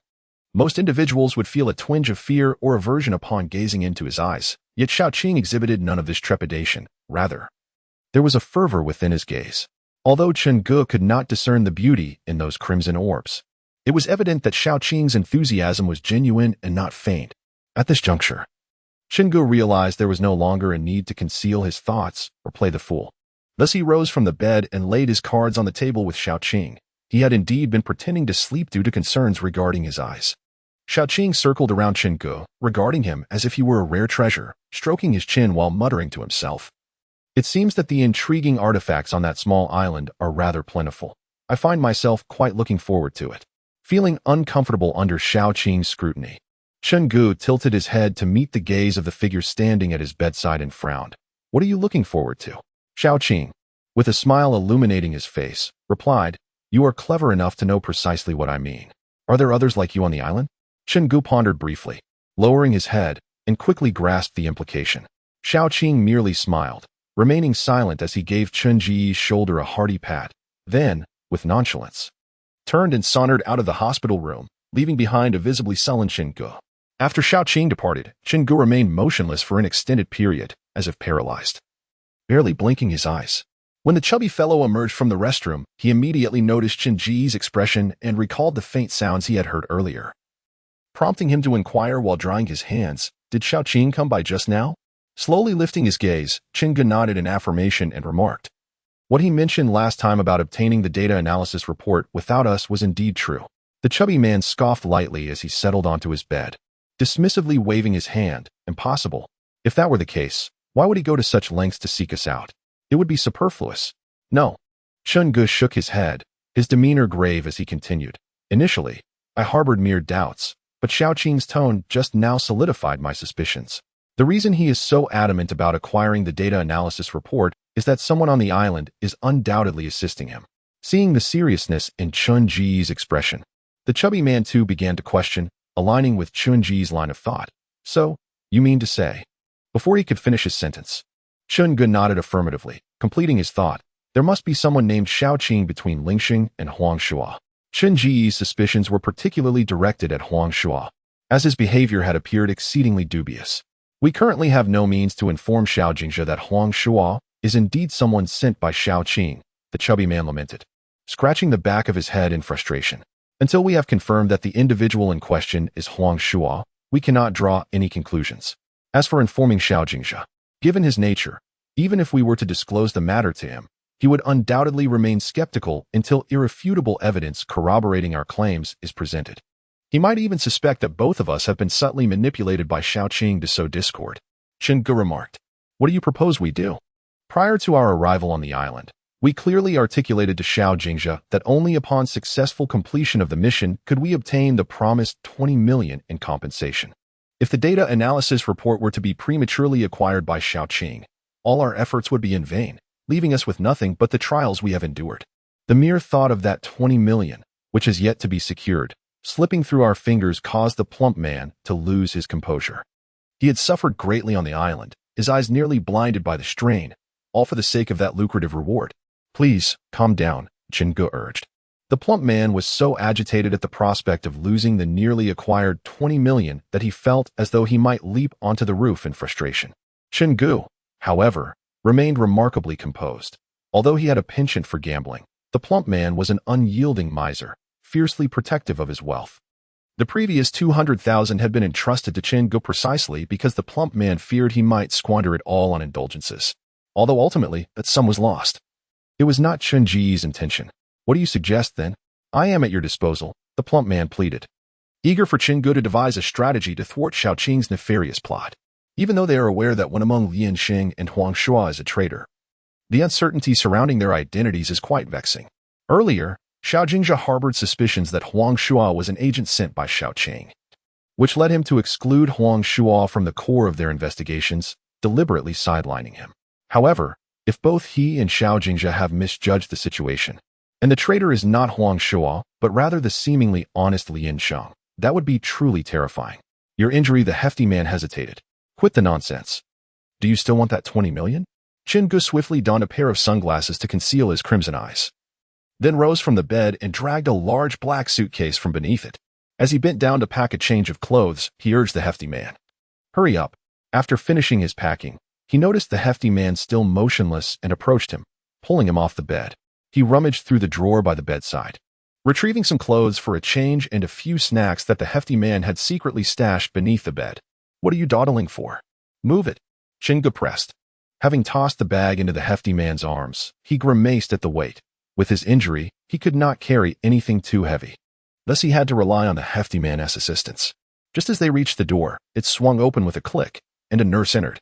Upon seeing the two men out of their hospital gowns and the hefty man's backpack, she paused momentarily before raising her hand to stop them. "Wait. Your injuries are not healed yet. You cannot be discharged." The bodyguard, having received an order from Xiaoqing, was compelled to fully cooperate with Chen Gu and the chubby fellow while ensuring their safety. Thus, he reluctantly obeyed Chen Ji's command and descended to procure a vehicle for them. "Let us depart." The car came to a steady halt before the two individuals, who then entered in succession. As soon as they were comfortably seated, Chen Gu eagerly urged the driver to commence their journey. Finally, Huang Shuo had awakened. Upon seeing him alert, Lian Sheng let out a sigh of relief. For the past few days, he had been tirelessly caring for Huang Shuo during his illness. If Huang Shuo had not recovered, all of Lian Sheng's efforts would have been in vain. Very well. Lian Sheng possessed a remarkably good temper. Throughout his extensive care for Huang Shuo, he had never uttered a single complaint or exhibited even the slightest impatience. On the contrary, he displayed exceptional patience, enduring even when Huang Shuo had not offered him a smile or expressed gratitude. It was precisely this selfless and diligent nature that earned him Xiao Jingzha's esteem, leading to the assignment of this challenging task of caring for Huang Shuo to him. After consuming a hearty meal, Huang Shuo appeared significantly revitalized. When he returned the bowl to Lian Sheng, he managed to murmur a faint thank you, a sound so soft that Lian Sheng nearly missed it. Lian Sheng, with a hearty smile, responded with warmth. "To utter such words feels unnecessary. Our ability to work together is already a form of fate. Let us strive for harmony in our future interactions." However, Huang Shuo seemed oblivious to the chubby fellow's words. After returning the bowl, he quickly retreated into his sleeping bag, turning his back to Lian Sheng and leaving only the dim silhouette of his head visible. Feeling somewhat awkward, Lian Sheng tugged at the corner of his mouth and exited Huang Shuo's tent. I had expected that after Huang Shuo's illness, he would show a bit more kindness towards me, considering the care I had provided him for so long. To my surprise, after expressing my gratitude, he reverted to his previous demeanor, silent and indifferent. As Lian Sheng emerged holding a bowl, Xiao Jingzha was in the midst of his breakfast. Lian Sheng took a seat beside him, and Xiao Jingzha turned to glance at his empty bowl, calmly inquiring, "Do you need a refill?" "No, he has already fallen asleep," Lian Sheng replied as he served himself a bowl. After only a couple of bites, Xiao Jingzha set down his utensils and stood up. "Once you finish eating, take a moment to rest. You have worked hard. Just leave the dishes here. I'll wash them later." Lian Sheng felt it inappropriate to let his employer wash the dishes personally. He stretched his neck, swallowing the food with effort, and just as he was about to speak, he heard Xiao Jingzha insist, "Just do as I say. Finish your meal and get some proper rest." Reluctantly, Lian Sheng nodded in agreement. After finishing his meal, he took it upon himself to wash all the dishes before retreating to the tent for a brief respite. The past few days had deprived him of a sound sleep, as he had been tending to Huang Shuo, either waking in the night to offer him water or assisting him to the restroom. Moreover, during Huang Shuo's fever, he had been restless, muttering in his dreams, leaving Lian Sheng unable to find a moment's peace. Now that Huang Shuo had finally awakened, Lian Sheng seized the opportunity for a much-needed rest. Within 5 minutes of lying down in his sleeping bag, he was enveloped in a deep slumber. Meanwhile, Xiao Jingzha was in his own tent, meticulously organizing a data analysis report, annotating and supplementing various sections, which proved to be a bit of a hassle. The temporary absence of the corpulent figure and Chen Gu hindered their ability to proceed with the next phase of the surveying task, providing an opportune moment to organize the data. Xiao Jingzha, a workaholic, often became so engrossed in his tasks that he seemed to isolate himself from the outside world. When Lian Sheng awoke from a deep slumber, it was already past 6 in the evening. Upon exiting the tent, he noticed that the fire had not been lit. The meal had not been prepared, and no one was in sight. He approached Xiao Jingzha's tent and peered through a gap. Observing that Xiao was engrossed in writing on the ground, presumably having forgotten to eat lunch in his fervor. Shaking his head gently, Lian Sheng squatted down before the extinguished firewood and set about rekindling the flames. Having previously served in the military, he possessed considerable outdoor survival experience, and it did not take long to ignite a fire. Once the flames danced and water began to boil, Lian Sheng made his way to Huang Shuo's tent to check on him.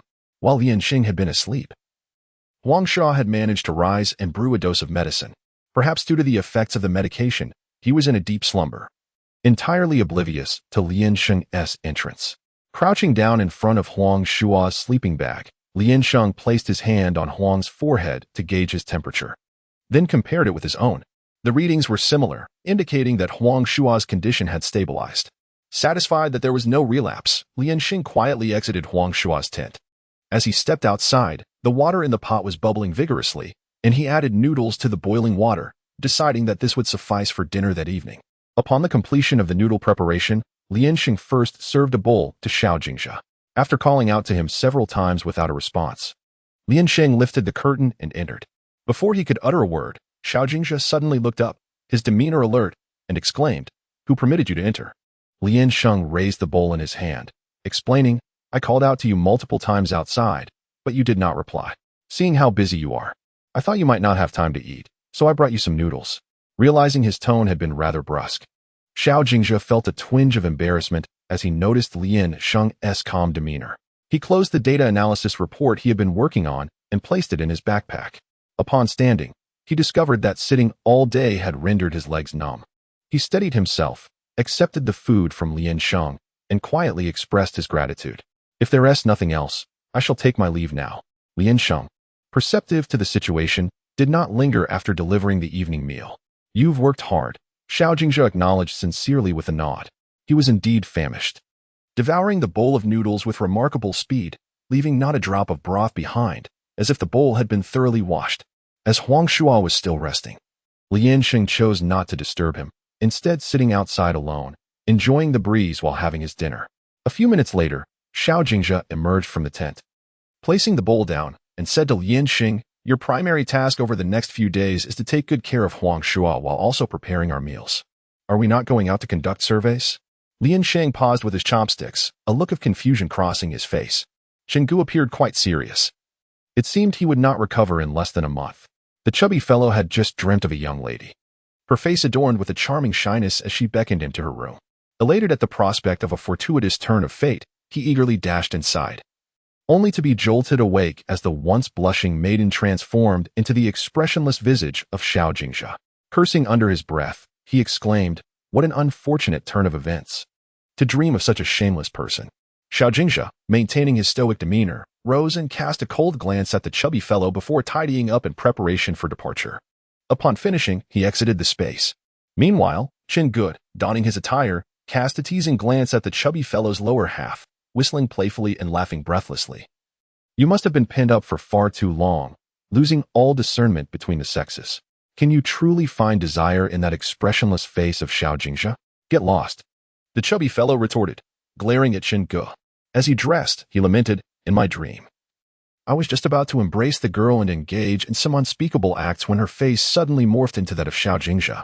I'm genuinely concerned I might never recover from this." Chenggu erupted into uncontrollable laughter, nearly shedding tears from amusement. As they exchanged jests, they exited the tent.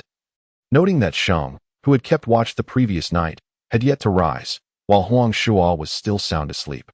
Outside, Xiao Jingzhe awaited them, his back turned as he shouldered a large black backpack, facing the sun that had just begun to peek over the horizon.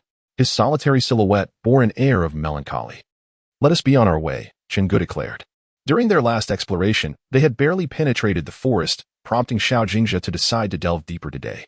However, Pongzi had developed a lingering trepidation regarding the woods, particularly as the incident from that fateful night had left his eyesight diminished, a condition unlikely to be restored.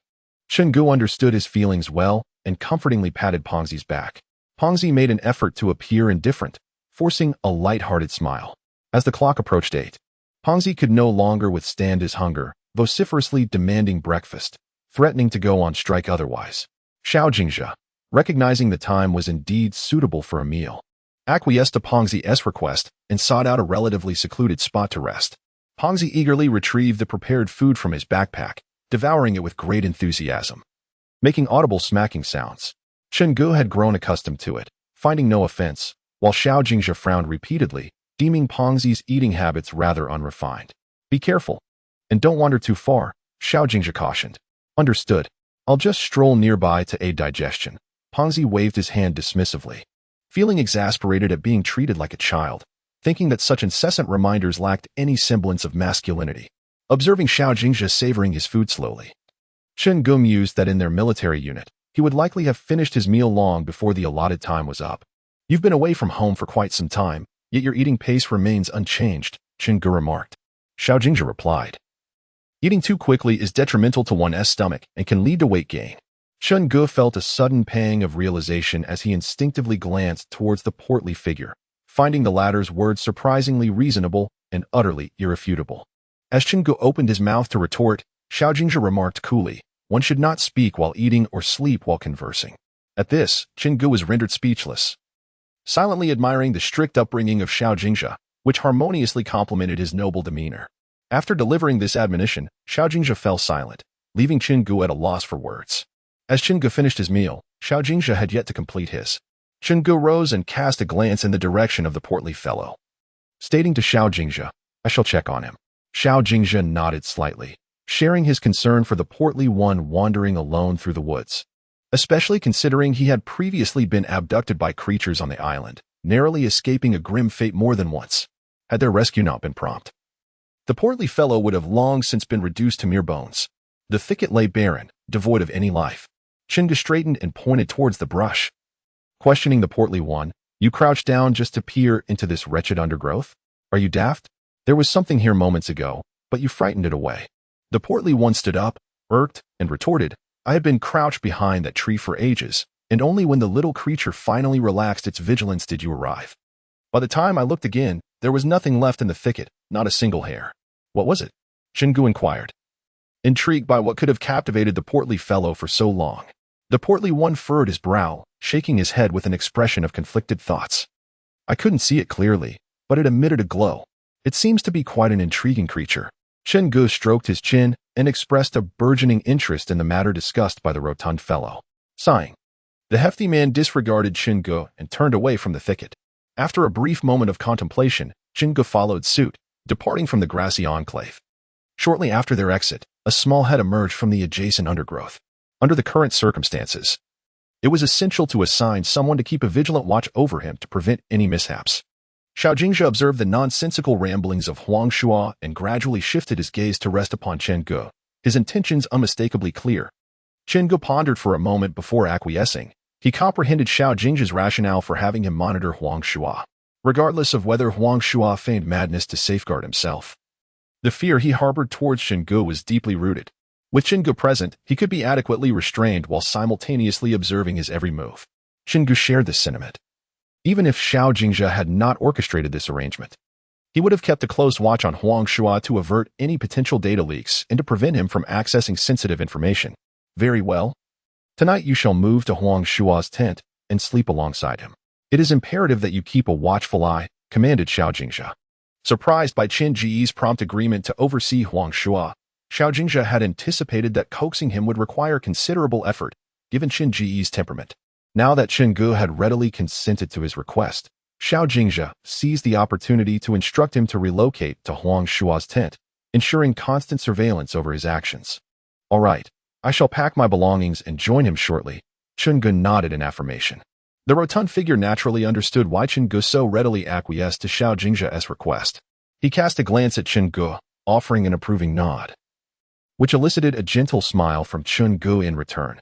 They had previously been troubled by the lack of opportunities to monitor Huang Shua's every move, curious to see if he would take any further actions. To their surprise, this opportunity presented itself swiftly, arriving without any effort on their part. The condition of insanity is indeed a most vexing predicament. Even the simple act of eating with chopsticks can be entirely forgotten, and forgotten thoroughly at that. Chen Gu seized Huang Shua, who was still bowing in reverence, and tossed him in front of a pile of firewood. He accepted the bowl and chopsticks passed to him by the rotund figure and forcefully placed them into Huang Shua's hands, commanding in a stern voice, "Eat." Huang Shua glanced down at the bowl and chopsticks in his hands, then looked up at Chen Gu with a bewildered expression. He then scooped a generous handful of food and stuffed it into his mouth. While Chen Gu and the rotund figure were conversing, they suddenly heard the sound of the bowl and chopsticks clattering to the ground. Turning around, they saw that Huang Shua's face was smeared with broth, and his hand had been scalded, forming a blister. Noticing Chen Ji's gaze fixed upon him, Huang Shua pouted and, with tears welling in his eyes, exclaimed, "It's hot." Chen Ge, exasperated, rubbed his forehead, staring at Huang Shua's reddened hand, and said helplessly, "Have you truly lost your wits to the extent that you've forgotten the necessity of using chopsticks to eat? This is freshly cooked noodles. Are you not afraid of scalding your hands beyond recognition?" Huang Shua, unable to comprehend Chen Gu's words, tilted his head, looking at him with a foolish grin. Chen Gu muttered a low curse, then turned to the hefty man with a smile and said, "You know I am not adept at caring for others. Why don't you feed him and teach him how to use chopsticks?" The hefty man hastily waved his hands and even took a few steps back, relishing the moment as he replied, "This was your own verbal commitment. Don't expect me to assist you." Without the hefty man's help, Chen Gu looked towards Lianxin, who, upon noticing Qin Ji's gaze, promptly lowered his head to eat noodles, deliberately ignoring Qin Ji's pleading eyes. Ultimately, Chen Gu placed his last hope upon Xiao Jingzhe. Meeting his gaze, Xiao Jingzhe nonchalantly remarked, "Is this really beyond your capabilities?" Xiao Jingzhe's words were laced with a hint of provocation, clearly implying that this was a responsibility Chen Gu had taken upon himself, and thus should find a way to resolve it independently, rather than incessantly seeking assistance from others. With a sigh of resignation, Chen Gu turned around only to find Huang Shua squatting on the ground, delightfully consuming the noodles he had picked up from the floor. This sight stirred a wave of irritation within Chen Gu, prompting him to lift Huang Shua and place him in a clean spot before serving him a fresh bowl of noodles. Huang Shua's nostrils flared slightly as he leaned towards the bowl in Chen Ji's hands, nearly burying his head in it, as if recalling something. He looked up at Chen Gu with sparkling eyes, awaiting permission to eat, concerned that he might burn himself. Chen Gu quickly pushed his face aside and then demonstrated the use of chopsticks, explaining, "Do you see? Just use them like this." After finishing, he handed the bowl and chopsticks to him. Huang Shua joyfully accepted the bowl and chopsticks from Chen Gu, reaching out eagerly to grasp them. However, Chen Gu seized his hand, ready to unleash a torrent of rebuke. Just then, the portly figure interceded on Huang Shua's behalf, saying, "Old Chen, he cannot use chopsticks. Why not feed him a bit first? You can teach him gradually later. Look at his eagerness. He must be ravenous." Startled by Qin Ji's outburst, Huang Shua opened his mouth in a pitiful manner. In that instant, Chen Gu shoved a hefty portion of noodles into his mouth. The scalding heat caused tears to stream down Huang Shua's face. He yearned to convey to Chen Gu the noodles were too hot, but his mouth was stuffed, and the chopsticks remained lodged in his oral cavity, leaving him to weep while emitting indistinct sounds. Chen Gu, unable to decipher his words, extracted the chopsticks from Huang Shua's mouth and, without allowing him the chance to swallow, forcefully inserted another substantial mouthful of noodles. Huang Shua, overwhelmed, rolled his eyes back, and after a moment, his body began to tremble before he suddenly sneezed, expelling a cascade of noodles from both his mouth and nose, splattering Qin Ji's face and clothing. The portly figure quickly set down the bowl and chopsticks, managing to restrain the oncoming tempest of Qin Ji's frustration, and took over the feeding duties, saying, "I'll handle the rest. You go clean yourself up." Deep inside, he felt a twinge of concern and instinctively glanced at Xiao Jingzhe and Lianxin, relieved to see they had not noticed Qin Ji's unusual behavior. Lowering his voice, he advised, "Old Qin, take a breath. Your temperature has risen again."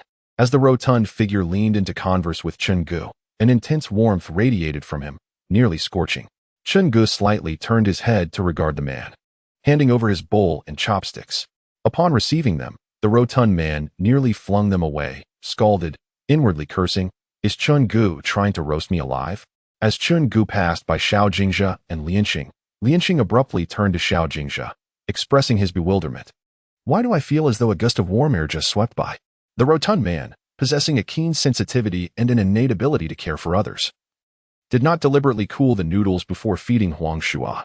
Instead, he exhibited remarkable patience, waiting for Huang Shua to finish each mouthful before offering another. Perhaps driven by genuine hunger, Huang Shua devoured an entire bowl of steaming noodles in about 10 minutes. After feeding him, the rotund man escorted Huang Shua to his own tent before seeking out Chen Gu. Inside the tent, Chen Gu was busy organizing his belongings. The rotund man stood at the entrance, peering through a narrow gap to glance at Xiao Jingzhe and Lianxin still outside, before addressing Chen Gu. "You should temper your emotional fluctuations. They are easily perceived by others." Chen Gu, while continuing to tidy up, replied with a hint of exasperation, "I just find Huang Shua to be rather bothersome." "Do you believe Huang Shua is deliberately feigning madness?" the rotund man inquired. his mind also preoccupied with discerning whether Huang Shua's behavior was genuine or an act. He had closely observed Huang Shua during the feeding and found no indication of pretense, prompting a deeper curiosity about Qin Ji's perspective. Qin Gu shook his head and remarked, I am uncertain whether he is feigning madness. Nonetheless, he poses no significant threat under my watchful gaze. This represents the most opportune moment to keep him under surveillance. The stout man nodded in agreement and urged, hurry along. I fear if you delay, he may indeed lose his wits. Heeding the stout man's words, Qin Gu left behind all his belongings save for his sleeping bag. And when he arrived, he found Huang Shua curled up in the corner of the tent, hugging his knees. Qin Gu entered, cast a glance at him, and proceeded to organize his own sleeping bag. Once he had finished, he noticed that Huang Shua had, unbeknownst to him, fallen asleep against the tent wall. He approached and gently lifted Huang Shua, placing him into the sleeping bag. Perhaps the day's earlier commotion had taken its toll. Huang Shua slept soundly, oblivious even to Qin Ji's actions. After settling Huang Shua into the sleeping bag, Qin Gu had just begun to undress in preparation for rest when he suddenly heard the stout man's voice from outside the tent, calling, Old Qin. Qin Gu responded affirmatively, inviting him in for a conversation. The stout man lifted the flap and entered, first glancing at the slumbering Huang Shua before silently inquiring if he was truly asleep. Qin Gu nodded, gesturing for the stout man to sit beside him. The stout man glanced at Huang Shua and, lowering his voice, suggested, upon further reflection, perhaps you should share my space. What if Huang Shua goes mad in the night and throttles you? Qin Gu chuckled heartily, teasing, you must be in love with me. You can't seem to bear a night apart. The hefty individual, with utmost seriousness, declared, enough of your nonsense. I have no time for jokes. I genuinely suggest you reconsider this venture, for we remain unfamiliar with Huang Shua. Qin Gu, resolute in his determination, insisted on shadowing Huang Shua, keen to uncover the malignant presence lurking among them. The hefty one's concerns were not unfounded. Their previous encounters with Huang Shua had been rather superficial. Initially perceived as timid and cowardly, it was uncertain whether Huang Shua was merely feigning such traits to mislead them. Stop your incessant whining. I am fully aware of what I am doing, Qin Gu retorted. As the saying goes, good brothers harbor no grudges overnight. The very next morning, Qin Ji's first task was to rouse his friend from slumber. Upon entering the tent, he found the hefty one emerging, sporting dark circles beneath his eyes. Still groggy from a restless night. As he yawned, he grumbled, I barely slept a wink. My eyes can hardly stay open. Qin Gu chuckled and replied, I told you not to fret unnecessarily. Are you truly that foolish? The hefty one rolled his eyes in exasperation, lamenting, whose fault is it that I have such an inconsiderate son? Had I known, I would have tossed you into a dung pit the moment you were born. Unfazed by his friend's remarks, Qin Gu gently patted him on the shoulder and said, let us go out for a meal. We have more to attend to shortly. With a slight grunt, the hefty one followed Qin Gu out. Meanwhile, Xiao Jingzhe and Lian Sheng were already awake and washing up. Upon seeing Qin Gu, Xiao Jingzhe inquired, how was last night? There were no anomalies whatsoever, Qin Gu replied. Qin Gu remarked, that's good. Xiao Jingzhe nodded and suggested, let us have our meal first. It was only halfway through his meal that Qin Gu realized someone was missing. Reluctantly, he re-entered the tent and, without hesitation, roused the still slumbering Huang Shua. The moment Qin Ji's voice resonated, Huang Shua awoke as if startled, trembling all over, his expression one of confusion as he stared at Qin Gu. Get up and eat, Qin Gu said tersely. Perhaps still in the haze of sleep, Huang Shua struggled to comprehend Qin Ji's words, maintaining a dazed look as he gazed back. With a sigh, Qin Gu gestured towards the food and patted his stomach, emphasizing, eat. Xiao Jingzhe seized Huang Shua's hands, pulling him away from the cooking pot, and then, with a serious countenance, addressed Qin Gu. I hope you can take things more seriously in the future. Qin Gu had indeed witnessed the earlier mishap, but due to his distance, he was unable to intervene in time. Acknowledging his partial responsibility, Xiao Jingzhe's words rendered Qin Gu momentarily speechless, and he could only nod in agreement. Feeling displeased, Qin Gu shook his head firmly, asserting, I will participate in the reconnaissance, and I will keep Huang Shua by my side to prevent him from causing us any trouble. Besides, Lian Xing has already endured a long night of vigil. Let him rest properly. His underlying thought was that, since it was currently impossible to ascertain whether Huang Shua or Lian Xing was the mole, it would be prudent to create some confusion, preventing both from accessing critical information. After contemplating for a considerable time, Xiao Jingzhe glanced at Huang Shua and then at Qin Gu, ultimately nodding in agreement. With the permission of Xiao Jingzhe, Qinggu wasted no time in swiftly pulling Huang Shua over, shoving toiletries into his hands. To his dismay, he discovered that not only did Huang Shua forget how to use chopsticks during meals, but he was also utterly clueless about washing his face and brushing his teeth. Qinggu let out a long sigh, helplessly taking back the toiletries to assist him step by step in washing his face and brushing his teeth, ultimately feeding him himself. Concerned about delaying the survey, he had to hasten Huang Shua's meal, nearly pouring a bowl of noodles directly into his mouth in his urgency. After the meal, Xiao Jingzhe inquired once more if bringing Huang Shua along would be feasible. Without a moment's hesitation, Qinggu confidently patted his chest, assuring him that with his presence, Huang Shua would not dare to misbehave. Xiao Jingzhe pondered for a moment, then quietly uttered, "Let us go." Qinggu promptly yanked Huang Shua, who was joyfully rolling on the ground, to his feet. Startled by Qian Ji's sudden grip, Huang Shua pouted, refusing to budge, his lips protruding in defiance. A fierce glare from Qinggu made Huang Shua shrink back in submission, ultimately being dragged away from the campsite.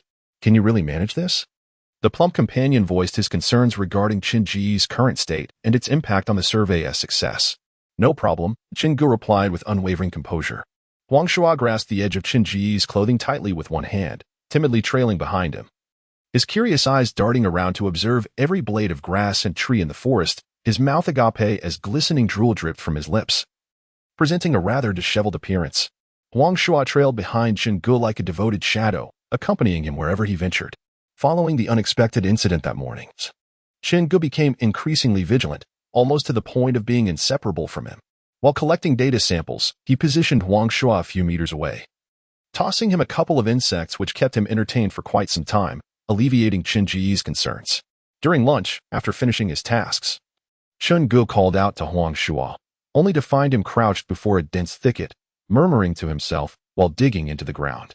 Qinggu squinted from a distance, curious about Huang Shua's antics. Suddenly, he observed Huang Shua unearthing something from the soil, followed by an eerie smile as he raised it towards his mouth. With his impaired vision, the plump man could not discern what Huang Shua held, but he instinctively knew it was unlikely to be anything pleasant. In a state of panic, he shouted, "Stop!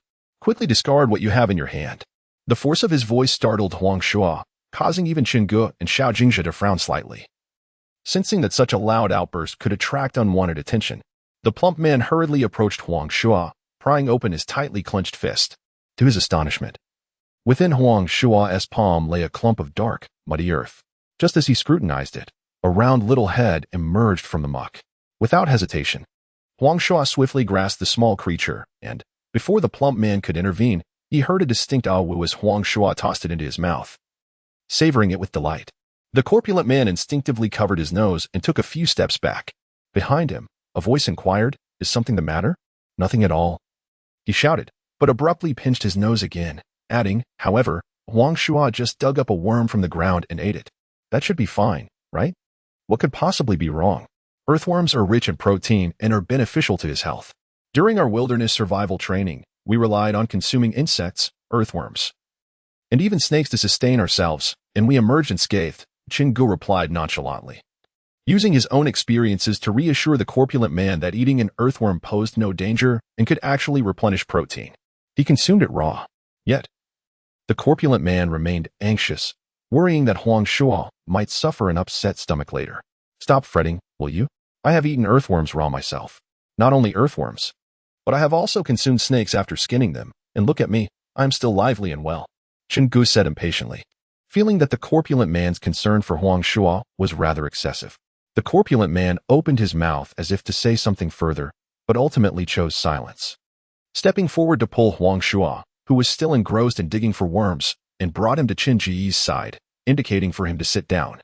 The four of them formed a circle, taking out compressed biscuits and eating them with boiled water, making do with their lunch. Huang Shua blinked, seemingly not comprehending Qian Ji's words. "Never mind, just rest. I'll wake you shortly," Qinggu said with a sense of resignation.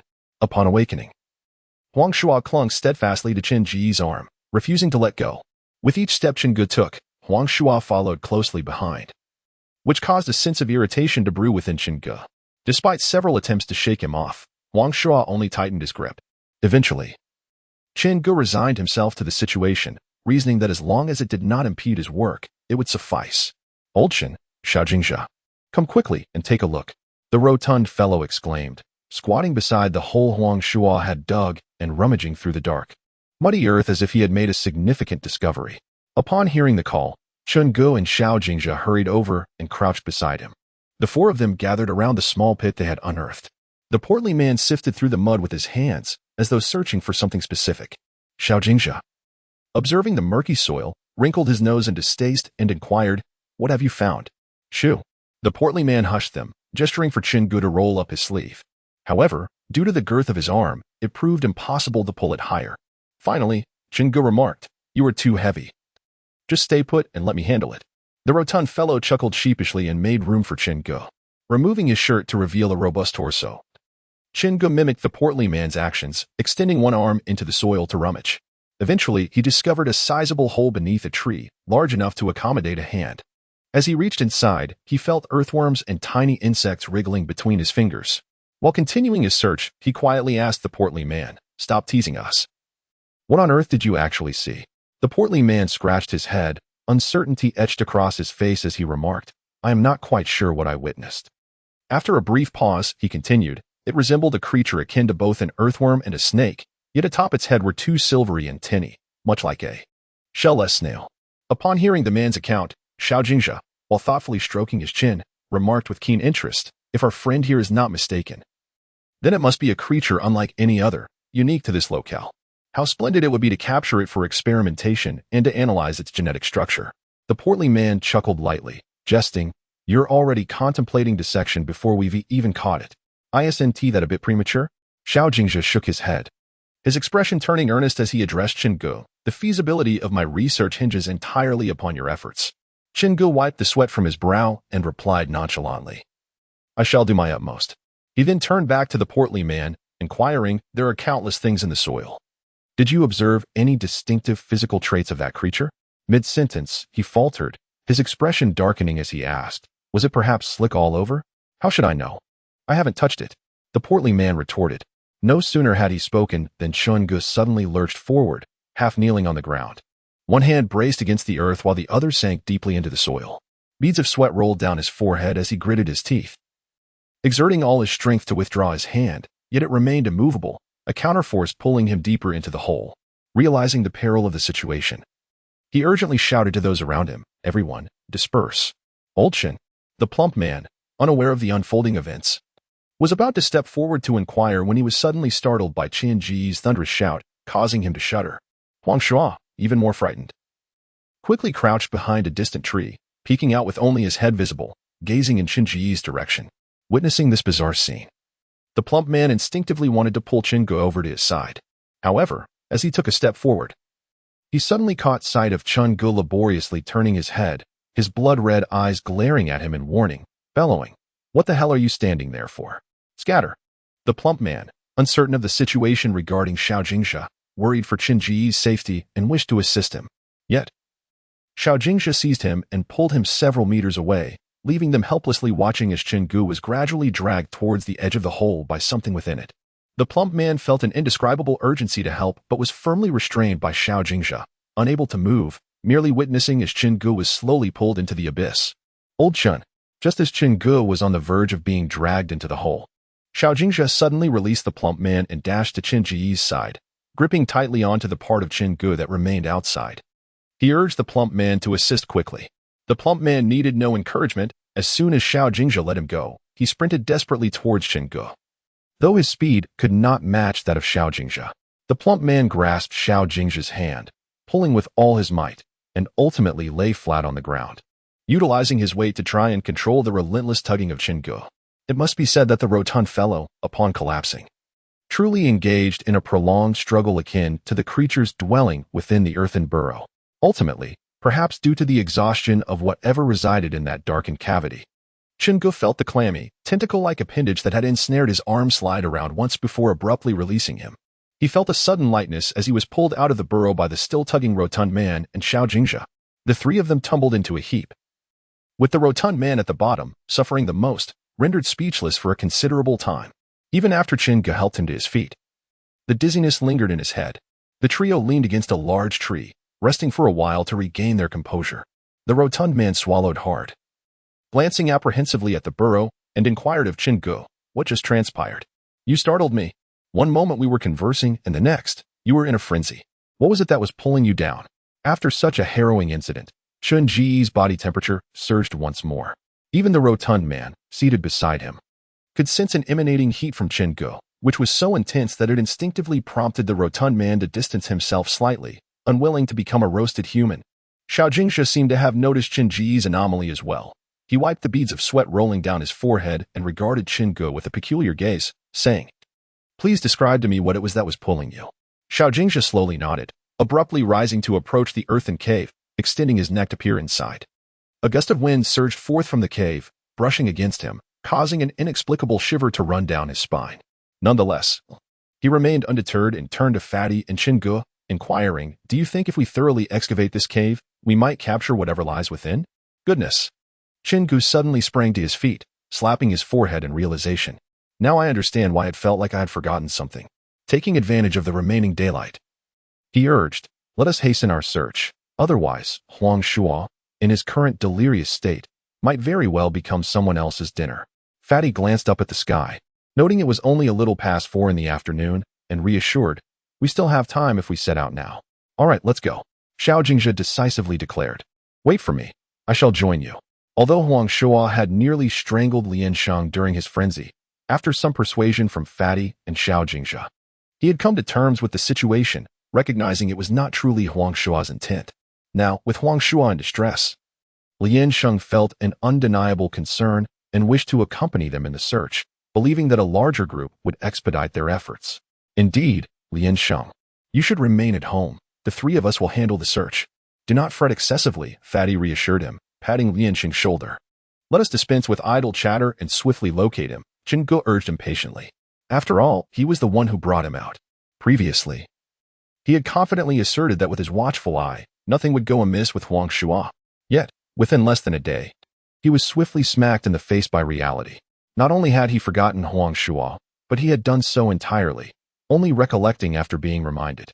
Having said this, Chen Ge was the first to dash out of the camp, with the plump fellow and Xiao Jingxia following closely behind. Lian Sheng stood quietly by the firewood pile, observing the hurried figures of the 3 as they departed, his brow gradually furrowing in concern. The trio arrived at the site where the incident had occurred. The freshly dug hole was still present, yet Huang Shuo was nowhere to be found. Chen Ge searched through the surrounding grass and behind trees, but there was no trace of Huang Shuo. Anxiety began to creep in, as he thought to himself that Huang Shuo's state of mind was unstable, making it difficult for him to distinguish between danger and safety. If something truly unfortunate were to happen, he might not even have the chance to resist. "I suggest we split up to search. It would be more efficient," the plump fellow proposed. "No," Xiao Jingxia replied firmly, his expression stern.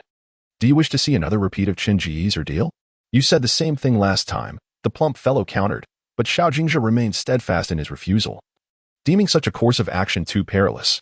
After all, Chen Ji's incident had occurred less than a month ago, and he was reluctant to face another crisis so soon after remedying these 2.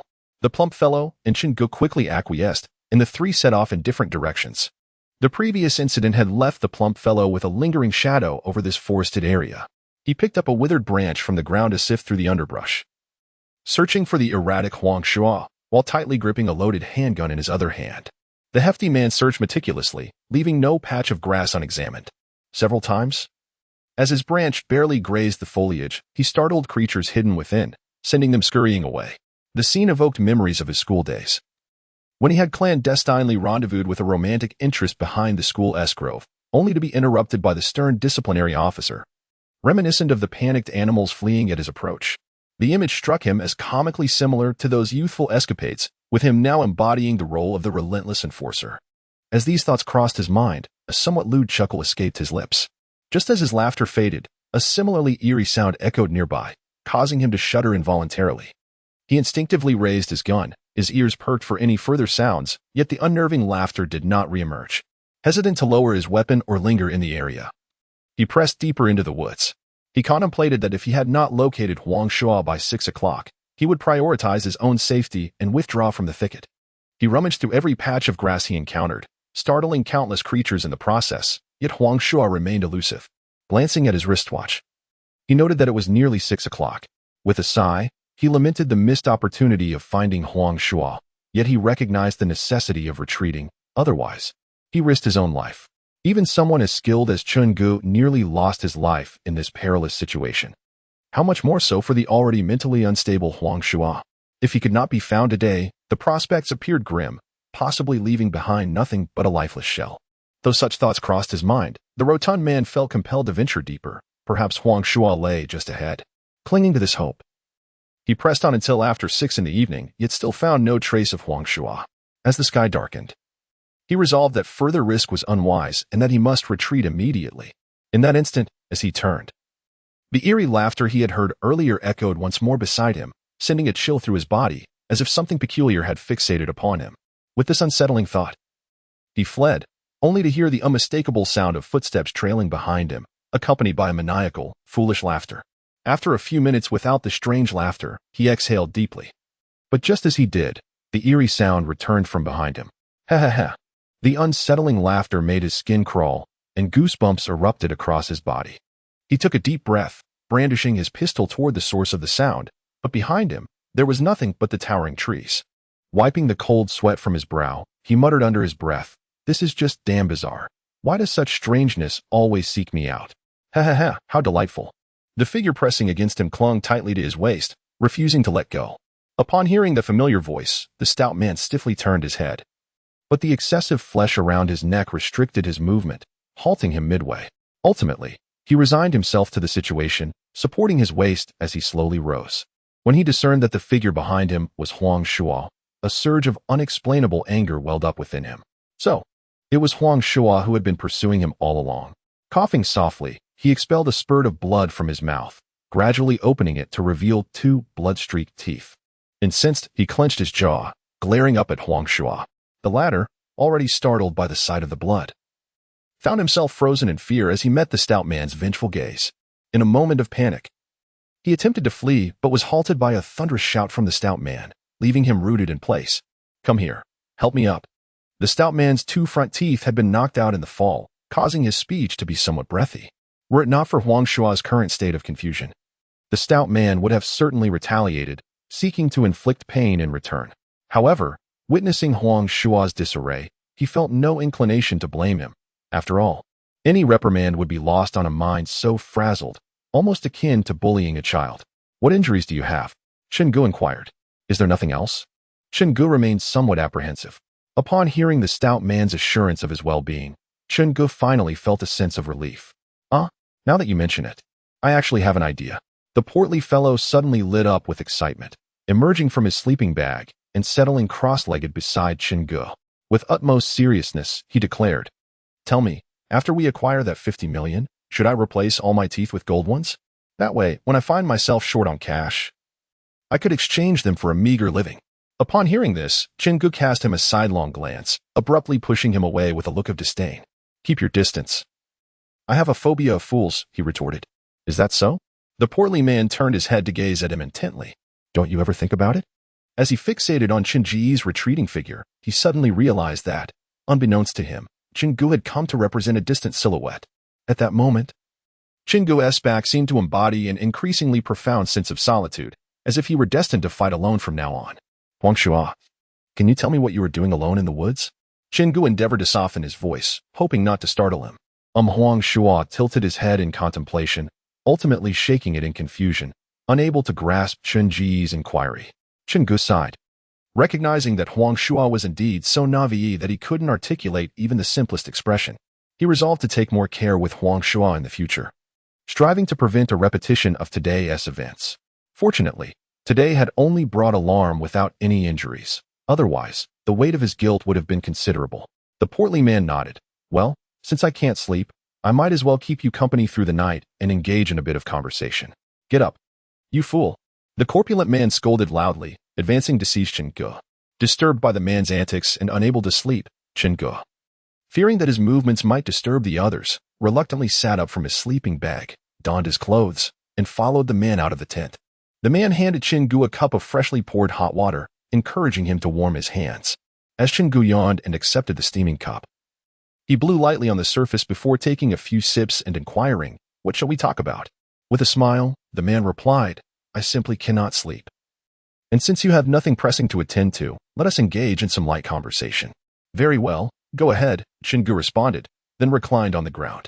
With a fire crackling nearby, the chill was bearable. Settling into a comfortable position, he braced himself for the man's boastful tales. The man cast a sidelong glance at Chingu, stroking his chin as he remarked, I have this nagging feeling that something has been amiss with you since we arrived on the island, yet I cannot pinpoint what it is. Could it be that your striking red eyes evoke an inexplicable fear in me, prompting these wild thoughts? Chingu listened quietly, perceiving the man's unease regarding his eyes. Not only the man, but even he himself sensed that those eyes did not seem to belong to him.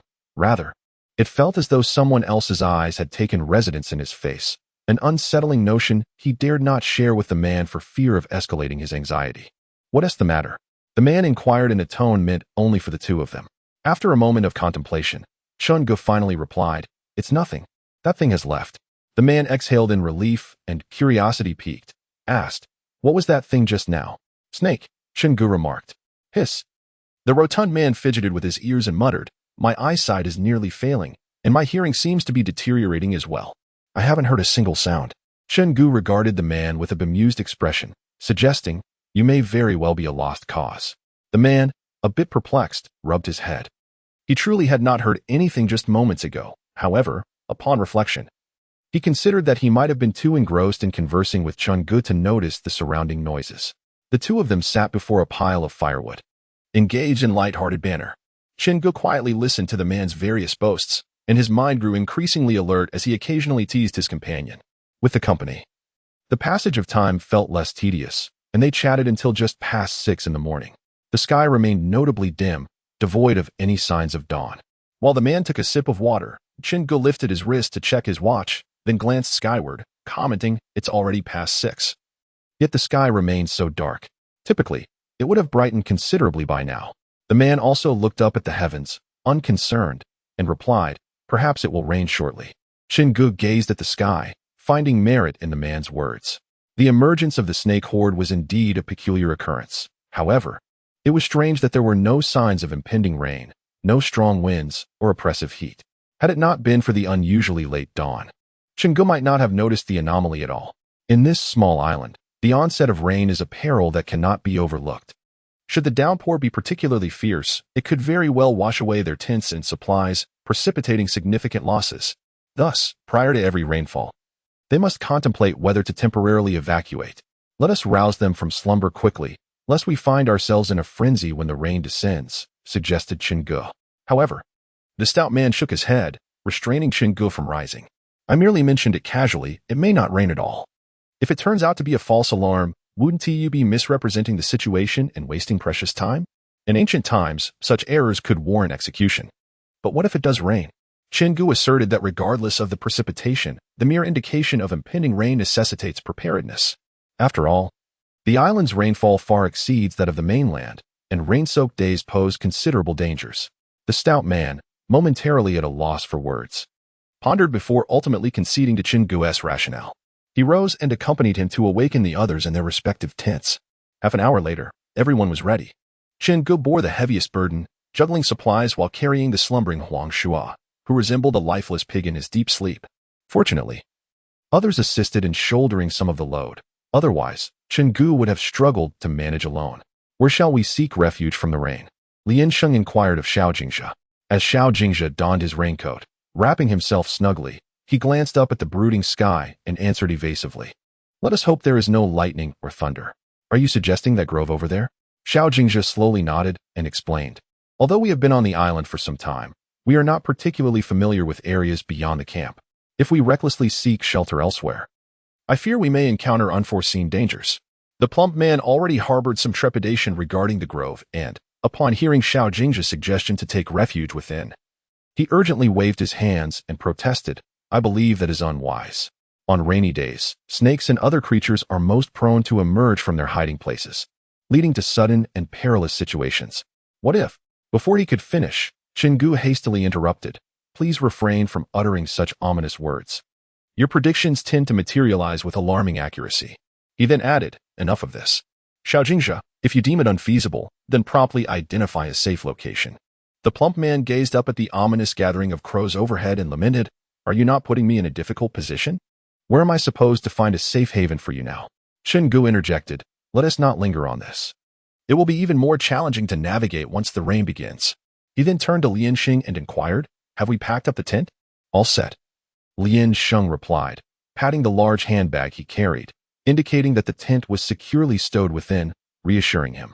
Gu glanced at Xiao Jingzhe and nodded slightly, signaling that they could depart at any moment. Xiao Jingzhe cast a fleeting glance at the plump man and said, let us move, displeased that his opinion had been disregarded. The plump man sulked at the rear of the group. He was plagued by a persistent sense of foreboding, an unsettling feeling that something untoward might transpire once again. Yet, despite voicing his concerns, no one paid him heed. Even Gu had allied himself with Xiao Jingzhe, which left him feeling rather disheartened. As he traversed midway through his journey, the rain began to cascade down in a relentless torrent, as if buckets of frigid water were being poured over him, instantly soaking his clothes to the skin.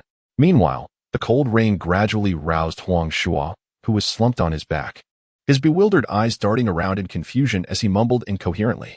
Upon hearing Huang Shuo's ramblings, Gu halted his steps and gently set him down, still dazed from sleep. Huang Shuo swayed unsteadily, as though he might topple at any moment. Gu wiped the rain from his face with a weary sigh and instructed Huang Shuo. You must grasp my arm and walk alongside me. Observing Huang Shuo's still vacant gaze, Gu took it upon himself to encircle Huang Shuo's hand with his own arm, feigning a fierce demeanor as he said, you must hold on tightly. Do you understand? Huang Shuo glanced down at Chen Ji's arm that he was now clutching, nodding in a half-comprehending manner, and obediently followed Chen Ji's lead. After a few steps, his eyes began to flutter shut, yet his feet kept pace with Chen Ji's stride, his head lolling onto Chen Ji's shoulder. With a hint of exasperation, Gu cast a sideways glance at him, contemplating pushing his head away, but upon reflection, he felt a pang of sympathy for Huang Shuo in his current state. Ultimately, he allowed him to rest there. Gu was apprehensive about the rotund individual lagging behind, persistently observing the latter's every movement from the corner of his eye. Although the hefty man displayed a reluctant expression, he did not halt his steps. In fact, he quickened his pace, seemingly intent on catching up. Before long, he surpassed Gu, advancing ahead, leaving Gu alone at the rear, burdened with a multitude of packages and accompanied by the half-conscious Huang Shuo, who clung to him as they trudged along. Eventually, they came to a halt beneath an immense tree. Xiao Jingzhe was the first to arrive. He meticulously arranged their belongings before collecting and stacking them neatly. Having completed this task, he remained restless, rising to survey the surrounding environment. The other three had already succumbed to fatigue, disregarding the filth as they collapsed onto the roots of the tree, each gasping for breath. The rotund man appeared to struggle the most, as if he bore the weight of both the supplies and an unwieldy burden. How are we, safe? He panted, still preoccupied with their current predicament. For the time being, it is safe. We can afford to rest briefly, Xiao Jingzhe replied, settling down as well. The earth, mixed with grass, clung to his clothing, which he brushed off disdainfully, his attractive brows knitting slightly in distaste. Upon hearing Xiao Jingzhe's inquiry, the hefty man released a long sigh, slowly closing his eyes as he addressed Gu. Old Chen, I'll take a quick nap. Wake me if anything arises.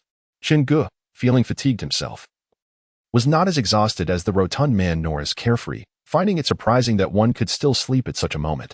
He, having slept only for a few hours, found himself not weary but increasingly alert, with his senses of hearing and smell heightened. The scent of damp earth permeated the woods, intensified by the rain. Gu lay on the ground, reluctant and unable to rise. Huang Shuo, draped over his arm, succumbed to a deep slumber upon contact with the ground, appearing utterly lost in sleep. The rain continued to fall, growing heavier, while among the 5 individuals, for had already succumbed to the earth, leaving only Xiao Jingzhe, who leaned against a tree, acting as a lookout while taking a brief respite. After lying on the ground for a while, Chen Ji's previously alert mind began to cloud, the fatigue of a sleepless night washing over him. Convinced that Xiao Jingzhe would adequately keep watch, he surrendered to slumber.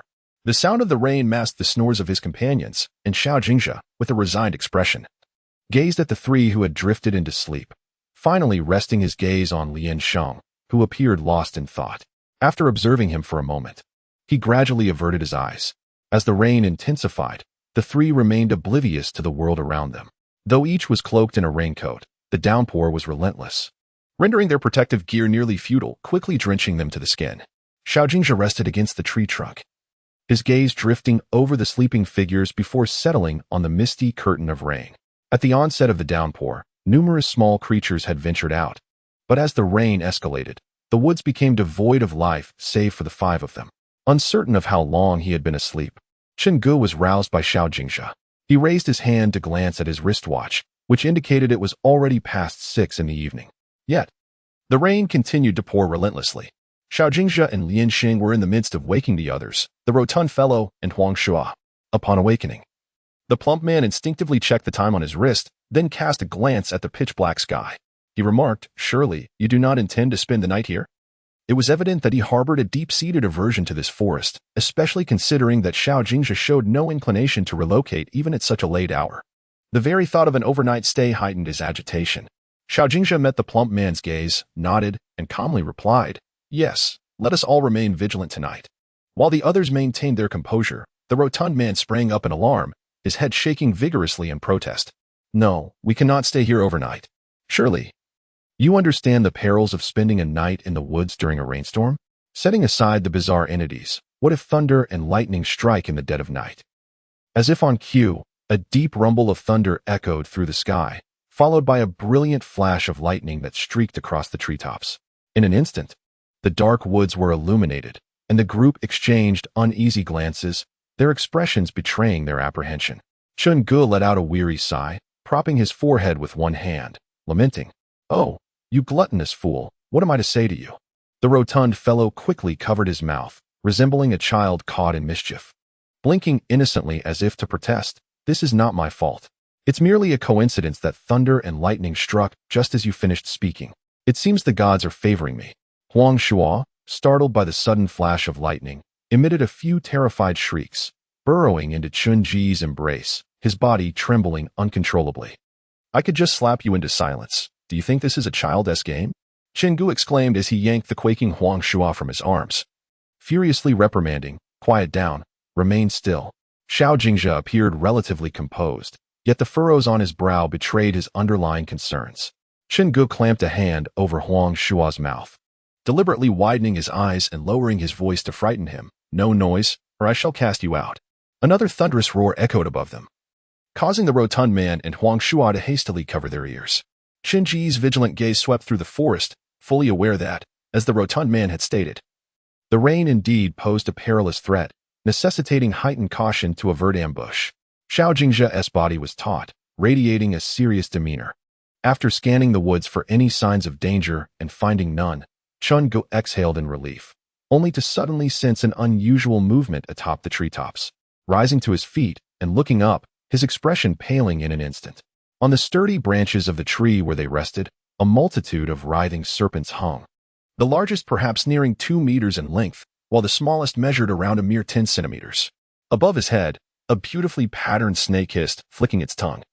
And Chen Gu could feel the sensation of the serpent's tongue brushing against his face. He drew a sharp breath inward, reassuring himself, "As long as the enemy remains still, so shall I." Snakes typically do not initiate attacks on humans. Yet, as he comforted himself, one hand stealthily made its way to the dagger at his waist, grasping it firmly, while his eyes remained locked in a standoff with the patterned snake. In the darkness, Xiao Jingzhe finally noticed Chen Ji's unusual demeanor and inquired, "Chen Gu, what is the matter?" The moment Xiao Jingzhe's words escaped his lips, the patterned snake seemed startled, darting its head towards Chen Gu with alarming swiftness, its mouth agape. Startled, Chen Gu instinctively retreated a step, but the serpent leapt from the tree and landed upon him, its slender tail wrapping tightly around his right wrist. The vivid crimson tongue of the snake caressed Chen Ji's skin before it opened its mouth, revealing its fangs, and struck with lightning speed. Chen Ji's expression shifted dramatically. In that fleeting moment, he acted on instinct, attempting to seize the snake by its vulnerable point. However, the serpent proved to be remarkably cunning, swiftly coiling around his wrist before sinking its fangs just below his arm. Do not be deceived by the small stature of this snake. Its bite is anything but trivial. Its sharp fangs pierced deeply into Chen Ji's skin, causing a sharp pain to radiate through his arm. Gritting his teeth, he seized the snake by its head and forcefully yanked it from his arm, casting it violently to the ground. Remarkably, the snake was not yet dead. It writhed on the ground, making its way toward the now paralyzed Huang Shua. In a swift motion, Chun-gu hurled a sharp blade with lightning speed, striking the snake precisely at its vital point.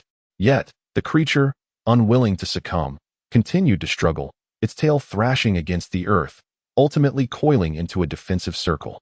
Chun-gu, clutching his wounded arm, urged Xiao Jingjia and the others, "We must leave this place at once." "Your injury," Xiao Jingjia remarked, shining his flashlight down to assess Chun-ji's arm, concern etched on his face. Chun-gu glanced upwards again, noticing the snakes coiled in the trees beginning to stir restlessly. Time was of the essence. He hastily gathered his belongings, pulling Huang Shuo along with his unbitten hand, insisting urgently, "We need to get out of here." Following Chun-ji's gaze, Xiao Jingjia's eyes locked onto a large python, causing his expression to shift dramatically. Without further ado, he swiftly shouldered his backpack and signaled for the others to move ahead.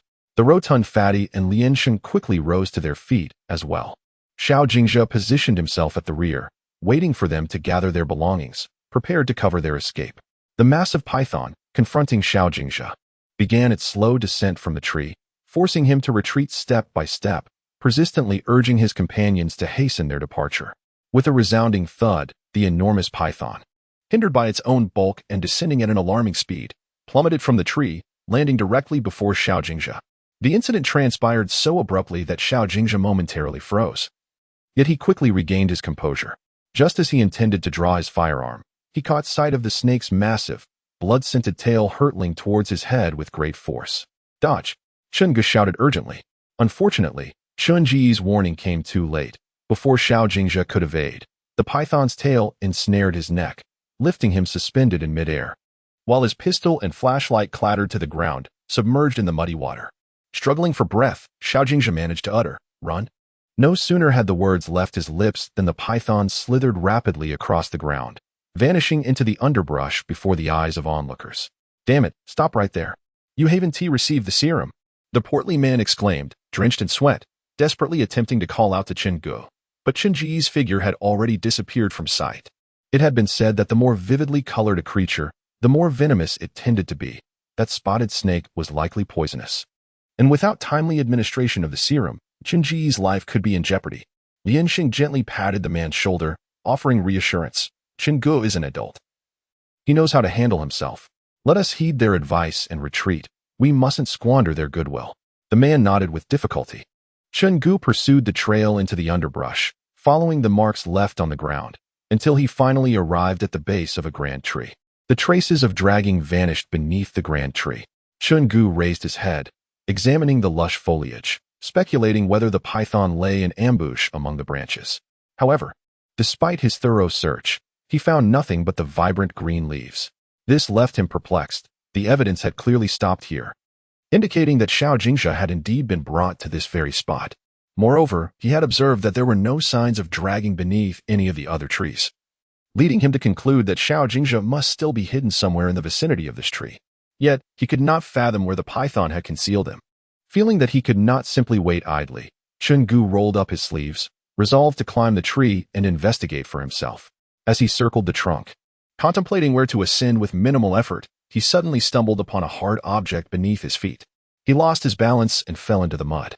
Wiping the dirt from his face, he intended to rise, only to glance up and notice a large, dark tree hollow, fixating on the shadowy openings.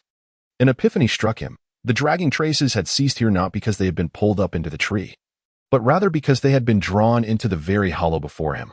Retrieving his flashlight from his backpack, he illuminated the interior of the tree hollow and, indeed, discerned distinct signs of having been dragged within. Chun-gu furrowed his brow, hesitating as uncertainty gripped him. He pondered whether he should take this perilous risk. He had no way of knowing how many snakes lurked inside. If it were merely the one he had encountered earlier, their combined strength might offer a glimmer of hope. However, if this hollow served as a snake den, his intrusion would undoubtedly deliver a meal directly to them. If he could not enter, then Xiao Jingjia would perish, and they too would meet the same fate. With this thought in mind, Chun-gu steeled himself, biting down on the flashlight, and hunched his body as he crawled into the pitch-black tree hollow. From the outside, the hollow appeared quite spacious. However, upon entering, he discovered that it was large enough to accommodate 2 square tables side by side. The air inside was thick with a nauseating stench, and in the corners lay the decaying remains of some animal, reduced to white bones. As Chun-Gu entered the hollow, he could stand upright. He wielded the flashlight, scanning the interior for any trace of Xiaojingxia, yet he found nothing despite thoroughly searching the entire space. Confused, he turned around, facing the entrance, and muttered to himself, "Could it be that I was mistaken? Is he not here?" After a prolonged stalemate, Chun-Gu remained trapped inside, while the creature outside could not venture in. Neither party was willing to take the first step, both waiting for the other to act. Chun-Gu never anticipated that the creatures on this small island possessed such high intelligence, even exhibiting tactical understanding. As time ticked away, he found himself in a precarious situation. Though he yearned to rescue Xiaojingxia, he felt powerless. The creature outside occasionally pressed its eyes against the entrance, checking for Chun-Ji's presence. With an urgent need to relieve himself, he faced the unfortunate reality of being blocked by the monster. In resignation, he resolved to take care of his needs within the confines of the hollow, the acrid scent of his urine permeating the air. Holding his breath, he silently vowed, "I shall not make a sound, even if my own excretion suffocates me." The rain continued to pour, drenching Chun-Gu in its icy embrace, compounded by a night spent in a cold sweat, leaving him feeling both sore and foul, the stickiness of his condition almost unbearable.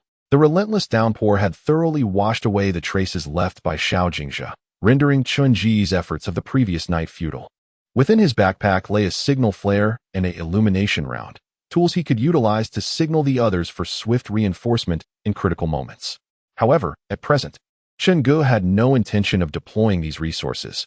He preferred to conserve them for a true emergency, as he had but one remaining and could not afford to squander it.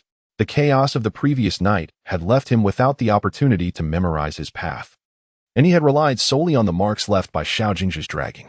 Yet, the night's rain had obliterated those signs, and now, amidst the vast expanse of the forest, Chun-Gu gradually lost his sense of direction.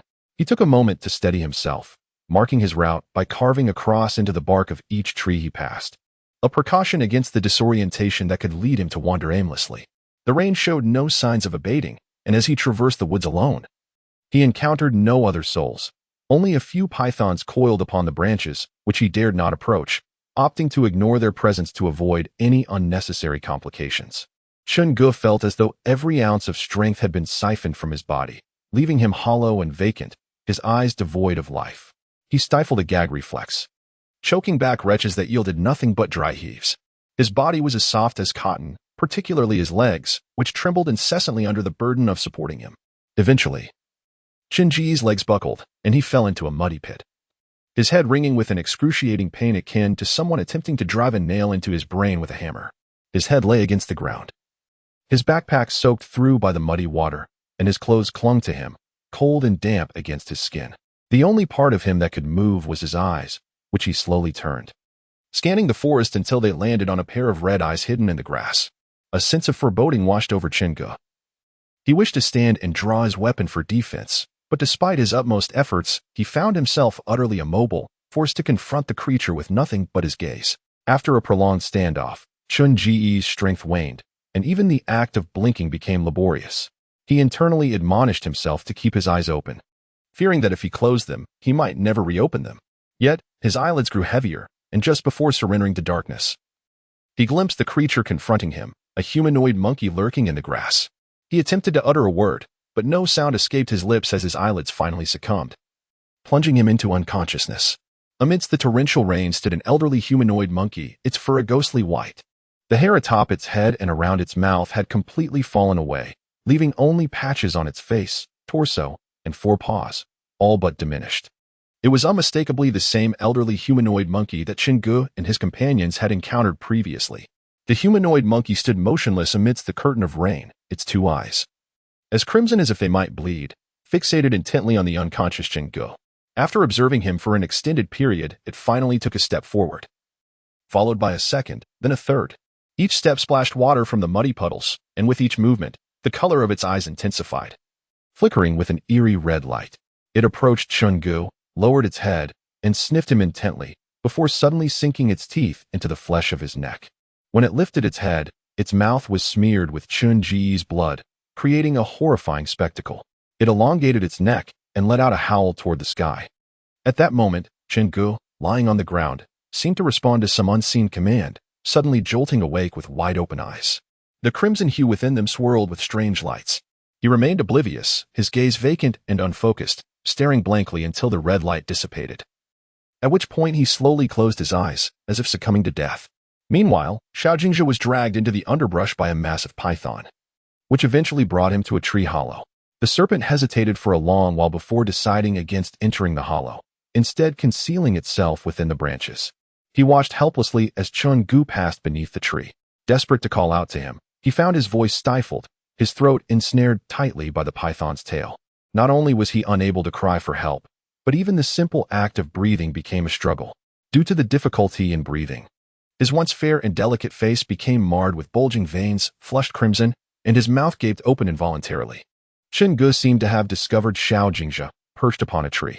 He rolled up his sleeves, intending to ascend the tree for a closer inspection.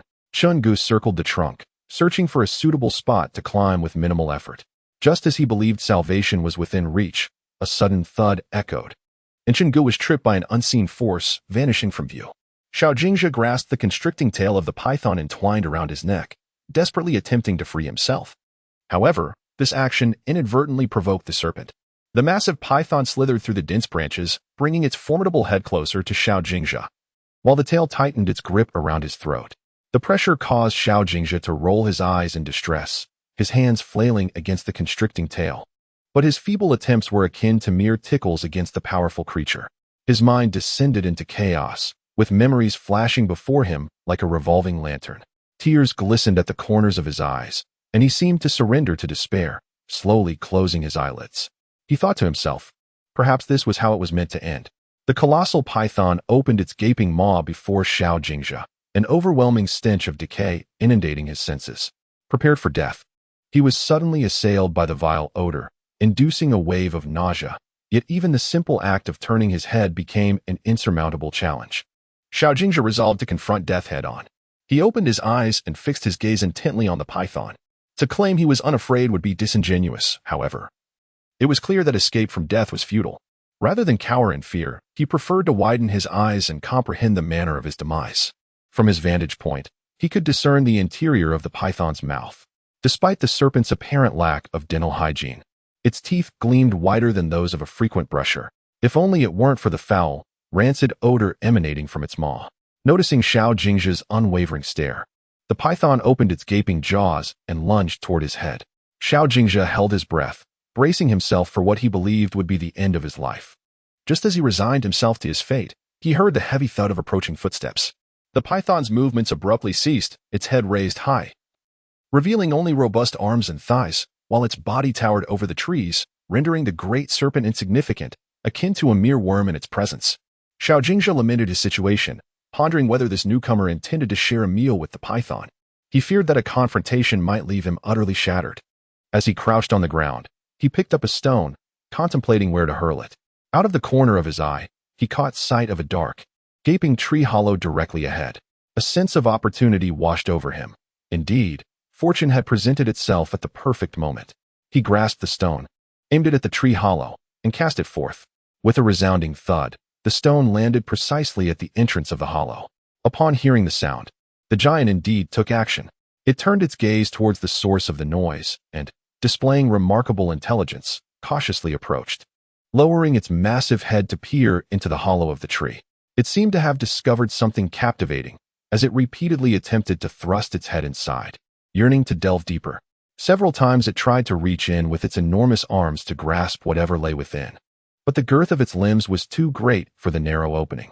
Consequently, it resorted to observing the movements inside the hollow with its keen eyes. Unbeknownst to it, inside the hollow was Chun Gu, who was in search of the giant. Xiao Jingzhe cautiously emerged from the grass behind the giant, holding his breath. Too afraid to make a sound, he crawled slowly while occasionally glancing up to see if the giant had noticed his presence. However, the giant's full attention was captivated by Chun Gu within the hollow. It was attempting to forcefully strike the tree hollow, hoping to either compel Chun Gu to emerge or to knock him out with its impact. Dragging his right leg, which bore the marks of yesterday's encounter with a python, Xiao Jingzhe struggled to take 2 steps. The rain intensified and the water washed over his wounds, causing them to throb painfully. He was compelled to halt and rest. As he paused, his stomach began to growl. He rummaged through his backpack, retrieving 2 packets of compressed biscuits, which he washed down with the remaining half a flask of water. After finishing his meal, he carelessly discarded the wrappers into the underbrush beneath the tree. After sitting for a while, he rose again, resuming his journey only when the rain had finally lessened. He picked up a branch from the roadside to use as a makeshift cane, alleviating the burden on his weary body. He trudged through the muddy puddles, alternating between deep and shallow steps, oblivious to how long he had been wandering, yet still unable to escape the confines of the forest. Xiao Jingzhe gazed at the surrounding trees and underbrush, perplexed by the sensation that he seemed to be going in circles despite his prolonged journey. Instinctively, he turned to look at the giant blocking the tree hollow, and indeed, he found it still stubbornly pressing its face against the entrance, its eyes fixed intently on the darkness within. Xiao Jingzhe mused that perhaps it had achieved its desires and was now content to depart. The stout man, burdened with supplies, was dragging the terrified Huang Shuo, whose legs had turned to jelly, as they desperately sprinted towards the forest's exit. Damn it, not this cursed thing again. It just won't go away. He spat on the ground in frustration. We can't confront them head-on. We must. The stout man, resting on Xiao Jingzhe's back, could feel his companion's steps growing increasingly unsteady, likely due to the pain in his injured leg under the weight of both their bodies. Xiao Jingzhe focused intently on the trail of footprints imprinted in the mud, instinctively wondering if they belonged to Chengge, for they were the only 5 souls on the entire island. Thump, thump. The stout man could hear the thunderous rhythm of his own heartbeat, his palms slick with perspiration. Trembling, he called out, "Old Chen?" After several days of recuperation, Xiao Jingzhe's injuries began to gradually heal, and the pain from the wound on the S posterior had nearly subsided. Since that fateful night, an unspoken bond had developed between them. This time, and the others were even more cautious. Xiao Jingzhe gestured for to keep a safe distance from the underbrush, wary of any unforeseen threats that might leap out from within. The stout figure could only watch as Lian Sheng, covered in blood and bare-chested, struggled to rise from the ground. His eyes were tightly shut, and the socket of his right eye appeared sunken, crimson blood seeping from it. After Xiao Jingzhe tended to Yin Xin and Huang Shuo's wounds, dawn was fast approaching. Having endured a sleepless night, his nerves were frayed, and he longed for the solace of sleep. The heavy-set man stared intently at a seemingly endless barrel of crystal-clear water. Spinning in confusion, he scratched his head, unable to comprehend how an empty bucket could conjure such an abundance of pristine liquid. The realization struck him that, apart from himself and Xiao Jingzhe, there was another person in the tent, one whose fate remained uncertain. This thought sent a chill down his spine, and he broke out in a cold sweat. With his head bowed, he wrestled with his thoughts. Aware that Xiao Jingzhe's words rang true, Lian Sheng's injuries could not be postponed any longer and required immediate medical attention. While Xiao Jingzhe insisted that everything was fine, his pallor belied his words. Yet, at that moment, the stout man could hardly focus on Xiao Jingzhe. A small snake stealthily crept between them as they spoke. Xiao Jingzhe remained silent, yet he released Huang Shuo, who collapsed to the ground and began to sob, as if reborn. The stout man fretted. What if something has happened to him? Please, tell me. Upon encountering matters related to Chengge, the plump fellow found it impossible to remain composed. Observing Xiao Jingzhe's prolonged silence and the indecision etched upon his face, he drew a sharp breath, hesitant to contemplate further. Without uttering another word, he first hoisted the still-digging Huang Shuo, then forcefully nudged Lian Xing, who remained utterly unfazed. No, the figure before him, contorted and glaring with a murderous gaze, was certainly not the old Chen. A monster. Undoubtedly a monster. Plump, plump. Xiao Jingzhe urged once more, as dawn had yet to break. With the man-faced monkey and the two-headed serpent absent, it was imperative to expedite their retreat while time permitted. Chapter 72. Xiao Qing's Subtle Thoughts. Chapter 73. What I Cannot Attain. He shall not, either. Chapter 74. The data remains on the island. The plump one presumed Xiao Jingzhe was merely expressing empty bravado. Thus he offered a few words of comfort, assuring him that as long as he was present, the data analysis report would remain secure. Chapter 75. The decision of old Master Xiao. Gazing at Xiao Jingzhe, the plump fellow increasingly found this man inscrutable. During their time on the island, Xiao had shown considerable concern for the fates of Lian Xing and Huang Shuo, persistently urging their safety.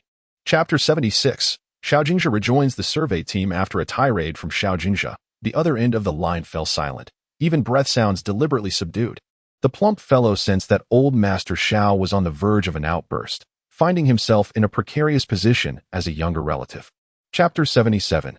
Arrival on the island. It was indeed the old Chen. The plump man instinctively blurted out without a moment's thought. It must be him, without a doubt.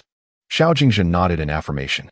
Chapter 78. The Lame Man. Chapter 79. The Recovered Data Analysis Report. Chapter 80. The Fake Data Analysis Report. This. The plump man gazed at the crumpled, recovered data analysis report resting quietly in his palm, momentarily at a loss for words. Chapter 81. The sought-after Chunge. Xiao Jingzhe accepted the damp, blood-stained data from Chunji's bloodied hand. The document felt exceedingly hot, its wrinkled surface still bearing evidence of. Chapter 82. Xiao Jingzhe's hesitation. Witnessing this sudden turn of events, the plump man instinctively reached for his gun. Yet, before he could draw it, he saw the figure before them turn around, their red eyes brimming with. With Dazi stationed outside, Xiaoqing was unable to approach Xiao Jingzhe's tent, thus providing him with a conducive environment for rest. In truth, the plump man's thoughts.